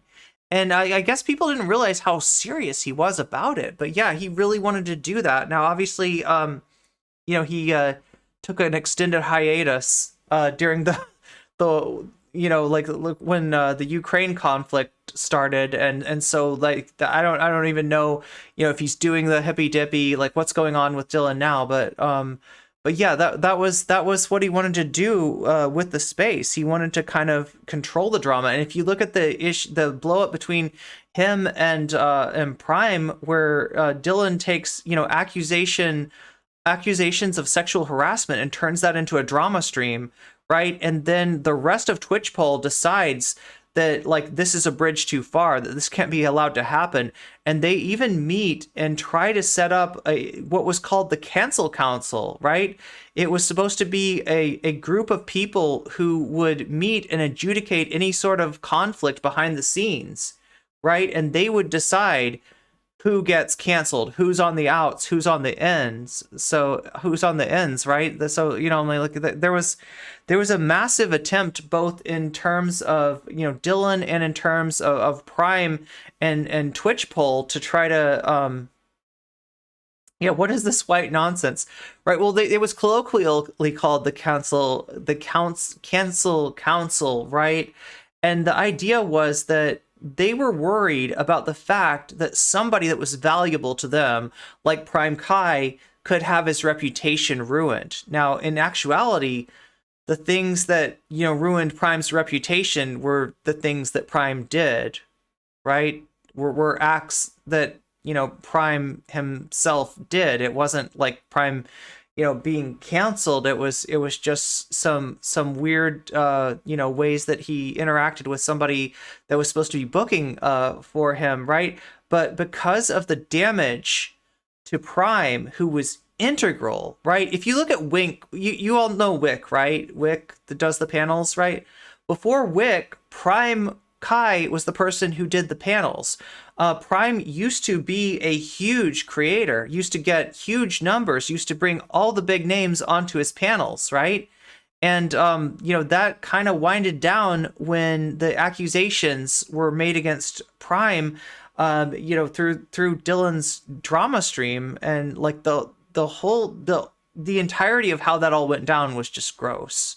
That's another thing that would if you really want to discuss the interpersonal and network dynamics of what happens in online politics, you almost have to discuss that issue. But it's really contentious, and I kind of don't blame Will for not wanting to go there, because there'd be a lot of people that would be mad about him even just going over the history of what happened there. But yeah, Prime kind of faded away as a political figure after those events, and Twitchpol recognized that there was a danger in not controlling the drama. So they talked about a council, they talked about a board, like almost like an HR board, that if any sort of accusations would be brought up, if anything was to happen, that they would meet behind closed doors and adjudicate it, right? I don't think they went forward with this. In other words, if this exists, right, it's clandestine. It's not in the public. Like, I don't think this actually happened, right? At least it's not publicly, going on, right? But yeah, a lot of people talked about this. Queen of Mean, Chud Logic. There were a lot of people that there were panels about the potential of this board that did take place, but I think that people just couldn't agree on how it would go on, and that's understandable, because if you're a content creator, you don't want that kind of power to be put into the hands of somebody that you can't control. And since there were too many parties, especially after Prime, became less of a factor, there were too many parties at play for them to all get together and agree on, okay, these are our board members, this is who's going to do it, right? You just you couldn't get agreement like that. Presented with a hard choice. He was at a fork in the road, and on one side, side, Twitch HR is an innovation that nobody needs. Was true. More of the same, paving his path deeper and deeper into Daliban territory. The other, a path of independence, required him to give up his Hassan blew up through debating on the Raj Royale vassalhood to the person that had given him his entire streaming career, and potentially ending his friendship. Lord Carson decided to publicly make a split from the Daliban Empire, and has been waging war against King Stephen and his large array of lords and knights ever since, stemming from an upcoming decree coming on possible infidelities that King Stephen might partake in surrounding. Okay, so I don't know much about this. Maybe you do. Maybe somebody out there knows about this, but the allegations that Will's talking about are, I think Mr. Girl and Lavaloon have accused Destiny of running kind of a casting couch, right? In terms of the women that he platforms. Now, I don't know if this is true. I don't know if this is false. I literally do not know. Like I said, I am not trying to follow this side of online politics. I find it incredibly toxic, right? But maybe some of you know about the accusations. I don't have a lot of faith in Lavaloon. I don't have a lot of faith in Mr. Girl. So these are two untrusted sources, but their claims that they made were something to the effect that, that there was a, leveraging of Steven's power in order to, have sex with people, right? I don't know if it's true or not. I can't speak to that, so. Surrounding his vassals, set to arrive about a month from now. Maybe. Okay, so he's saying that Mr. Girl has promised some sort of big revelation, some sort of manifesto, right? And then that's how it works, right? That's why there was like a manifesto released about me. That's why there was a manifesto released by Lonerbox about Polly and other trans streamers. That's why, the Destiny's manifesto against Keffels. Dylan made a manifesto about me, right? Manifestos is how this environment works, right? Somebody drops a big manifesto with what looks like receipts, and most of the time, it's just like screenshots and then characterizations of those screenshots, right? So there's it's not proof, it's not receipts, there's nothing real, there's no there, but if you can get enough people to update it, then it takes effect. It gets believed to be true. It gets seen by a lot of eyes, and those eyes aren't super curious about looking in and saying like, is this like proof beyond a reasonable doubt? It never is. It's just, it's just allegations, right? That's what that manifesto culture is all about, right? And so, yeah, manifest destiny. I don't even know. If a huge content creator lends someone their audience to create their entire career, can they take it away just as easily? Destiny objectively granted Mr. Girl an enormous boost in audience following. I believe and stand with any survivors of this shit, even if we disagree with other stuff. Nobody should ever face sexual coercion and harassment in their workplaces or online. Yeah, I mean, like that's. I've also seen issues where the charges were brought forward by people other than the victims. The supposed victims were saying this didn't happen. But then there were like this was with Lavaloon. Lavaloon made some allegations against Hassan involving somebody that Hassan knew, and the person in question did not back up what Lavaloon said, right? So that was like, I don't even know what that was, right? That's pretty fucked, right? And like that's kind of my feeling towards the Mr. Girl Lavaloon stuff about Destiny. Destiny is, reprehensible in a lot of different ways. But like, when what you've got is Mr. Girl and Lavaloon, making these allegations, I don't really place a lot of faith in that either. I really don't want to have anything to do with these people, right? This is the most toxic part of online politics, right? This is gross stuff. There's not much politics going on. There's not many people that I find worthwhile to talk to there. So, I've just tried to stay away as much as I can. And since Destiny got banned from Twitch, he has not seemed particularly relevant. Obviously, as far as numbers go, as far as the size of his community goes, he is, relevant, but it's like relevant in terms of like the red pill community. I don't know. It's just like nothing I want to get involved in, really. Following just a few short interviews, but those were not yet Mr. Girl's fans. They were King Stevens. It wasn't until you have reason to think it's true, but you can't say why. Mr. Girl proved himself as someone as interesting. Yeah, I mean, I've just got to be kind of agnostic about it, just given the lack of trust I have in the Mr. Girl being the one making the claims. However, that it could be true. And as provocative as I King literally Stephen, don't know that he was able to get an audience that was distinctly separate from the other 800,000 members of the Dollyban. The pattern that I'm seeing is that while you may find quick Oh, interesting. Okay, well, so if I was to make, I don't know, Will's gonna know more about Mr. Girl than I am. I purposely try to stay away from him and his horses as far as I can, right? But, if there is any truth to what Will's saying, it's probably something like this. Vaush garnered an audience from the Destiny community by being to the left of Destiny in a time where Destiny had a lot of lefty audience that he wasn't catering to. Destiny, the more he interacted with leftists, even people like even kind of mainstream leftists like Hassan, the more he interacted with people like that, the less he was open to leftist ideas, and the more he kind of veered to the right. Vaush was in the right place at the right time, so that when Destiny purged all the lefties from his audience, the obvious place for them to go was into Vaush's audience, right? And and that's why Vaush is really cautious about anybody in his network being to the left of him, right? If somebody were to present themselves to Vaush's audience and then have a split with Vaush over an issue where they're on the left side and Vaush is on the right side, Vaush would be in danger of being Voshed by a new Vaush, right? In other words, having his audience split with a creator that's further to the left of him, right?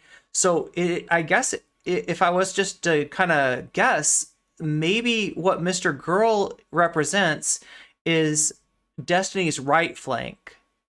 When Destiny, you know, veered to the right and has been catering more and more to like the Red Pill community and to the, you know, those kind of you know, just all the descendants of the pickup artists of old, right?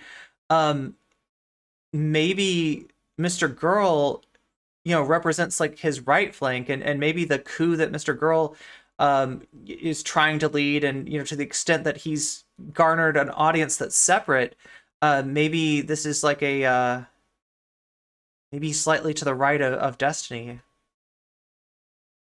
Success inside of a kingdom, such as the Vaushite Empire, the Daliban. Oh yeah. That's why they hate the Wokescolds. So that they hate the Wokescolds so much they had to adopt Ben Shapiro's language. Per army. It is up to the individual to do something so that you aren't someone's fourth or fifth choice in their respective hierarchy. Lord Carson and Lady Erudite are two people in my mind that have been on two opposite ends of the content grind, and both have seen levels of success that is greater than that of the average vassal of the Daliban. While I could end this video coping about how it's all because of Destiny's magic touch or something, it's actually their magic touch that is helping them retain their own unique audiences over time, while making use of the kingdoms they reside in. A smaller microcosm of this effect revolves around smaller content creators like yours truly and Sick. I think it's more so people like Sneeko post a threat. Oh, yeah, I see what you're saying. So Sneeko, yeah, well, I mean, like, there was a three-way dynamic between Sneeko, Destiny, and Nick Fuentes, right? Destiny had done some content with Nick Fuentes. You know, he's kind of like friendly to Nick while like disagreeing with him on political issues. And Sneeko, you know, he'd gotten on with Sneeko and had some discussions, and it sounded like he was trying to kind of pull Sneeko into a more centrist orbit. I don't know how much, like, I mean, Sneeko doesn't seem to be about politics at all. With him, it's more like just like, you know, this kind of cultural alignment, right? It's like, you know, he's anti-SJW in almost a cultural sense rather than like a political sense. It almost becomes like an identity, you know, to the point where, like, in Sneeko's conflict with Moist Critical, Sneeko's kind of, you know, has basically accused people like Moist Critical of trying to cancel him, has used, like, you know, anti-woke rhetoric essentially against Moist Critical, and Moist Critical is nobody's leftist, right? Moist Critical is absolutely not on the left. This is one of the people that made fun of Kira Chats, you know, tried to cancel Kira Chats for the it's just $5, right? So Surf and Knight of Chud Logic's court. Destiny was actually orbiting Sneeko in a way. I can safely say that I share a but yeah, Nick seems to have won him over. Substantial amount of shared audience. Although I'm not sure how much he actually understands about Nick's politics. With Chud Logic. I think Sick would agree as well. With Chud's help, my first major release soared to being the most viewed video on my channel, putting it in front of the eyes of thousands, which trickled down to me doubling my sub count. His negative praise also had an equaling damaging effect in the eyes of our shared audience, and thus, at least for now, my viewers. Evident by the Extreme Daddy Festo Part 2, a less good video, mind you, but still a decent effort, sits closer to my average view count. Quality and relevancy, like an ideological versus political distinction, appear to be the most important. I would say he's not political whatsoever. Things you you wouldn't say he's political whatsoever? Need to gain the court of a king or lord. When Sick released his Lavloon manifesto at the peak of Lavloon related drama, okay, so yeah, same day that she compared Twitch, Destiny to Harvey Weinstein, it was the perfect opportunity to make a huge splash. Okay, so yeah, that's what Lavaloon characterized Destiny as being like Harvey Weinstein. That's you know, very much, you know, like the casting couch. The quality of the video is pretty terrible, but the info was amazing, and the relevancy at the time just out of this world. Sick got it in front of the eyes of Lord Chud, and eventually, King Stephen. The Daliban Kingdom has since exploded his video to over 90,000 views, and has solidified... Okay, so, I mean, like, understand what this is, right? Sick is getting boosted by Destiny because of him being useful to Destiny. Right, so Will's right to say that, you know, like the viewers that you get off of something like this are absolutely not your viewers. You become like an employee, right? And so your viewership is very much conditional. Sick Unchained as a 30 viewer Andy, and one of the freshest new up-and-coming knights of the Daliban Kingdom. The freshest new and Sick has also up-and-coming been consistent on the content grind since release, improving each week, taking lessons from our lord, Chud Logic. A formula appears to be forming if you Wow, he's still kind of kissing Chud Logic's ass. want to try and take advantage of a larger content creator to expand your growth. The formula is this: affix your lips to their ass and become part of the human centipede. See, if you just watched the Bad Empanada video, you'd have so much more insight. 1. Create a piece of content or discourse that is high quality or relevant. 2. Gain the court of a large lord, king, or the algorithm. 3. Hope that your consistent efforts after this boost are good enough to gather an audience for yourself so that you too may rise through the ranks of the fiefdom, paved by the other content creators that came before. I mean, there's at least some knowledge, there's at least some consciousness on Will's part that of what this is, right? Like, I think Will recognizes that this is not, like he's more okay with it than, like, I mean, and I guess if you don't really have any skin in the game politically, right? If you don't feel like anything's at stake, if all you want is to aggrandize your ego, if all you want is to grow your audience, to get more people saying your name, then yeah, I mean, like, this is a fine strategy.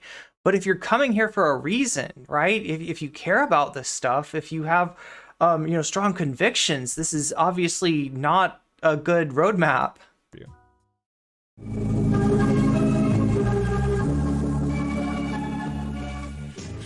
While it may be beneficial to work your way through the hierarchy in the beginning of your content creator career, I think the only way to really make it big is to strive to create something outside of it. Clearly there are ways, No, he gets it. ways to get out there. Like, look at just Pearly Things. She managed to get over Okay, yeah. What? Oh my god. Yeah, this is, people call just Pearly Things like the female Andrew Tate. Essentially her whole grind is like repeating, you know, the things that are complementary to that pre-existing audience, that like sort of red pill audience, right? That's you know, just Pearly Things is like a pick me among pick-me's. over 1 million subscribers in just over 8 months from abusing the YouTube Shorts algorithm, a land that is still fairly untamed. If you look at any of the 100% part of a clout network, so it's a really strange example for him to make. lords or knights in any of the kingdoms, it is rare for one of these content creators to break 10,000 subs on YouTube, or get more than 100 live viewers on Twitch. Which, to be fair, is still really cool and can be a living, but I'm not sure that's where I want to be. I think my content aspirations are set for something outside of this ecosystem, and honestly, maybe even online pull itself. The sparkle and shine of online pull is wavering. For the past year or so, the space has felt a little bit stale, and I feel myself falling prey to the drama just as much as anyone. I'm not above watching a train wreck in real time, but maybe I should be. Over the past year, the most interesting people in this space have been those that associate with the kingdoms the least. The freshest injections into the space are when more mainstream pundits enter, like Brianna Wu or Adam22. How many times can we watch Vaush debate the etymology of water, Destiny What do you think, chat? Would you like me to talk to Brianna Wu? play Autism Simulator, or see the N-word typed into Nick Fuentes' live chat before we ask ourselves, what the fuck are we even doing here? It's my observation that unless you absolutely love the way that online politics is currently set, There's more self-awareness here than I expected. I gotta say that. Okay. unless you are currently making money off of the online poll meta you find yourself in, Will is not someone I think of in association with self-awareness, but like, I'm a little bit surprised. unless you find the community. Will and his train wreck. Brianna Wu gives me ick vibes, and I can't put my finger on why. Needs to be more engaging than anything else available to you. Make sure that you first and foremost are happy and really want to be there. Secondly, make sure that whatever you build can stand on its own, because no one will ever be Destiny, Vaush, Hassan, TYT, Mr. Girl, Just Pearly Things, Ben Shapiro, or Nick Fuentes ever again. How many streamers can react to each other before something new has to be done? It appears to me that the ground has been broken. The land has been taken under their control, and as smaller content creators, it might just be time to break out of the current metas we find ourselves in, and push on to foreign lands. Even if it means that we're only fueled by our determination, creativity, and a little bit of luck, instead of the guaranteed audience of a wealthy lord or king. Okay, so wait, that's the video, right? And it kind of sounds like I'm leaving the online political sphere. Like that's where you're sort of left. However, look at what happened. All right, so you saw him show a 2.7 view video as being the strongest that his channel has performed so far. Do you see what do you see what this video is doing? 18K. And the question I have is that enough to change Will's mind, right? Obviously, he's either ingratiated himself to someone through this video, right? And you saw, it comes off as, it paints Destiny in a good light. It paints Not So Erudite in a good light. It paints, oh my god, who else? Mr. Girl in a good light. So, maybe it's one of those people.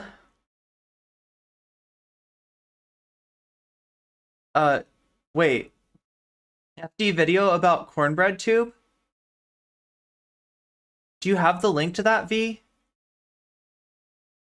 What do you think, though? Do you think he's really, because he's basically, like, the end of this video is like, I'm leaving. I'm done with it. I'm gonna find something new. I'm gonna do something new. I'm gonna go in my own direction, right? But he just made, this is gonna be like a 20K video at least, covering like the thing that he said he was leaving. Do you think he's gonna leave or not? Do you think he was leaving because he felt like he didn't succeed? He felt like he was frozen out, and now this is gonna change his mind? Like I don't know. This might like really cause like Will to have to put his money where his mouth is as far as actually leaving, or to just kind of just be like, just kidding, I'm still here. Right, so I guess we'll find out. How it ends up. From my understanding, though, Chud and his audience, like, they're definitely aware of this video. They're definitely watching this video. Chud watched this video. They are not fans of Will. They hate Will. They think he's cringe. They think this is cringe. So if it's that audience that you're using as kind of a, oh my god, Vitingale, thank you for the raid. Welcome, raiders. How are you doing? Good to see you. You've activated my stand power. That's right. Spice Girl. Welcome, raiders. Good to see you, Elliot. Good to see you, Vitingale. Thanks for the raid. Thank you for the raid. Everybody, if you're not already following Vitingale, give Vitingale a follow. Let's see if can we get a shout out? Still, so I don't think he'll leave. I think he's just interesting enough to strike out on his own. He's interested enough to strike out on his own. It might have been part of Colormind's stream I was watching. Wait, so I do think I remember seeing a video. Wait, no, Colormind was in FD's video about men, right?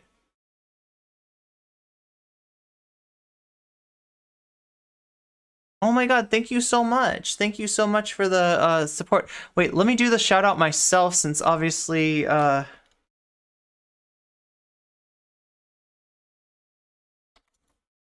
nope. Did I spell your name right? Yes, I did. I think I got it. Yeah, there's the shout out. That makes it easy for you to go and click follow on Vitingale. Assuming that I spelled everything right. Yeah, if you can find it, I'd be interested. Definitely wanting to cover. Definitely wanting to cover some FD Signifier today. You know, like Zera's got a lot to handle, so like I try to have a lot of mods or a decent number of mods. Oh my god, wait a minute. Click. Yeah, so that like, if one of my mods steps out, it's not a big deal. It usually isn't, and I feel like we might have to add some more people at some point. If you're interested in being a mod, join the Discord, because that is probably where I will choose the next cohort of mods from. Okay, so let's see. Vaush, CIA, Wokescold. Oh my god, when I typed Vaush CIA, it said the first thing was Vaush CIA informant.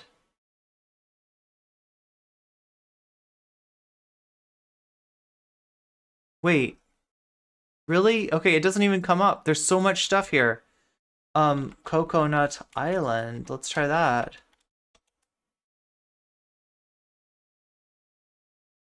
We just got done with Will and his video essay. This was a person that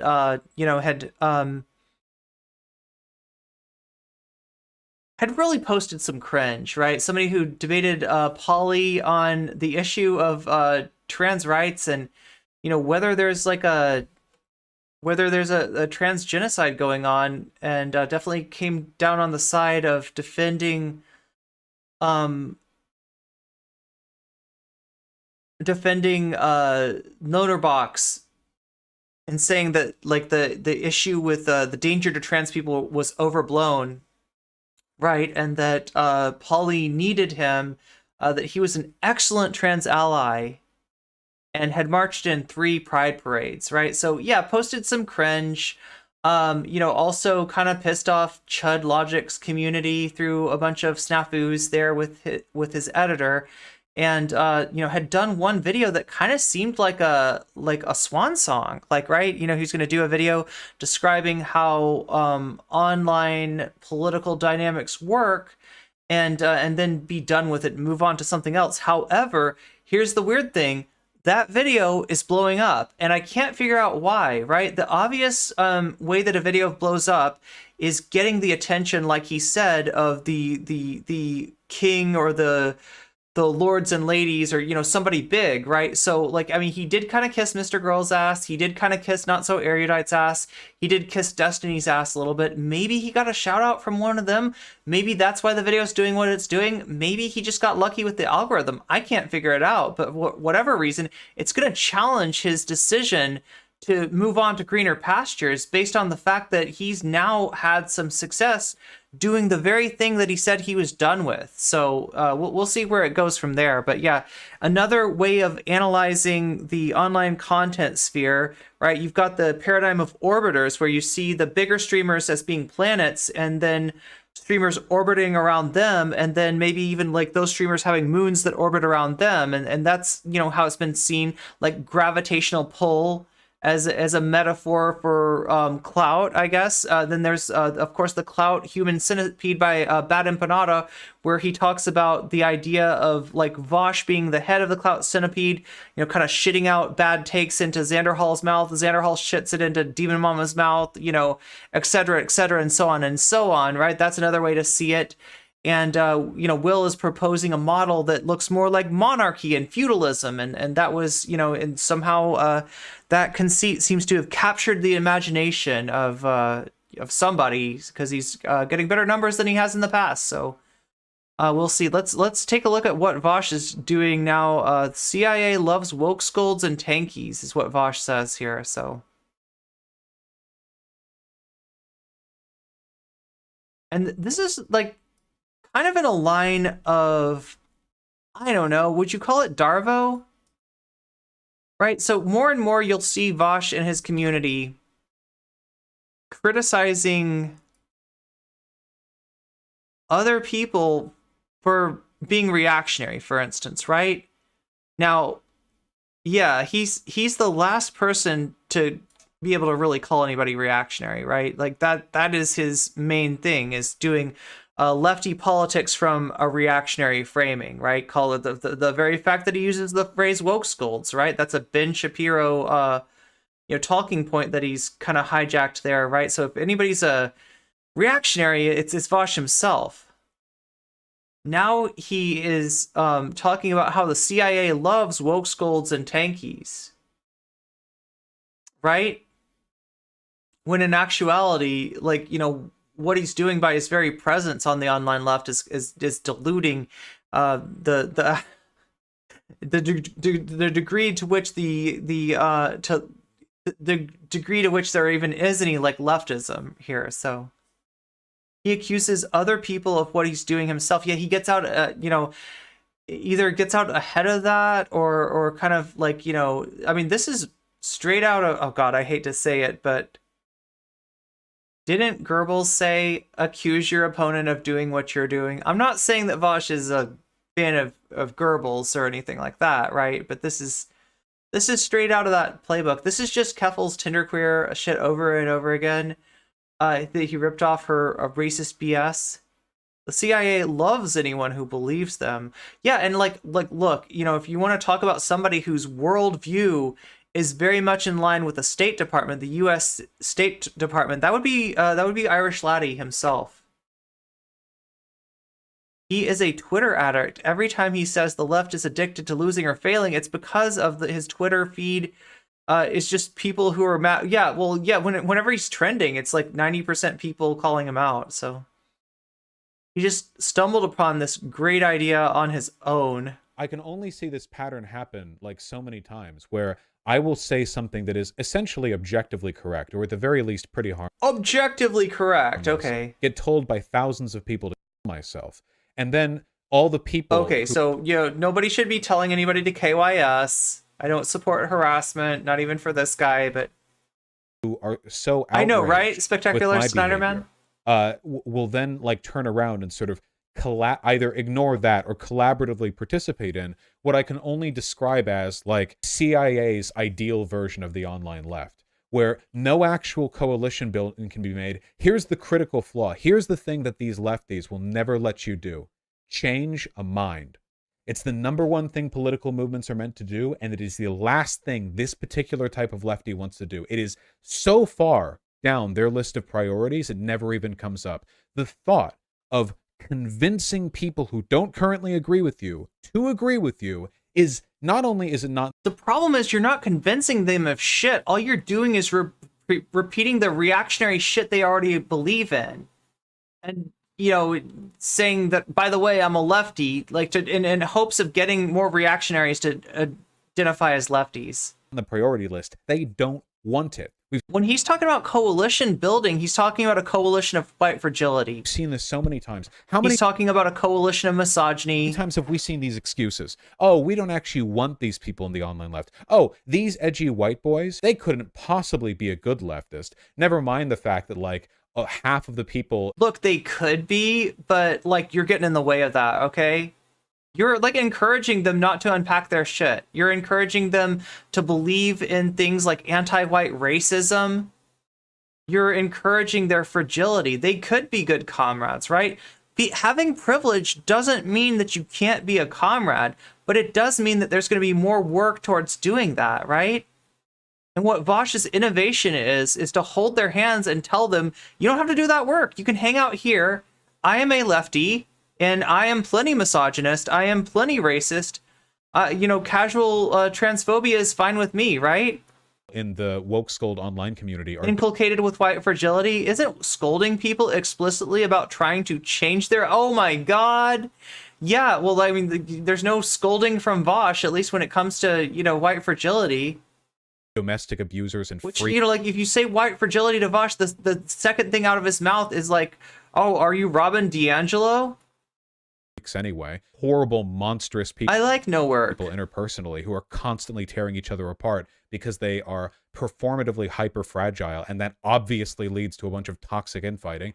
Never mind all that, okay? These people over here, these social... Look, when we talk about building a coalition, we're talking about all being on the same team, okay? Now, Vaush sees that in a very different way. Vaush's paradigm of bringing us onto the same team is this.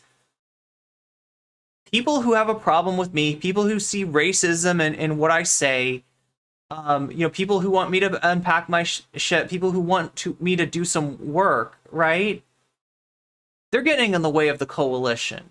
The coalition comes from me getting out in front, obviously, because, like, you know, I got the big brain takes, right? None of you marginalized people are good at advocating for yourself, so you need to shut up and sit down and let your edgy boy messiah come in and do the work for you, right? Because you're cringe. And you don't know how to talk to normies because you're not normies because you're marginalized, right? There's another way that you could do it, and that's like listening to marginalized people. Now, Vaush, when he hears that, he thinks what I'm saying is like, you got to agree with Candace Owens because she's black. No, Vaush, no. I'm not saying you should agree with Candace Owens. What I'm saying, you should listen to black people, including Candace Owens, right? But, you know, like in the sense that, like, if you're going to talk about these issues, you need to listen to the people who have the skin in the game when it comes to these issues, right? Before you're really competent to talk about this stuff, you need to listen to somebody that's lived that experience, right? Yeah, including Candace Owens. It doesn't mean agree with Candace Owens, but it means like know the lay of the land. Know that, like, you know, like for instance, trans people aren't a monolith. Black people aren't a monolith. And with trans people, we have our own pick-me's. We have our own people that, you know, have incredibly bad takes that like kind of like, you know, do everything that they can to be useful to the people that are oppressing us in hopes that they are going to be able to negotiate a separate peace. But yeah, you do need to listen to people, right? Otherwise, your opinion is just kind of worthless, right? You don't, it's like coming to class, not doing the reading, and then trying to stand up and tell us about the book. You haven't read the book. The book is our lived experience, right? You being privileged, you know, in a million different ways doesn't mean that you're useless, doesn't mean that you can't have an opinion, but it means that you're not going to have an informed opinion without, you know, informing yourself. And informing yourself means listening. And yeah, that sometimes involves, like, you know, staying in your lane. That sometimes involves, like, you know, not coming in and just like sort of taking over people's own liberatory movements. It's taking the lead from those people. I mean, I think that on some level, you know, even somebody like Vaush should know that, like, you know, coming in and, you know, yeah, the Candace Owens thing, he gets unlimited mileage from that. I think that even these people know on some level what it looks like for somebody that's privileged to come in and try to take over a liberatory movement, try to talk over people without even listening to them first, or you know, talk over people at all, right? Like when you infantilize a group of marginalized people, you're not gonna build much solidarity, because we know that you aren't going to be a good leader for us, because you won't even listen, you won't even understand where we're coming from, you won't even understand what we're dealing with. You just think that you can logic it out in your big brain and tell us to shut up and sit down because you know everything, right?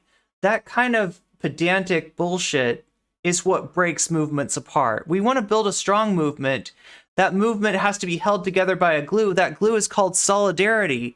Solidarity comes from the bottom up, not the top down.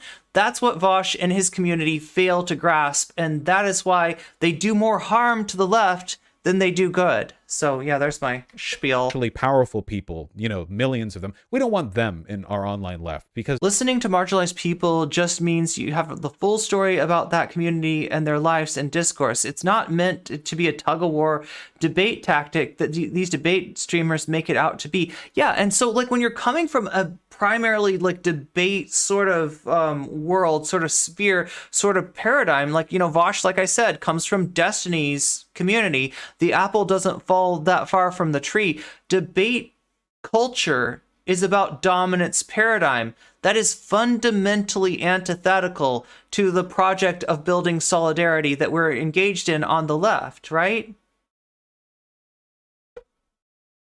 they're, I don't know, they're icky. We don't need these voices. They don't care about changing minds, and they certainly don't care about building. And if I can bother you for one more thing, they just want a comfy social space to exist in on their way through fascism and then subsequently out the door, because that's what fascism will do to these communities and to this community. 90% of that I get in trouble for is just... So what he's saying is that there's a great and dangerous enemy out there, and you need me to be able to fight it, all right? That's why you need to shut up and sit down. He wants to use your fear of the reactionary right as a way to silence you, right? As a way to take over your movement, right? And tell you how to run it. I think we know how to run our own liberatory movements better than this guy does, and I think that he would be better served to actually shut up and sit down himself and listen, right? For once in his life, for once in his privileged asshole life, to actually like listen. Yeah, if I can bother you for one more thing, it would be this. Can you help me boost my thread today? Here it is, and here it is, because I have not nearly enough people in my YouTube chat. And also, if you're over there in YouTube, make sure to hit that like button. It really helps me out. It lets people know that this is a stream that you're enjoying, and it gives YouTube the signals that it needs to send to bring more people into the stream as well. So, be real. Acting like a normal person. Main character syndrome, that yeah. Get me in trouble, just a and bit. These jokes would be considered spicy on SNL. Okay, we're talking like so much of the stuff that the online left gets angry at me for. And it's not to say I don't act controversial at times, and I'm fine with it. I'll defend what I say. I know that sometimes I'm even too spicy for my own good, and I walk back stuff I've said. That's fine. I don't have a problem with being that person. Yo, I don't think it's spicy. I don't think it's I don't even think it's necessarily edginess. I think it's entitled assholery that turns people off to you, including your own community. You're worried about building your community, and to do that, you've even attempted to ingratiate yourself to the red pill, sphere, to follow Destiny's example. How about if instead of doing that, you try to hold on to the people that you have in your community by not pushing us away through this entitled bullshit? More and more people are onto that, Vaush, and you're leaking membership, right? That is why your community is stuck in the mud. That is why you're not growing while Destiny is, right? You could think of this in a completely different way. What I do have a problem with is ignorance and overconfidence. Feeling as though the biggest things that separate me from the online left are the least radical parts of me. The fact that I'm capable of being irreverent, or that I understand there's a difference between... See, when he's saying irreverent, this is irreverent in a right-wing sense. This is like, he means anti-PC, he means like anti-SJW.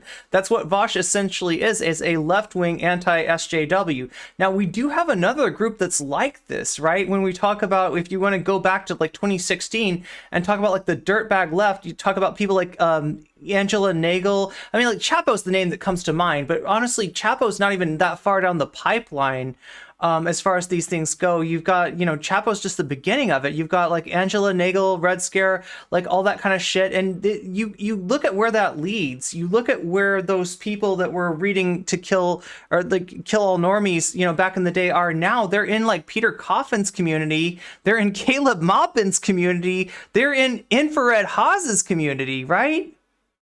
In some ways, that's where Vaush is. He's like a slow motion version of this, right? It's the same tendencies that's leading him down this reactionary road, just in a slower pace. Edgy jokes and actual reaction. Yeah, irreverent equals racist and misogynist. Politics. I thought everyone else got this really early on, frankly, but apparently no. Apparently that's actually a really controversial position, you know? Uncontroversial leftist position. I imagined. Coalition building is good. Changing minds is good. But those positions are anathema now in the online left. The idea that we should reach out to people is taboo. So taboo that when I said we should reach out to insecure young men, I got thousands of people telling me to myself. I'm not exaggerating when I say that. You're free to browse the quote tweets. You can't browse my DMs or emails, but those were pretty interesting too. How do you think that makes me feel? I don't mind the threats, by the way, a lot. Do they think that they're irrelevant now, or do they still think they're important? I have no idea, because like the left as a group has rejected that kind of shit. The problem is that we haven't rejected this kind of shit, and it does lead to the same place, just on a slower walk. A lot of these people are literally kids. It's not like I'm actually feeling threatened. What I mind is like their mentality. It's their threats to me are less harmful to me than the dead weight they are to the left is to me. Does that make sense? The threats themselves, not a huge issue. The fact that they're the kind of person who would issue them means they're a dead weight to the online left, which means the left broadly, which means, hey, you know, we're all kind of in this together, I thought. And man, it's just remarkable. Vaush is the dead weight. Vaush is the massive suck on the left, right? In terms of resources, in terms of time, right? He parks your ass in that chair and gets you to believe that you're somehow involved in leftism. Vaush, I hate to break it to you, but leftism is about revolution. And you're not gonna lead a revolution from a gaming chair. It is. The online left is unintentionally putting a huge burden on marginalized communities. The online left isn't real, let alone the political coalition movement. It never was. Communities on doing their own advocacy instead of easing the burden. Yeah, it also does sound a bit strange to me that like a lot of white lefties, their response to like any kind of discourse on race issues is to go like, well, why don't you go listen to Black voices? First of all, again, not possible. You can only interact with... Not possible to listen to Black voices. Amazing. Individual people. Second of all... Not possible when you're talking over them. Why? Why would I want to do that? I've got it all logicked out in my head. I'm smarter than them. Are you like... deflecting... They should listen to me. That onto... Black people? Like, shouldn't we have a unified position on this? At least somewhat? I have no idea how a person could possibly argue that it's not enough to just have, like, the right position on something. The right position also has to be delivered. You don't have the right position on anything because you don't have the prerequisite knowledge to even, like, comprehend what the right decision might be. You think that this is winning? You think that you're helping? All you are is a big ball of inertia, Vaush. By a person of the right demographic persuasion.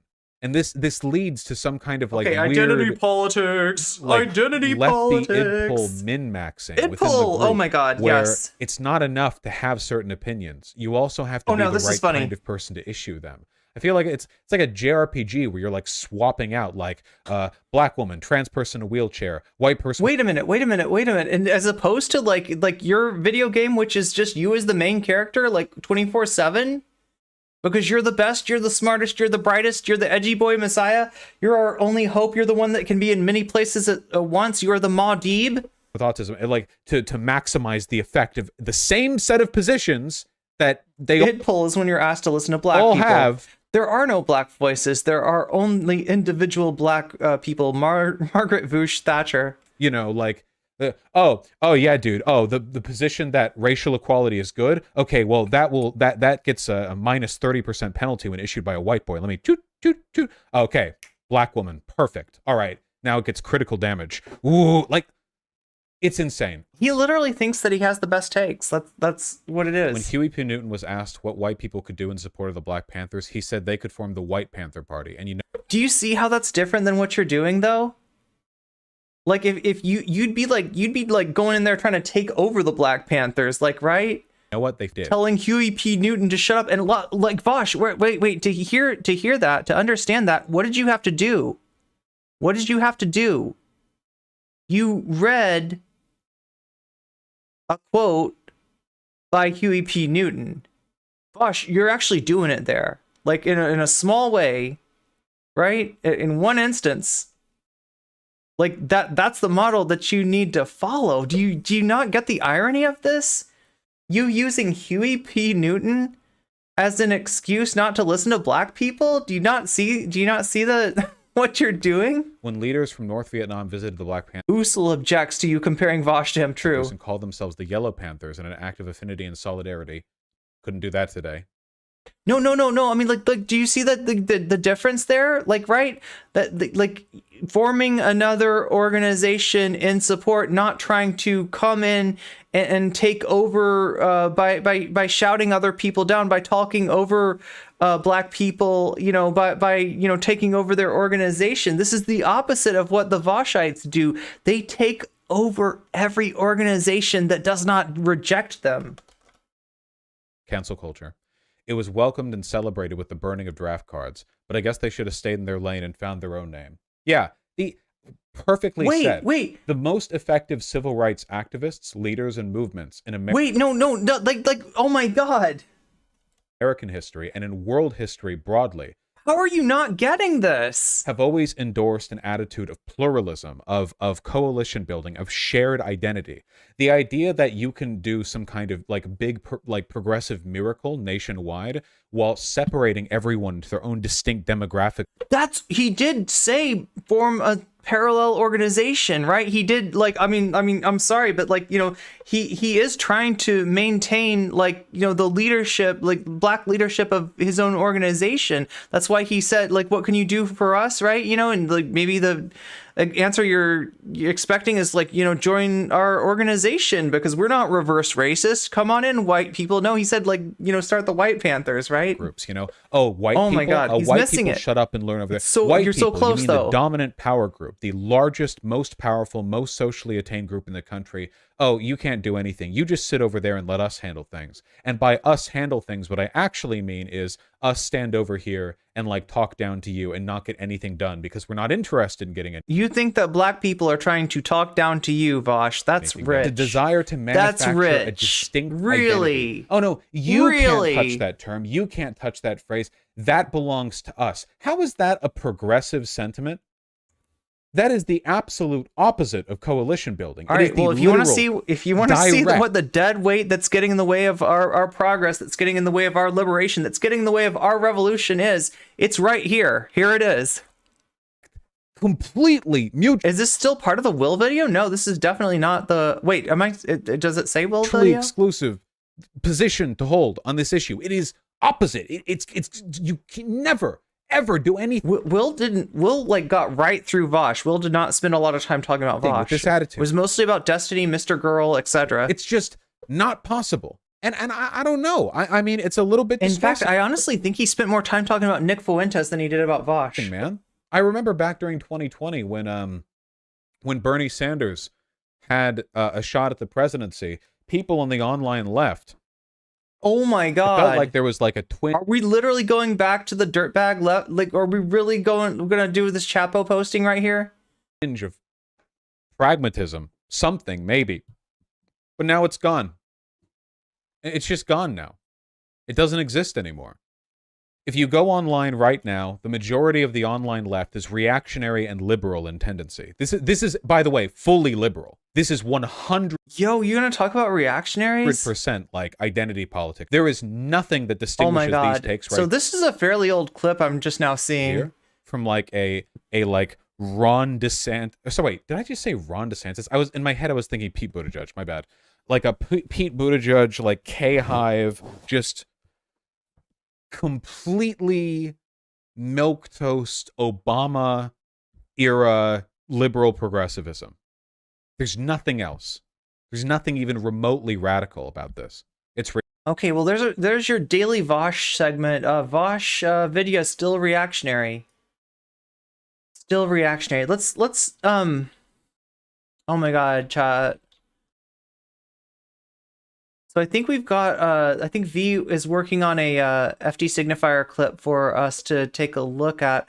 I also wanted to take a look at Tara Mooney's new video about women and about feminism. So like, right, I told you, you know, like one of Vaush's big falling down points is, you know, his white fragility, right? The other, I would say, is his misogyny. And what I noticed fairly recently about Vaush, Sanderhall, etc., is that you just do not hear about feminism from these people, right? And you know, we're in a place where we kind of need to start hearing that. If you look on Twitter, like, right, there, it was International Women's Day not so long ago, and the hashtag gender equality was trending.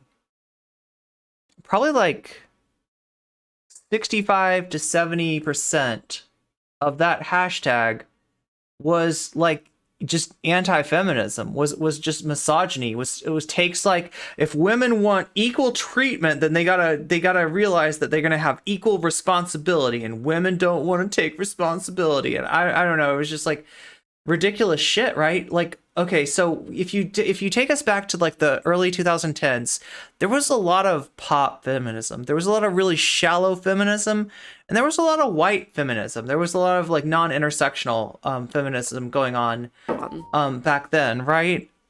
And you know, like, that wasn't great. But now, if you ask who's a feminist in a mixed room, you'll see a lot of people like look around. A lot of women will like look around. And if they don't see any hands come up, their hand's not going up either. Because they know the second they raise their hand, they're going to be a target, right?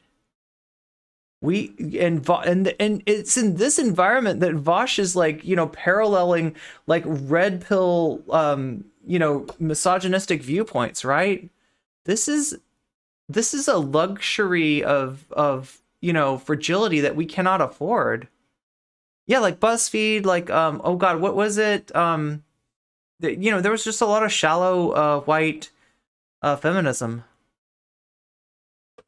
Thank you, Anonymous, for the gift sub. Oh yeah, that's right. Anonymous gave a lot of gift subs the other day. We got all the way to 200, and that's why I will be cosplaying the original Kami Babe wrestler, Colonel Nanuchka.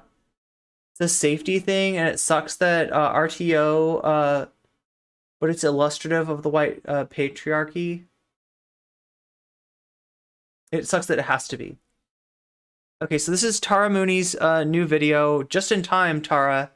The only one willing to stand up, the only one willing to raise their hand in the room is Tara, and also her cow editor/writer. This building is what used to be the Westminster Palace Hotel, the site of which the Women's National Anti-Suffrage League had their first meeting in July 1908. The League's aims were to oppose women being granted the parliamentary franchise, but it did support women voting in local and municipal elections. Spoiler, they did not achieve their goal. Us pesky little females can now get our grubby little mitts on the ballot. It's political correctness gone mad. Now, you might be thinking, why wouldn't they want the vote? It's fun. They'd miss out on all the dogs at polling stations. Well, some of their reasons were actually quite interesting. More interesting than them being mere pick-me's vintage edition. But before I get into that, let me introduce myself. My name is Tara Mooney, and this is the only channel on YouTube where all videos are written and produced by a cow. She couldn't be in the video today because she's actually voting in her local bovine council elections, which, funnily enough, the anti-suffragists would have been fine with. I can't vote in those because I'm not a cow. I'm not the cow, okay? So let's throw that conspiracy out of the window. But if you like and subscribe, she might appear in the next one.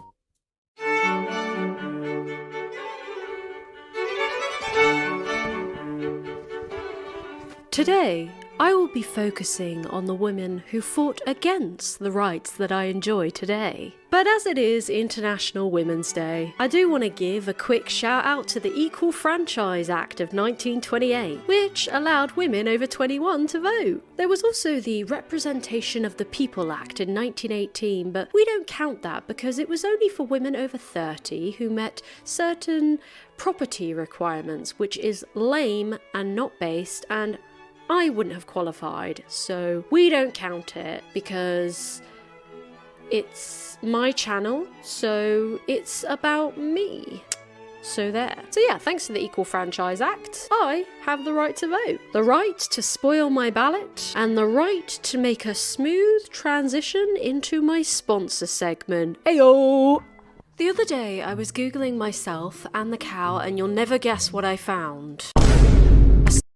According to American suffragist Carrie Chapman Catt, the enemy to suffrage was not men, but resistance to change. I mean, it was also men. They didn't help matters. Funnily enough, I found an archived article in The Atlantic from September 1903 called Why Women Do Not Wish the Suffrage by a man called Linman. I like her custom. I don't want anyone to listen to me says stomps or us because I'm black. I want them to listen to me because I've got a good argument for black folks. If my experience is not relevant to helping black folks, it becomes really hard for me to be called out on it because I experienced it as a black guy.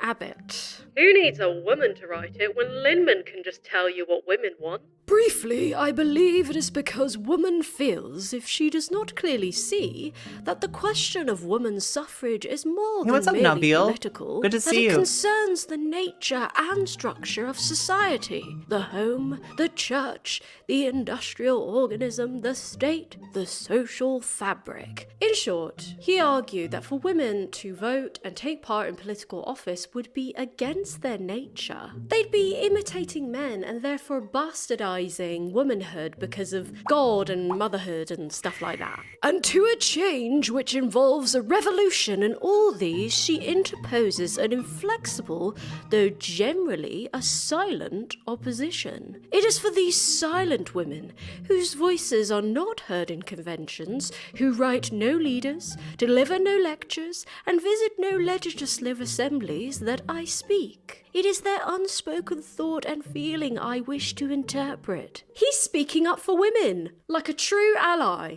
Bless up, Linman. Going back to Carrie Chapman Catt, she was onto something. Much like today's fight against bodily autonomy, there was a cohort of women resisting women gaining the vote. It was a classical conservative movement that sought to keep the status quo, for the most part. But I'm more interested in the women who were walking contradictions. Those who were outspoken, educated, high status, yet still opposed suffrage. Funnily enough, Carrie Chapman Catt initially opposed it. When Congressman Frank Clark of Florida proposed a national referendum for women in 1918, she exclaimed the idea was unconstitutional and pointless. But thankfully, she changed her mind. Same goes for Susan B. Anthony, or Anthony. How do you Americans say it? Anyway, she opposed it in Washington State in 1871, claiming that women's condition of servitude made them unable to see the issue clearly. Now, it is also worth noting that she also changed her mind, but for white women. Ew. Good rule of thumb is to assume that pretty much everyone involved here was racist. The suffragettes were racist, the suffragists were racist, the anti-suffragists were racist. Just wanted to put that out there in case your school is not allowed to say that their historical faves were racist. Yeah. Now, back to the question of this video. Why would Shout out to Florida. educated women oppose their own suffrage? Anti-suffragists included the likes of Caroline Corbin of Illinois, who co-founded the Association for Advancement of Women and became the president of the Illinois Antis; Agnes Irwin, the first dean of Radcliffe College; Mrs. J.B. Lippincott, who promoted scholarships for women, but then became the leader of the Los Angeles Antis; and Annie Nathan Meyer, a founder of Barnard College, who remained so even up until her death in 1951, so big L for Annie. The female leaders of the US anti-suffrage campaign were generally women of wealth, privilege, social status, and even political power. They were the women who were doing well, comparatively, in this current system. So they had incentive to cling onto a system that privileged them. Opening the vote to women could mean the wrong kind of women getting the vote, i.e., women of colour, socialists, and prostitutes. In 1918, the women's protest had been renamed the Woman Patriot and dedicated itself to the defense of womanhood, motherhood, the family, and the state against suffragism, feminism, and socialism. Where do I sign up? So it's just talking about the recent wave of like anti-feminism and like the fact that like when feminism gets mentioned, you don't see even a lot of like, you know, like in mixed spaces, like it's difficult to be the person that raises their hand and says, yeah, I'm a feminist, right? You will become a target, and as a result, like you don't get a lot of, you know, hands getting lifted there, right? You've also got like a lot of people, and like we just talked about just pearly things in the Will essay. In the Will essay, you've got a lot of women who ingratiate themselves and try to make a separate piece for themselves with the, you know, misogynistic you know, hecklers, right? That by being like, oh God, feminism? Oh, I'm not one of those women. I'm not one of those feminists, right? No, you're like, right, you got a lane, you know, being carved out that so this kind of thing, this sort of like, you know, women against women's rights does have a precedent. They feared that prostitutes would be much more likely to vote than other women. In order to keep corrupt local white people can't lead a movement to dismantle white supremacy. Politicians in office and protect their own livelihood, God forbid. As a result, the antis kept bringing up the issue of vicious women voters in congressional hearings. And one minister said, "We cannot afford to let this element vote." Respectable women already had influence over lawmakers. There was an overarching cynicism in political systems. The idea was women uniting for the common good, rather than dividing along party lines, as men did. So this was a major theme for the antis, the idea that women were non-partisan. Men's political activity involved dirty deals, personal attacks, bribery, and corruption. There's still a strain of this too, right? Like if you go into any political space, especially any online political space, and I know this as a political streamer who is a woman, right? You're gonna see that the demographics therein do not reflect the overall demographics of society. You don't get 50-50. You know, you get like, you know, 80-20, and that's if you're, you know, lucky, right? These spaces are purposely made difficult, I think, for women to navigate. Women aren't encouraged to, you know, to have strong political beliefs. Like some of what she's talking about, right? I feel like it is still like with us, at least culturally.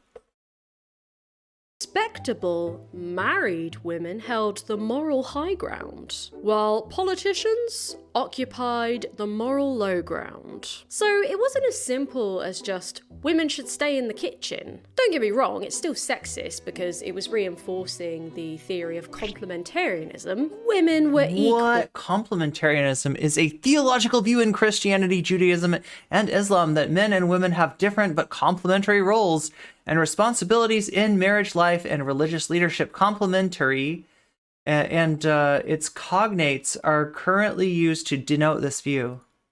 But different. Their role was caring for the local community. And as previously mentioned, members of the Women's National Anti-Suffrage League in London in 1908 were all for women participating in local elections, just not parliamentary ones. For a small minority of anti-suffragists, you could argue that they were approaching the issue from a more progressive standpoint. Like anarchist Emma Goldman, who saw the electoral system as a tool of the powerful, and Beatrice Webb, a founder of the London School of Economics, who was an early advocate for the welfare state. In 1889, she signed a petition against women's suffrage in Britain, believing that economic emancipation was more important than the right to vote. Be right back, She I gotta later pee. changed her mind and campaigned for equal pay and women in academia. And, you know, I can kind of sympathise with this standpoint. I feel like it's parallel with, you know, today's fraction of people who opt out of voting for political reasons,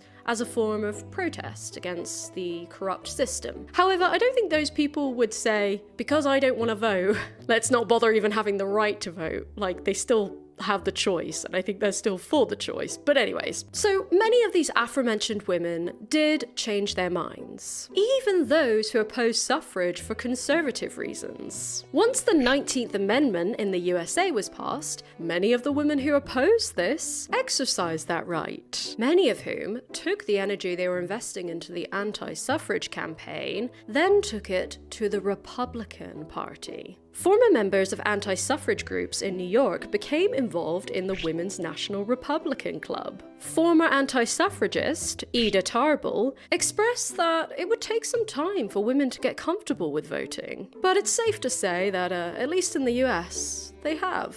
So comfortable that they gleefully take it for granted. And that brings me on to today, 2023. The modern day. Are they just pick-me's? Spoiler, nope. So what about women in this day and age that espouse that women shouldn't have the right to vote? That's even more peculiar than the anti-suffragists. In my opinion, anyway. They were facing the uncertainty of the future. Progress can be scary when it's the unknown. But what about people who want to reverse I forget how much, like, coffee makes you pee. Progress. They're a fascinating species, aren't they?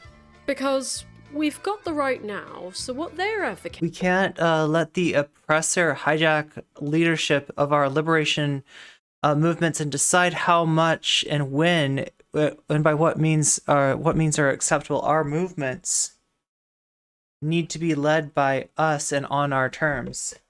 For is taking it away? Personally, I am for women keeping the right to vote. If you've got the right to vote, to take it away would take a lot of unnecessary faff. And as I've said, I love seeing dogs at polling stations. And as ridiculous as it sounds, like, this is not an uncommon, like, thing to hear in, like, the red pill movement, right? You'll hear stuff like women, like, want to, men and women aren't equal. Men are physically superior to women. Women have a role, and that's, like, you know, making babies and making a house, and, like, you know, I mean, this is an all too common thing that you'll hear from the traditionalist movements, right? So what's happening here? Are they just being pick-me's? Begging for... That complementary thing is basically modern gender roles. Before that, theologies thought that of women as inferior subcategory to men.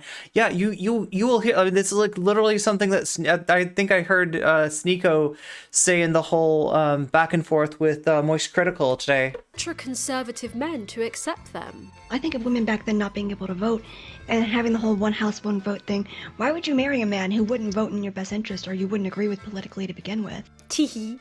They're not like the other girls. They're so low maintenance, they don't even need rights. The 26th Amendment to the U.S. Constitution was passed by Richard Nixon in 1971. It lowered the voting age from 21 to 18. It was passed right at the end of the Vietnam War. The average age of a combat soldier was 19. That should have instantly triggered the 19th Amendment. Women are not drafted. Women do not pay a blood price. Women don't pay taxes. 1-year-olds who have trust funds, they also have to pay tax. Do they get to vote? Yeah, but they're not, but that's a 1-year-old. I think this is rare. The women who genuinely believe this are so lost in the alt-right conservative trad wife, yes, cat sauce that they're drowning in Stockholm syndrome. And there is a whole, the whole section of TikTok for this but stuff, to say right? that this applies Trust Fund Defense League, lol. to all women who espouse this talking point is too black and white for my liking.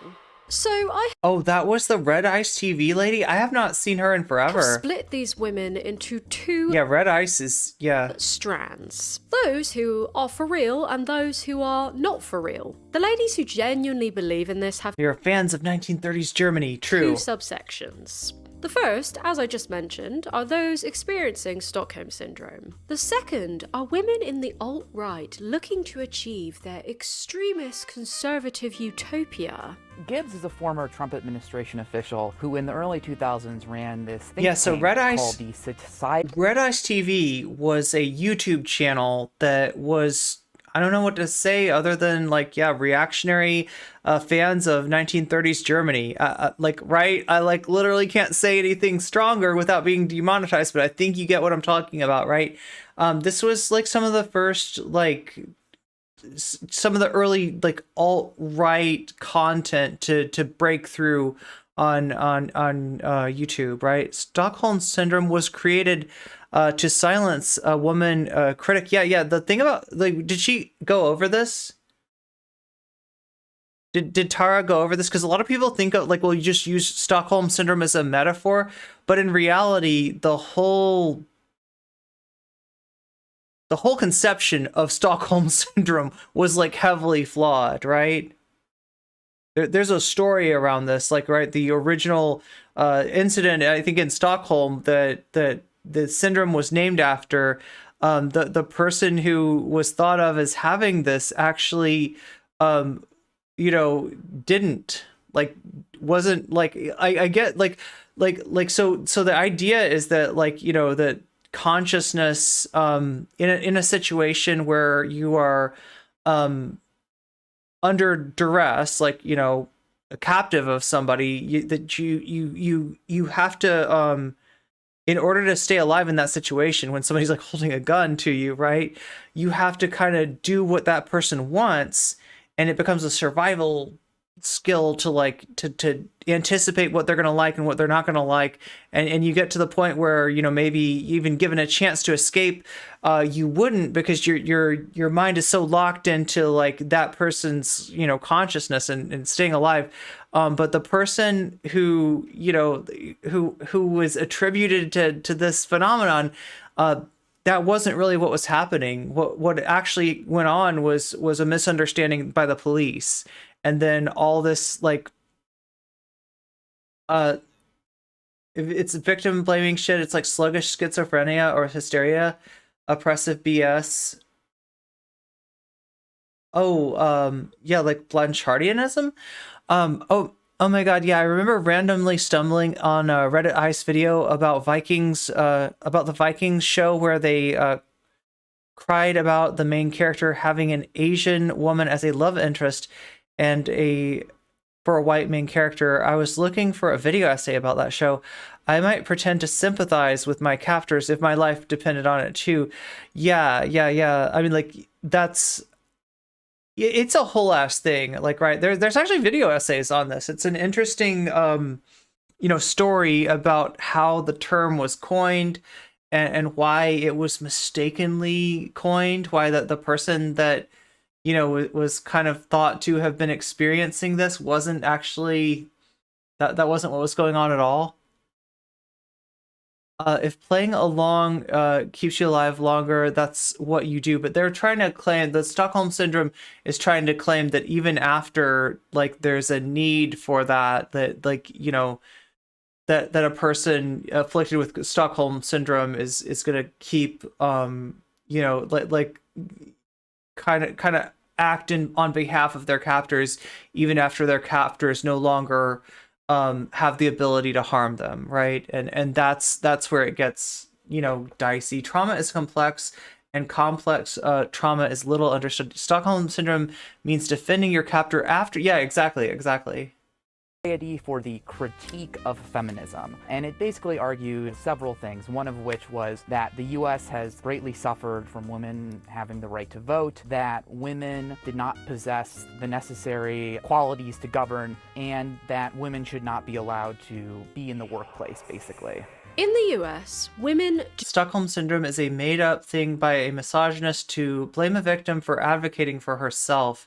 If you can't be part of a movement without needing to constantly feel centered, then you don't belong. Do typically vote for Democratic candidates more than men do. Now, this gets a bit more dicey when you break down women into class, education level, and race. But there is truth in that. In general, women do tend to vote more liberal than men. Abortion is becoming the issue that's driving turnout. Well, yeah, and like this is a thing that like this is a classic conservative strategy.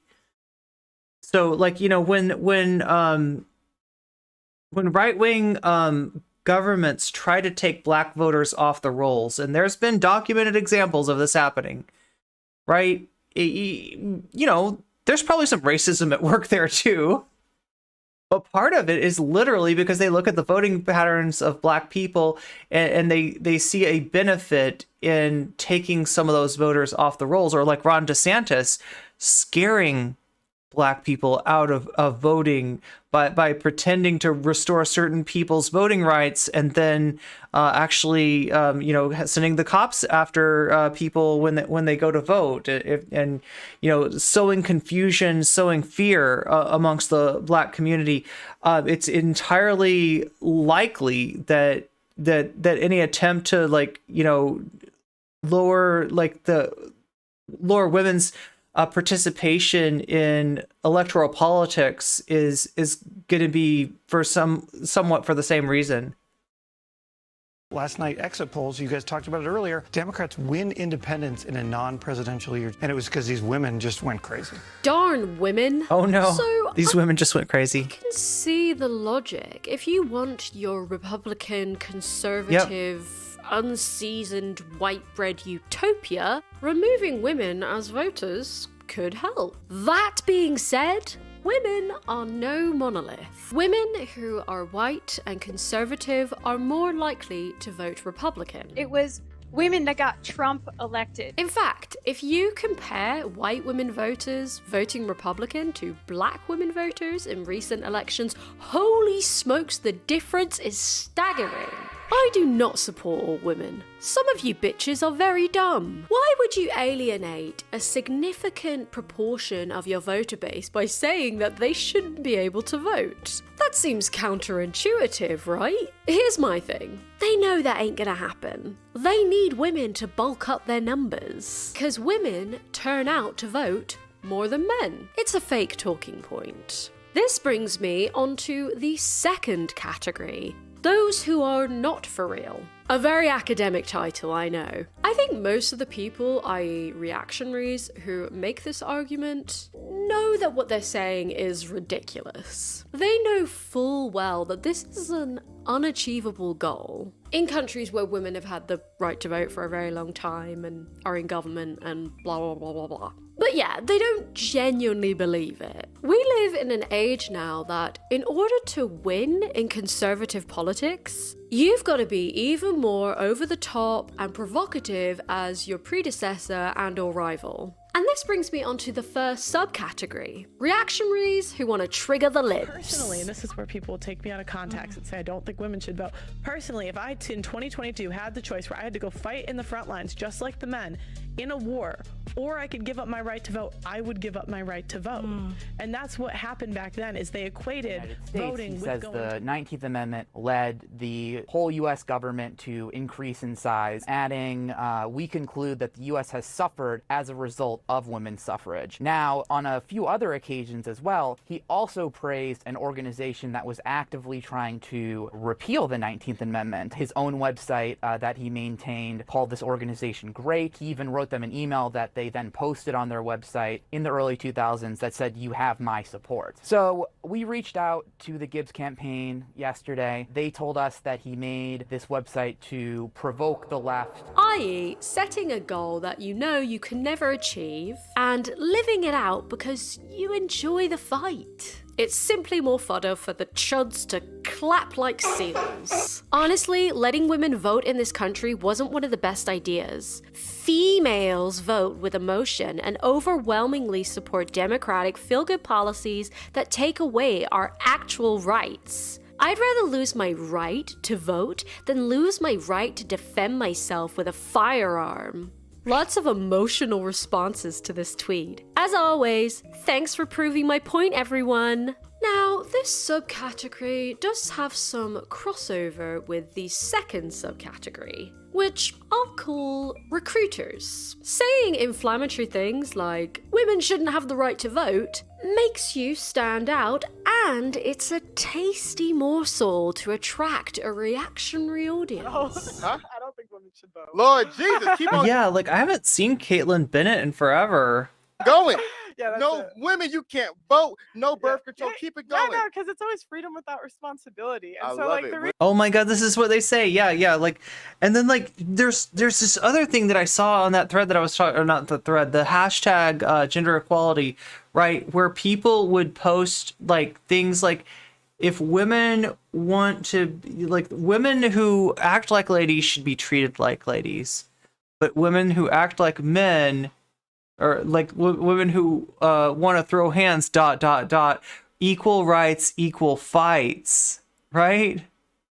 So just basically justifying violence against women based on like the idea that, like, you know, Women should not No, vote. but, Pearlie but said I'll it herself. I'll tell you why, though. I'll tell you why. Because it was freedom without responsibility. Like, I believe in consequences for your decision. So the men know if they vote someone batshit crazy into power, you guys get drafted. Although We that was don't. funny. The girl who was like, I'd rather lose my right to vote than my right to bear arms. If I had to choose, she's not wrong. They know what they're doing. They're just projecting onto the big I have major issues. Oh my god. What the hell? I don't know what that was. I have major issues with white people that want to be in charge of the movements of black liberation instead of wanting to be accomplices in our movement. screen singing their greatest hits to their audience. Like ABBA Voyage, but shitter. So, I have asserted that women's suffrage isn't under any serious threat, at least in places like the US. I mean, like, I will point back to what Kay Swiftly once said. The best thing that white people, you know, can do to benefit black liberation is dismantle whiteness. UK, my primary audience on YouTube. It's important to bear in mind that in some And that got Kay Swiftly a lot of heat. places, the right for women to vote is relatively new, and also having the legal right to vote does not necessarily mean that voting in practice is realistic, even in the US and the UK. Voter repression materializes in insidious ways, like ID requirements, lack of accessibility to polling stations, not accommodating people who speak different languages, having police present, etc., etc. International initiatives, And most recently, having like militia present, yeah? like the United Nations Programme on Women's Political Participation, focus on removing barriers so women can vote. These barriers are a lot more complicated than just, do women have the right to vote? Because apart from the Vatican City, technically every country in the world grants women the right to vote. However, issues like illiteracy suppress women's votes. Nearly 2/3 of the world's illiterate adults are women. Women in traditionally male-dominated societies are less likely to have IDs than men. And even if they do have an ID, it might be carried by their husband, who can withhold it, thereby preventing them from voting. And then there's childcare responsibilities that prevent women. I remember even in my family, like a lot of pressure being put on my sister, for instance, by male family members of ours to vote right wing, right? Despite the fact that that wasn't where she lined up. That wasn't her opinion, right? They literally feeling entitled to her vote, right? Women from leaving the home, just to name a few. When I say that the vote isn't going anywhere in places like the US and the UK, it's because even the most bonkers Republicans know that it would be disadvantageous for everyone. Now, you might say, but Tara, they repealed Roe v. Wade. Here's the thing. Even though the majority of Americans support Roe v. Wade remaining intact, even in red states, the gender gap in opposing or supporting abortion is narrow. In fact, women are slightly more likely to identify as pro-life than men. I'm currently working on a long-ass video about pro-life feminists, I know, and after attending the annual March for Life rally in London in September, I've come to learn that women make up the majority of this movement, even if it's men primarily making the laws. Anyways, what I'm saying in a roundabout way is that women are crucial in building political movements. Men can't do it alone. And I appreciate that I'm speaking in binary terms here, however, I have yet to come across a pro-life non-binary person, so they're not getting called out today. Perhaps another time. Not today, When NBs, looking back not at today. the original anti-suffragists, it's safe to say that resistance to change is a key feature of human nature. We can see it in all points of history. So what about women today who spout this talking point in the year of 2023? Well, for the most The possibility that a small percentage of black people can be wrong about stuff cannot lead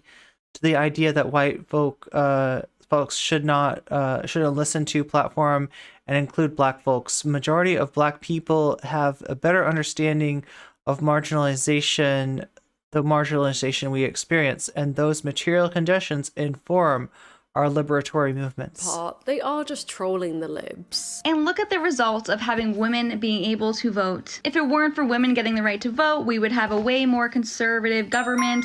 It's the fact that women are very emotional thinkers that leads them to overwhelmingly vote for Democrats. America was much better off before women gained the right to vote, so I say repeal the 19th Amendment, get women back in the kitchen, and if anyone has any store recommendations for where I can get a new apron, please let me know in the comments below. I am dying for a new apron. So I feel inclined to say, just don't give them the attention. It's a distraction from real issues we could be addressing. That being said, it is important to point out extremism when it's looking you in the face. Ultimately, these people do have platforms. Everyone and their mum has heard of just pearly things now. I can't help but think that debating topics like whether women should have the right to vote, which is a moot point because they already do, is giving legitimacy to the counterpoint that they shouldn't. Personally, I have neither the time nor energy to do so. My patience is very limited. I'm just unable to be in an argument with someone whose primary purpose is to mess with me and to get a rise out of me. I think that's growing up with older brothers. The girlies who know. However, the purpose of disproving reactionaries isn't to get the reactionaries themselves to change their minds, because their livelihood depends on having silly opinions. The benefit is to potentially convert their audience. So if you have the patience to debate someone on this, power to ya. Couldn't be me. Anyway, thank you for taking the time to watch, and let me know your thoughts on this. I'm in two minds on how to deal with people who spout these talking points, so please share your thoughts in the comments. If you enjoyed this video, make sure to give it a like, because one like equals one vote for a woman, and that will trigger the chuds. So woo! And make sure to check out Aura. Right, bye-bye. Bye-bye now. Bye-bye. Oh my god! What is going on? Shakespeare, thank you for the raid. Welcome to the stream, everybody. Meow. Alright, so we got a signified B-side to for today that I want to take a look at. This is FD Signifier talking to T Noir.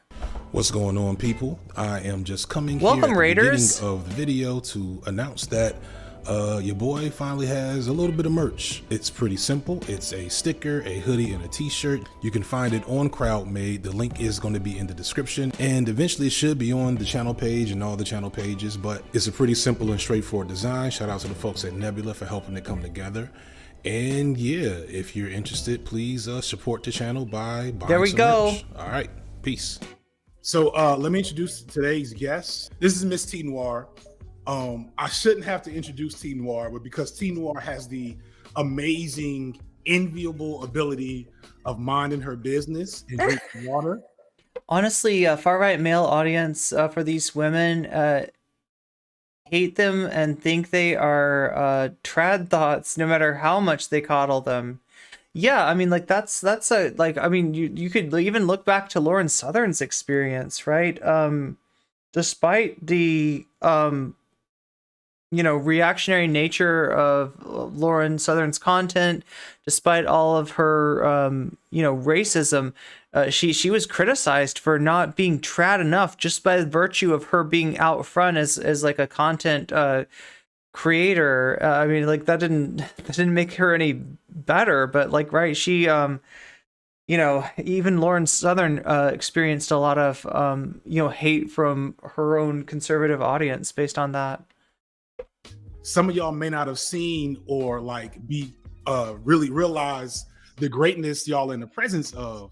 And so I want to make sure I like put that out there that BE's newest video, is about Lavajato.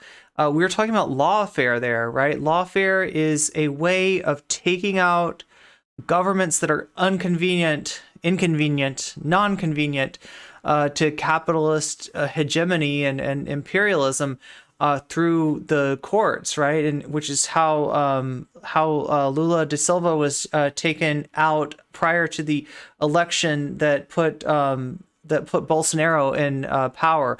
And you can see this happening in very, like, this happens a lot in South America. But yeah, Lavajato is a great case study in that. Another Bad Empanada video that he did was he argued with a Loner Box fan about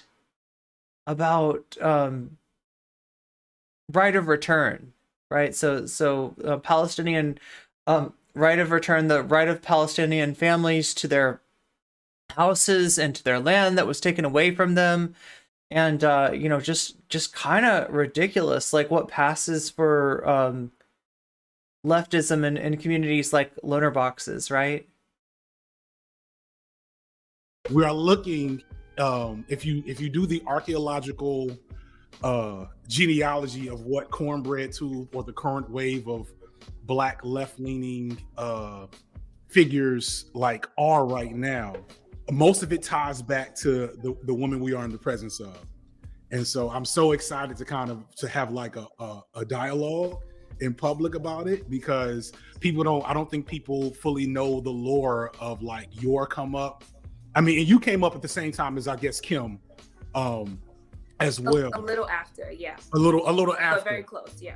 Yeah. So like you and her are probably like I definitely want to cover those. I was thinking about ending stream. I'm trying to think if we can get to those today, because I want to watch this for sure.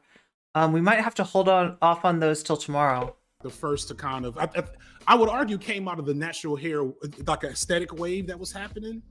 Is that probably? I did write off of that a little bit. Yeah, especially with me entering. I had a video up where I shaved my head for the first time.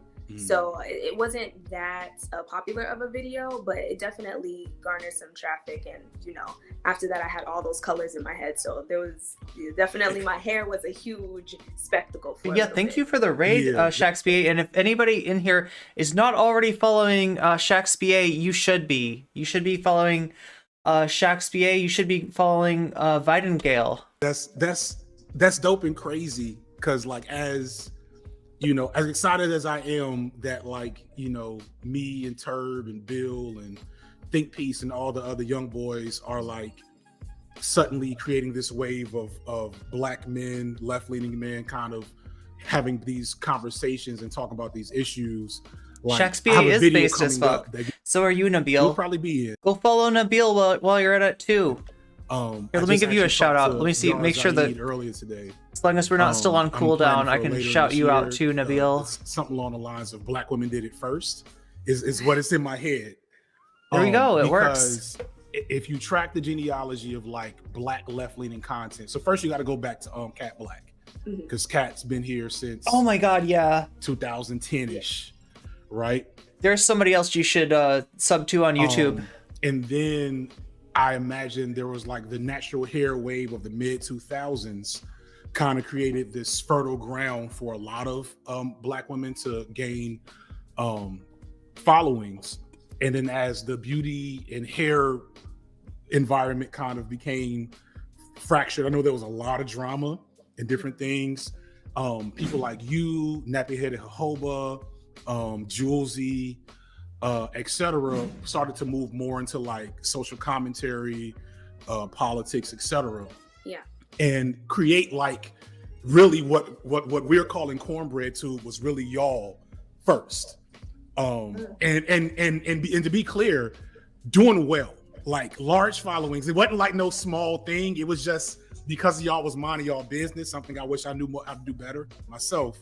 Y'all were not just like, oh, it's a couple of us being cute and whatever. Like, you're pushing 500,000 now. And speaking of signified B-sides, I know that Soul Bunny had a conversation with FD Signifier that I've been meaning to watch for a long time. It just keeps on slipping through the cracks. We'll probably watch that tomorrow as well. Right, or 600.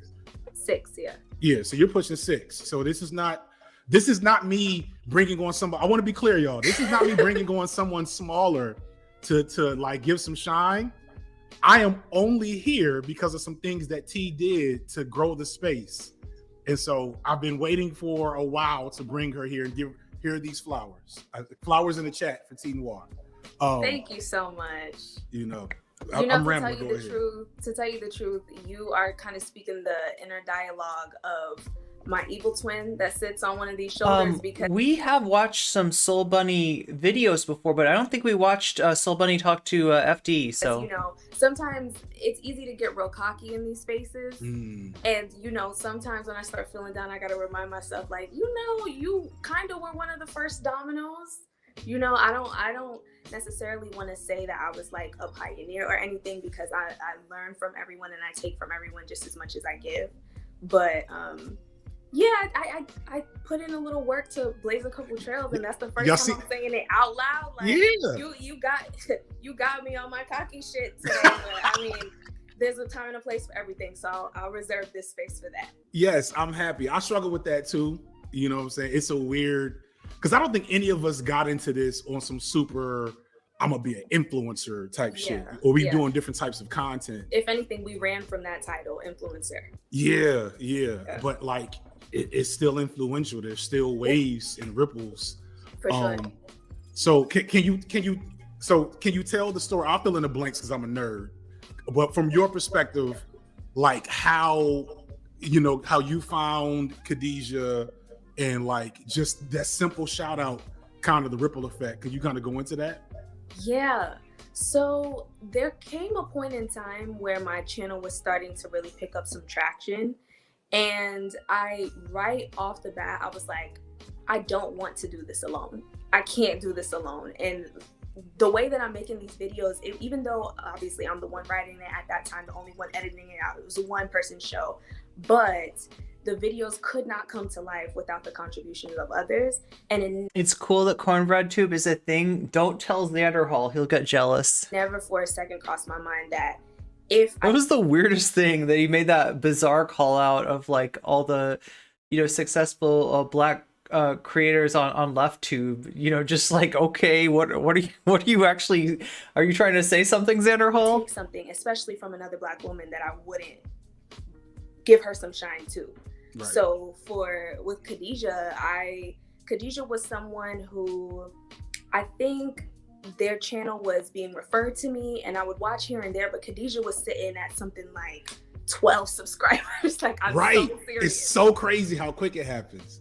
So I'm thinking it was a tug of war. Like, does this person actually want that kind of attention?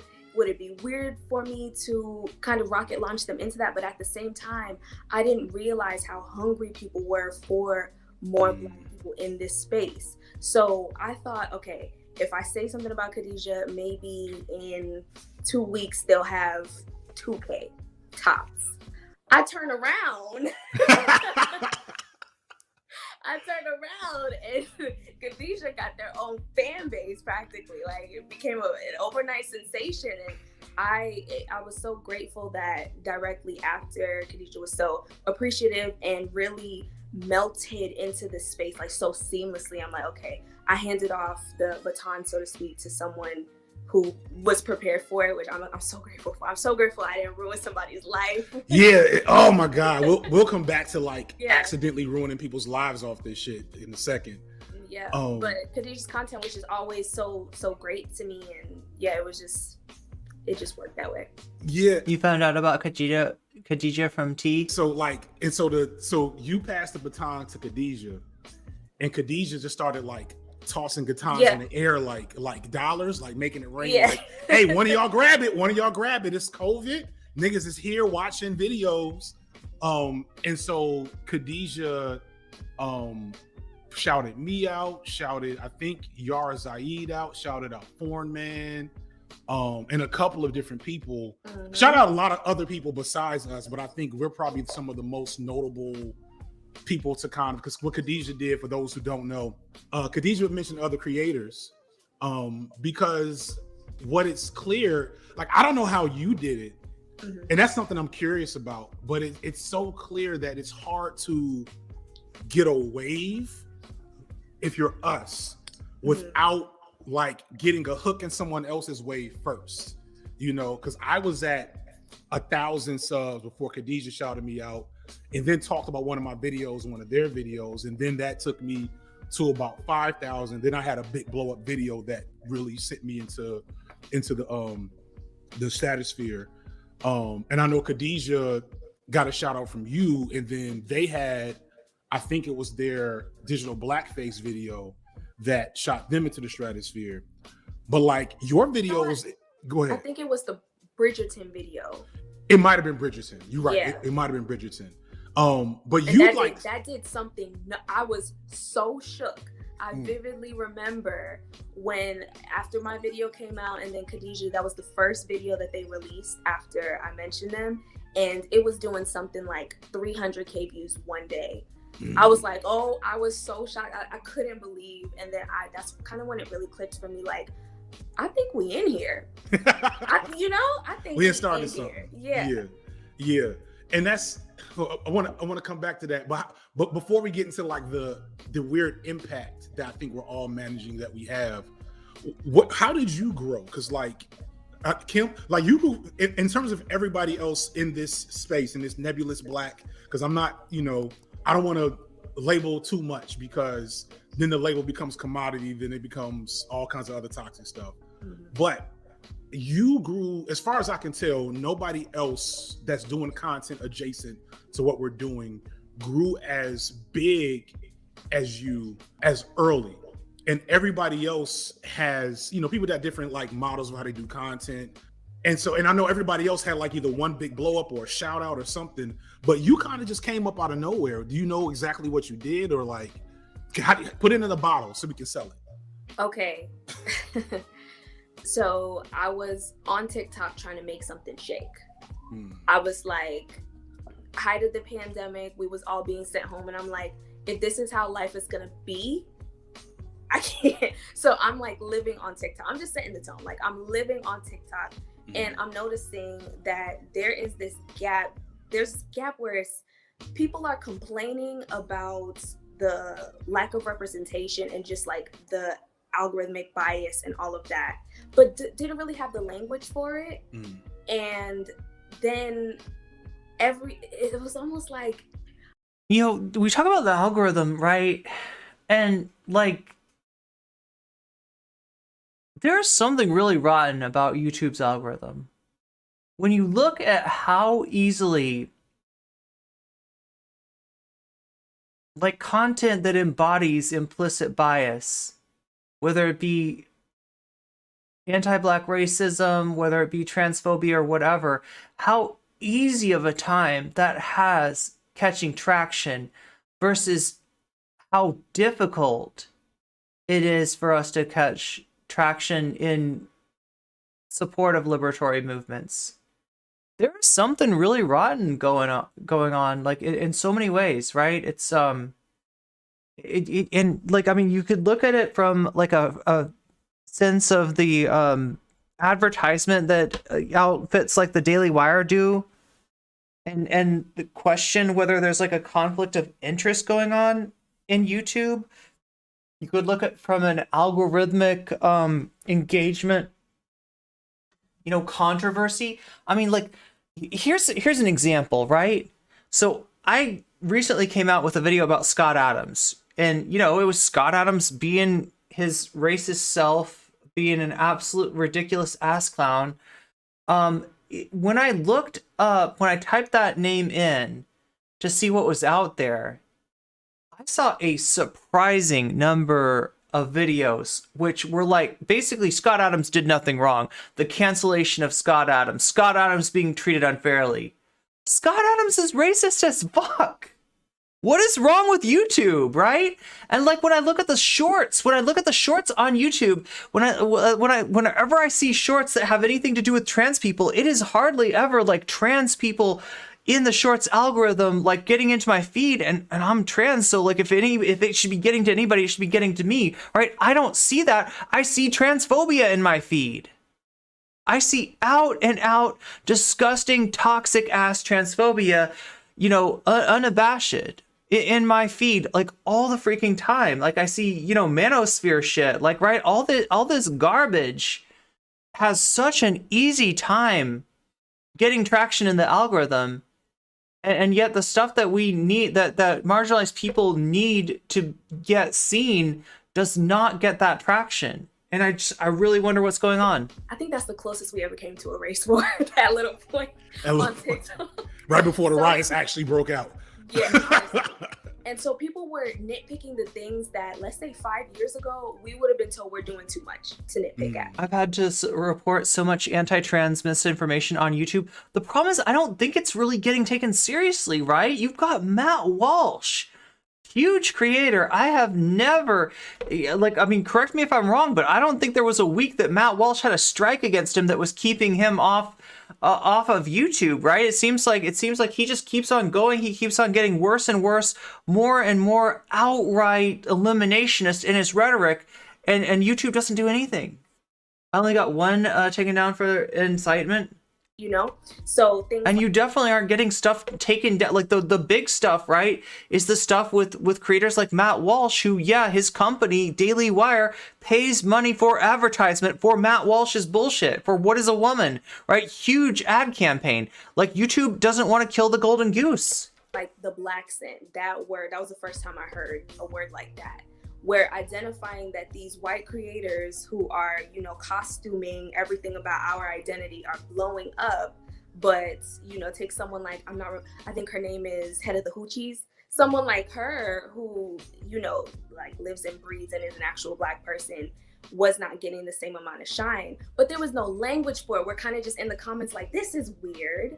And so I'm like, let me try to hone in on this topic, share my personal feelings about it, and then maybe decorate it with a couple articles, a little bit of research. I put it out there, added a couple witty jokes, and then I feel like the right people saw it and resonated with them. And then I was getting shouted out by, I won't even lie to you, I think some allies who were feeling a little guilty. I was getting some shout outs there. That's what they're supposed to do. That's the whole, like, if you can't feel guilty and cut a check to a nigga, come on, like, come on now. It really ain't. I don't need you to. I was saying this to somebody.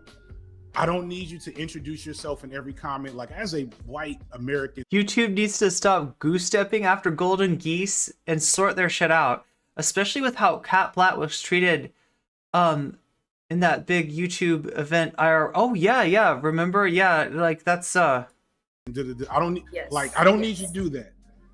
I need you to cut a check, share a video, join the Patreon. Don't even gotta be mine. Yeah. You know what I'm saying? But like that's so, like, don't feel bad, random white ally. Cut the check, show the support, show the love, and you'll feel better. We see you. We don't talk about it a lot, but we see you. And so then after that happened, I found that I was getting they really disrespected Kat in Atlanta. Comments that and it's the same thing. Like, I mean, Kat got used.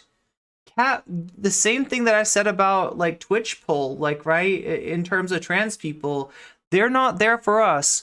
We are there for them. And that's our only function, that's our only use. When we become inconvenient, we become expendable, right? Same thing with the way that Cat Black was treated. She was used. She was absolutely used as a fig leaf for you know, for a company that doesn't seem to give a fuck about black people. People were just telling me how seen they felt and how heard they felt, and they, the best way I could describe it was, it's almost like someone was saying, I whispered this to myself, I be whispering this to myself, I be to my homegirls, and you said it, and you said it, and you said it so eloquently, and you look so cute saying it, and you know, and then before I knew it, that was like what I was known for. So everything I was saying was just me saying the quiet thing out loud in, you know, the most decorated and animated way that I could. And I became kind of a sound box for, especially, I think there was a point where I was a happy medium between like the Kim Fosters and then maybe, if I can say this, some other channels that are a little bit more gossipy, a little bit more messy. I was like that happy medium that didn't exist, just based on what the comments were saying. And yeah, there that was. That's kind of how it happened. That's interesting. So you managed to do something. I think TikTok probably makes this less possible now, at least from what I've heard. But you managed to kind of pull your TikTok crowd to YouTube. Yes. Back in 2020, which from what I've been told, like TikTok has, first off, TikTok don't like no black people now, right? Like if you black on TikTok, you better be doing some wild coon shit, or you gotta be like you gotta really find your tribe to like get any love off TikTok. But like pulling people from one medium to another is really difficult. So you know, it's just on some God's plan shit. And yeah, that's super dope. And it's wow, when I hear you talk about the way people respond to you is probably why I've been to my detriment, maybe even so enthusiastic about like engaging in community, especially for black men, because you know, y'all, the films, black films, of course things ain't always easy, and y'all got your handful of folks that, you know, make things a little messy, but there's like balance. In fact, they ain't even balance. I feel like there's way more black women looking good, you know, talking sense, you know what I'm saying, edges looking real nice, skin looking lovely, versus other folks that's not in that same energy. Whereas for brothers, if you ain't talking crazy, you basically can't get the mic. It's how I was feeling when I first came on. And I that same energy, you say, I can't be by myself, right? Yeah. Like, I don't like how that fit, especially when I don't know about you, especially when I got that first check. When I got the first couple of checks and I was like, yo, I'm gonna quit my job. I'm gonna do this for real. And like, so like the way I'm raised, you know, the way where I'm from, like the idea of collecting some nice checks and getting that support and having a handful, like, again, shout out to them white allies that fund stuff and make connections, you know what I'm saying? It's all love. I hope people don't take it the wrong way. It's all love. When that happens, for me, it was like, all right, I have access to this resource.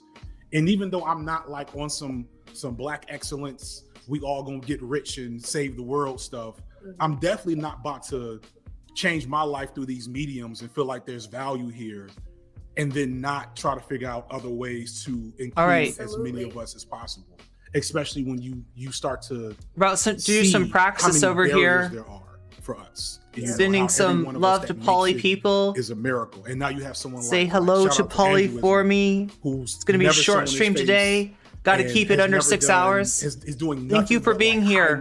I'll be back tomorrow. All right, I'm going to be changing up my days a little bit. The times I'm going to try to keep the same. Right? This is solar punk for today.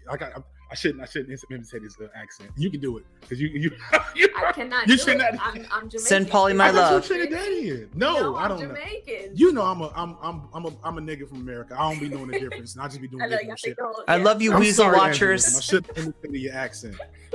Weasel Watchers. He's about to hit 100K on the Weasel Watch, and that's to me that's crazy and beautiful because hitting 100K, doing well on this medium as a black man, without doing drama, without dabbling into manosphere stuff, And I'm without, you know, all this other crap that you usually need is really sorry, I'm trying to like not talk over the end of this video. You know, going back to like things you did, like the type of wave that were actually Colonel Nanuchka cosplay is on its way. Okay, I've been looking at the unitard, right? With the, oh my god, well there we go already. Much love everybody, much love Vaudies. I will see you later. Meow.